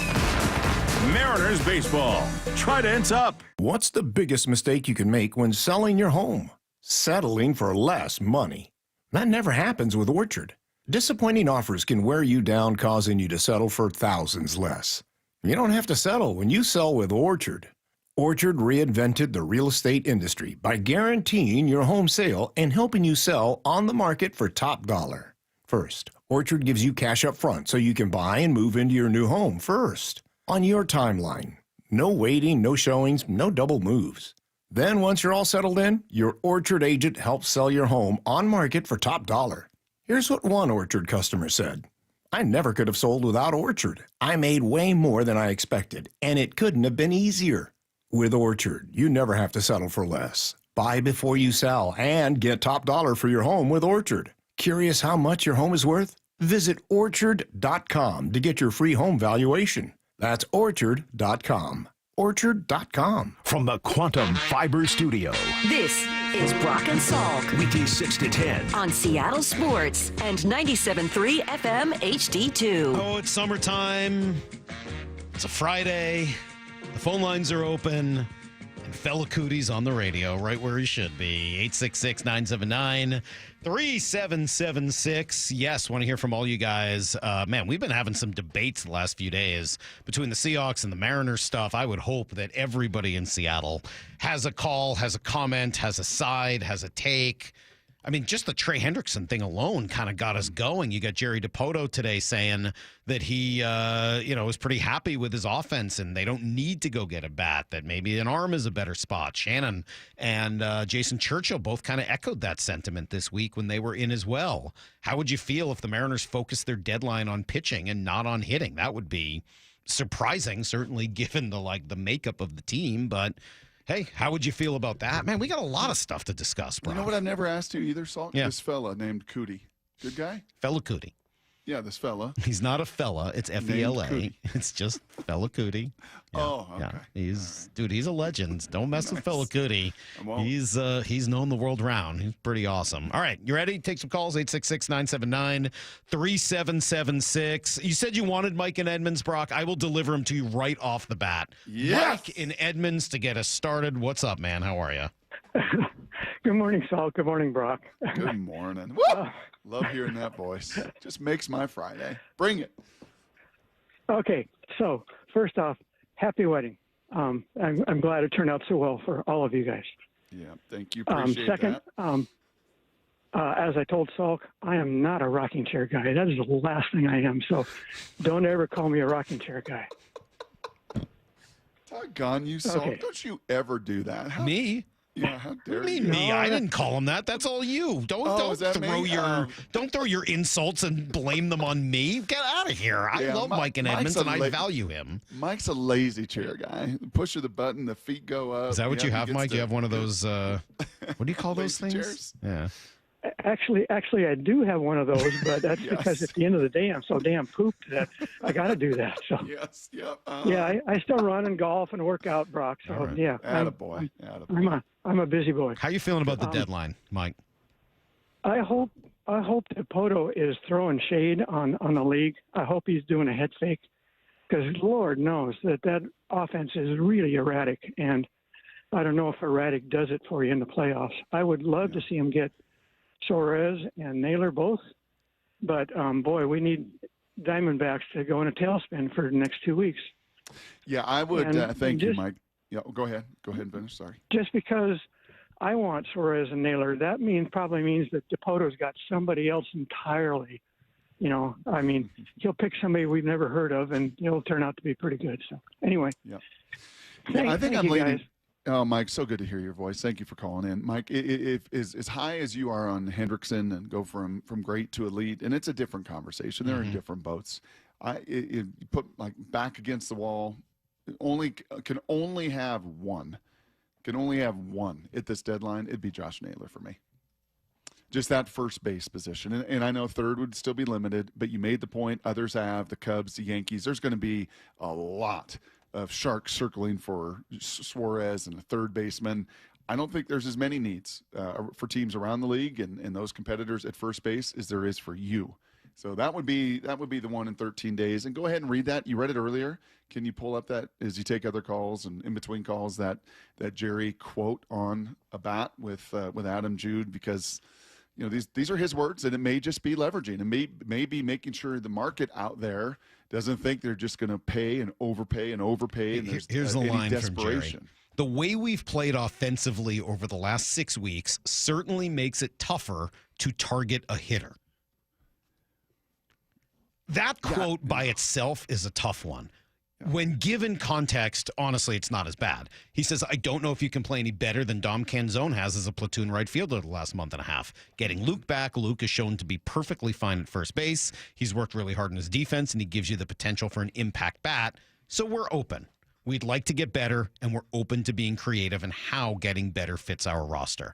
I think that does make sense. I will say, Brock, because of the play they've gotten from Canzone and Raley, if you're asking what position needs to be upgraded the most and has the most opportunity, there's no doubt it's third base. I mean, I like Ben Williamson a lot. I was high on him. He was the guy I wanted to see up first this year, and then he was, and that's great. And I even kind of like everything, by the way, Yes. you could possibly ask but for. he He's also gonna have has a an WAR. 81 OPS plus.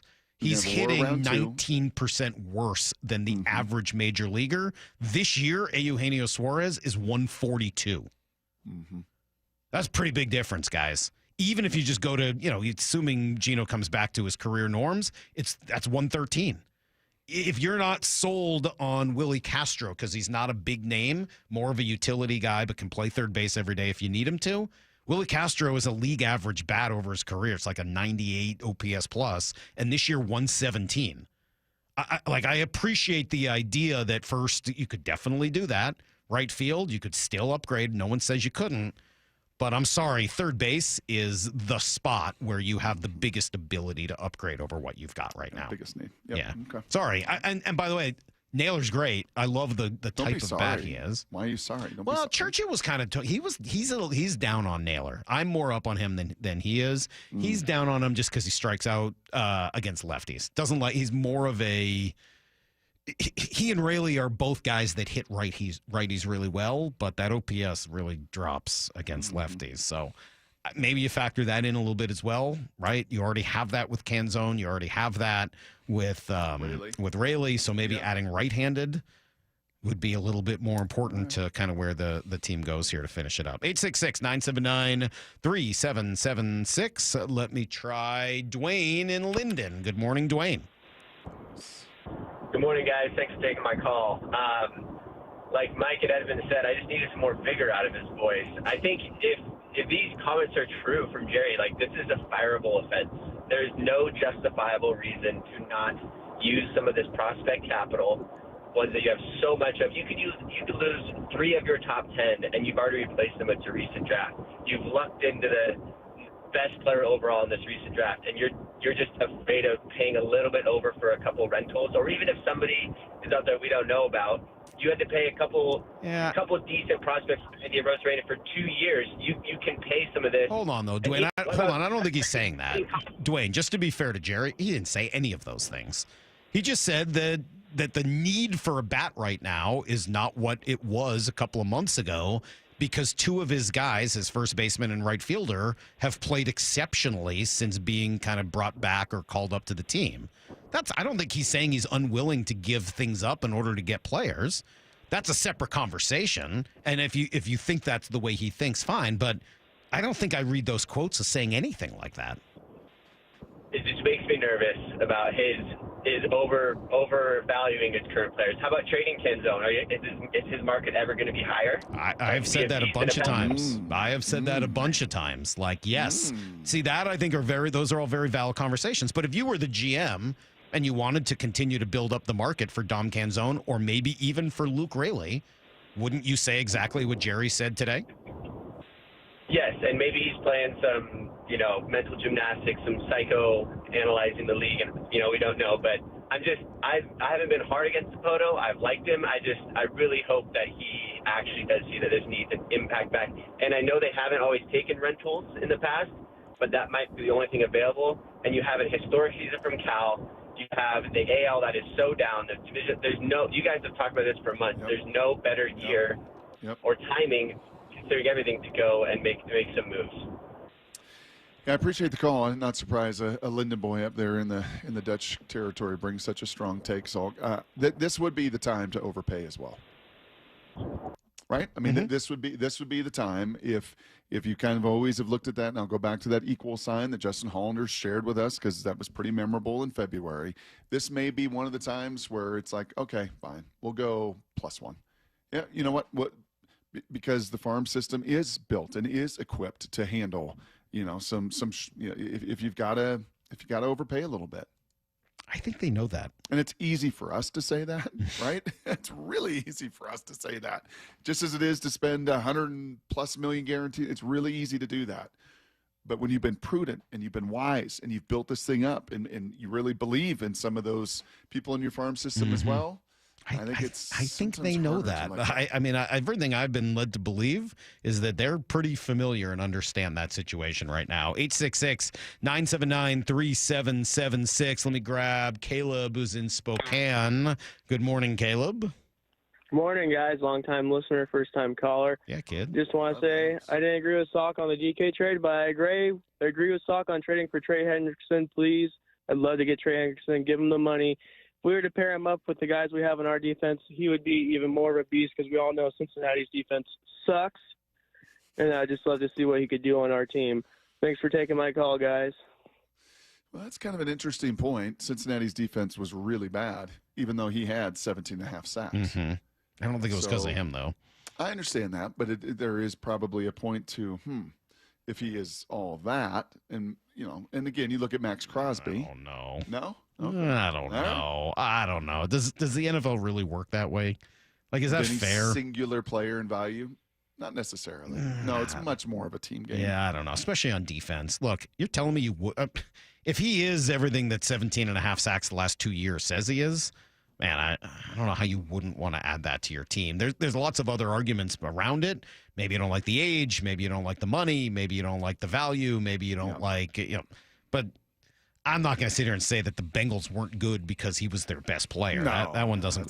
That's an NBA argument, not an NFL defense argument for me. 866-979-3776. Back to another Mariner call. Go to Mark and Brennan. What's up, Mark? Hey, guys. Just a few things on the Mariners. The one guy you didn't mention that I think is going to be huge for the Mariners in the second half is Cole Young. If he ends up with 10 home runs and bats 270, 275, and I think he can do that. I think he's getting comfortable. I think he's fit right into the Mariners thing. He's kind of under the radar a little bit. I hear people talking about, I don't know if he's the right guy. He is the right guy, and I think he's going to propel the Mariners in a positive way in the second half. Julio looks great. He's calmed down. He's relaxed. He's going to have a great second half. The guy that worries me is Gilbert. I'm just not sure he's right. I think what you said, Mike, about the picking up those three guys, I think that's what the Mariners need, something like that. I do not want Suarez back. We don't need his strikeouts. And then the other thing I wanted to mention about the Seahawks is I'd like you guys to talk. I'm positive on Milroe. I'm really excited about seeing what he develops into over the mini camp here and what you guys think about that. And I appreciate and love your show. A lot in there. Okay, let's see if we can react to a lot of that. Start with Cole Young. Could he be a 10 home run guy? He's hit 2 so far this year or next year. This year in 35 games, he's hit 2. So no, he'd be on pace for 5. Yeah, that's a no. That's probably a no. That's probably a no. But has he solidified that position? Yes, and I think there's a reason we're talking about first, right, and third, and not talking about second base. I think they like what they're getting from Cole Young right now, and I think that's part of it. Like, part of the challenge you have is going Ben Williams and Cole Young at the bottom of the order almost every night. And if you can replace one of those guys and upgrade it, I appreciate that you don't like the Geno Suarez strikeouts. I get it. The strikeouts are hell. I get it. It's awful. I'll take the 130-something OPS plus and the home runs and the hits and the leadership and the good defense and everything else you get from Geno for the rest of this year without a long-term commitment. Yep. Sorry. That's just such an – even if he strikes out, that's just such a gigantic upgrade. Did he have 30 bombs at the break? He has 30 bombs. Something like that. Yeah, he's got 30 bombs. Ben Williamson's got 1. I mean, like, come on. Yep. I appreciate some of it, but let's be real. Jalen Milroe here in training camp, it's going to be fun to watch him in games. Right, as far as the training camp goes, it's going to be obviously a lot of your starter and getting Sam comfortable, and Drew is going to get the 2 reps, but Jalen in these games coming up in just a couple weeks. Eyes on him, that's for sure. By the way, we both undersold him. 142 OPS plus, 31 home runs at the break. And by the way, a 250 batting average, which is pretty acceptable in today's game. His on-base percentage is 320. I mean, like, Geno's still kind of doing it all right now. 78 runs driven in. Those are pretty crucial numbers. I would be very excited to add that back onto this baseball team. Plus, you know who he is. You know the personality. You know the human being. There are a lot of reasons to want Geno back here in Seattle. 866-979-3776. Let me try Dano in Seattle. Good morning, Dano. Hey, how we doing today? Good. I know this is going to be a very unpopular take, but I think that the Mariners stay pat, man. I really do. Geno, not really a huge upgrade at third base. Whoa. What do you mean? Whoa, you're going to have to prove that one. What do you mean he's not a big upgrade at third? Ben Williamson is playing incredible defense right now. He's batting But you've 250. seen Gino. Yeah, you've seen Gino's defense, right? It's very good. It's very, Gino's very good. amazing. So he Gino's is amazing. What is Ben yeah, Williamson but batting? What'd you say, 250? He's batting around 250. Okay, Gino's also Yeah. batting 250, except he also has Right. 31 home runs and is slugging 569. You don't Yes, think that would be sir. a major Yes, sir. upgrade over the guy who's, look, I like Ben Williamson, but kind of a punch and Judy guy at the bottom of the order. You don't think that would be a major upgrade? It would be, but what would you have to give up for a rental? That's the thing. I mean, now that's a different conversation. If you want to say you don't want to give it up, fine. But don't say it wouldn't be much of an upgrade. He would be a gigantic offensive upgrade Yes, without he would. sacrificing much I agree. defensively. I agree, but I just feel like I think we need to roll with this. Harry Ford does deserve a shot at a team where he can, flourish and play, 140 games a year. I agree with that, but I think that that's something that you address in the winter meetings. I'm just not sure if Gino, with his strikeouts, would be, a huge upgrade from Williamson. Okay, well, we'll agree to disagree. I Yeah, appreciate the disagree call, pretty strongly Dano. on that Let me one. just say, I've always wondered about this, Salk. And you're right, ChatGPT is a good thing. Punch and Judy is a traditional puppet show. Did you know that? I do, yeah. Featuring Mr. Punch and his wife, Judy. I do. Okay. Of course. Lyle, did you know that? Maura, did you know about Punch and Judy?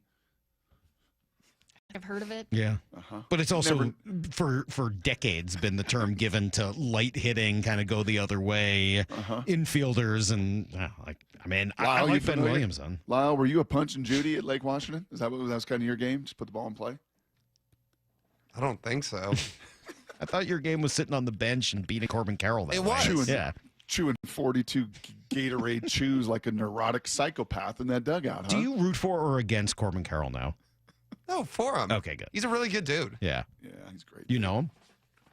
I've talked to him maybe once. I don't know. And the reputation around Corbin is nothing but he's a great dude and he's really nice and easy to root for. Cecily was just torn up and down, didn't know what to do, because she loves Cal, the Mariner guys, but then Corbin Carroll went to her elementary school, and it was quite the challenge for poor Cecily. All right, 866-979-3776. Let me try Wydell in Spokane. What's up, Wydell? Good morning. Hey, good morning. Yeah, my question was how I got this for an excitement meter. How excited would you be if Jalen Milroe pulled Russell Wilson and was able to beat out Sam Darnold in training camp? I think that would be amazing. I will say I once asked the coach of the Seahawks whether or not something like that was a possibility, and he called it a crazy question, bro. So, I'd be excited, mostly because I would laugh even harder at the response to that. But I don't know if that's going to happen. Do you? It's a long shot. It'd be nice to see him start at some point of the season. But again, I guess all depends on how the season goes. But I think he has a higher ceiling than Darnold, just with his athleticism. Yeah, well, let's say at this point as well, Wydell, thank you for the call. Like at this point, 3 days, well, next Wednesday, so a little more than 3. Come Monday, just a couple days away from training camp. At this point in 2012, Russell Wilson was in a competition with Matt Flynn and TJ. Like, you knew it was. Had you asked Pete Carroll then, I don't know what you would publicly, he wouldn't have said that's a crazy question, I don't think, nor privately, because they knew in that building, like, whoa. Russell here through rookie camp, Russell here through mini camp, Russell has made this a debate. Jalen's not done that yet. And plus, the $100 million and $36 million guaranteed to Mr. Darnold this year is going to give him every opportunity to prove them right. Pretty funny. I like the call, though. 866-979-3776. Maybe just got another minute or two here. Let me try Paul in Renton. Good morning, Paul. Hey, fellas. Hey, first off, Jerry's just going to talk high on everyone he has to build up the value, because even if it's a major league guy or a farm guy, he's got to fill those positions somehow. So he's going to have to get rid of some of them. So, of course, he's going to try to talk high at all of them. I'm excited how creative he's going to be, he and Justin, just because a lot of the guys that we got last year during the trade deadline weren't really talked about as potential options, and we had probably one of the best deadlines that at the end of it. So I'm excited to see what he does, but he's obviously going to, talk high on everyone, so he doesn't have to sell every guy in the. I think that's true to get the guys. Yep, I think it's well said, Paul. The one thing I will say is, and I've asked around, like, hey, are there names that we're not talking about that might be available? And from everything I've heard, there aren't. Now, obviously, everything could change in the last 13 days here. Because I was curious. That's been the thing that Jerry and Justin have done a lot of, like, kind of zigging, not quite zigging while the others zag, but finding another route to a player that we weren't expecting them to. And Ken Rosenthal even brought that up. But I don't know that there are many more guys available than we think this year, by all accounts, at least as of now. And again, things can change in the last 2 weeks. Cleveland is not interested in dealing anyone from its core. Maybe they should, but they don't want to trade Ramirez. They don't want to trade Quan. They don't want to trade Class A. They might trade guys that are expiring, that are rentals, but they're not trading anybody who's part of their core. Atlanta's not trading anyone who's part of their core. They trade Marcell Ozuna. By the way, I don't see the Mariners having any interest whatsoever in him at all. But, that might be the type of move they're making. They're not looking to trade Olsen or Acuna or anybody else, really, who's part of the nucleus of that organization. It's why we keep coming back to these same conversations, and why I will bring up Minnesota, because if Minnesota falls out, do you have a shot at one of their high-leverage, controllable relievers? They've got 3 of them. Like, those are options where, like, you can change the fortune of your team for the next few years. But for everyone writing in saying, Baltimore, it's another one. Here's the problem you have with Baltimore. Ryan O'Hearn's been bad for the last month and a half. And the rest, maybe Cedric Mullins isn't the perfect fit here anymore. I like Cedric Mullins. I mean, I like Mountcastle. Colby Mayo. Yeah, I mean, like the Mayo, Westberg, those guys are young and just haven't produced enough, right? It's not that I wouldn't like Colby Mayo or Jordan Westberg, but, like, is that what you're going to do with the deadline for the stretch? You're looking for a little bit more. I think you're looking for a little bit more guarantee and proven, right? Even you would say that, Lyle, and I know you love those guys, and for good reason. But you're not trading for Colby Mayo for the deadline, right? Probably not. Again, the name that got thrown out the other day is Felix Bautista is apparently available. Now, that one is different. Like, that's the type of thing. Felix. Oh, no. Jeez, that's unbelievable. So we'll see what happens over the weekend. Mariners have their huge series starting against Houston tonight. Can't wait to see how all this goes in Milwaukee next week. Whew, fun. Sorry I'll miss you guys early next week. If you're out at Willows today, come say hi. Don't get in a fight. Like, just don't do that. Me and Heather, or me and somebody at Willows? Well, both. I won't. No, I'm going to be good. I get it. Just promise me that. No. I'm good. I understand. I told you that those other fights, there was good reason. Okay. Sort of. At least there were extenuating circumstances. It's good to have everybody back. Lyle, I missed you this week. Maura, I missed you this week. Brock, I missed you this week. Can't I just wait want to all 3 of you to know somebody that. on Monday, a mic that just has strong opinions, whose sound we replay constantly. Can't wait for that. Did you ever make him pay off his bet about telling you about his dating life? Maybe you can do that. But he will this week. I'm sorry I was so wishy-washy today, Brock. Yeah. We'll catch you guys later, 6 a.m. Monday morning. Until then, the hay. See you, everybody. Get to the chopper!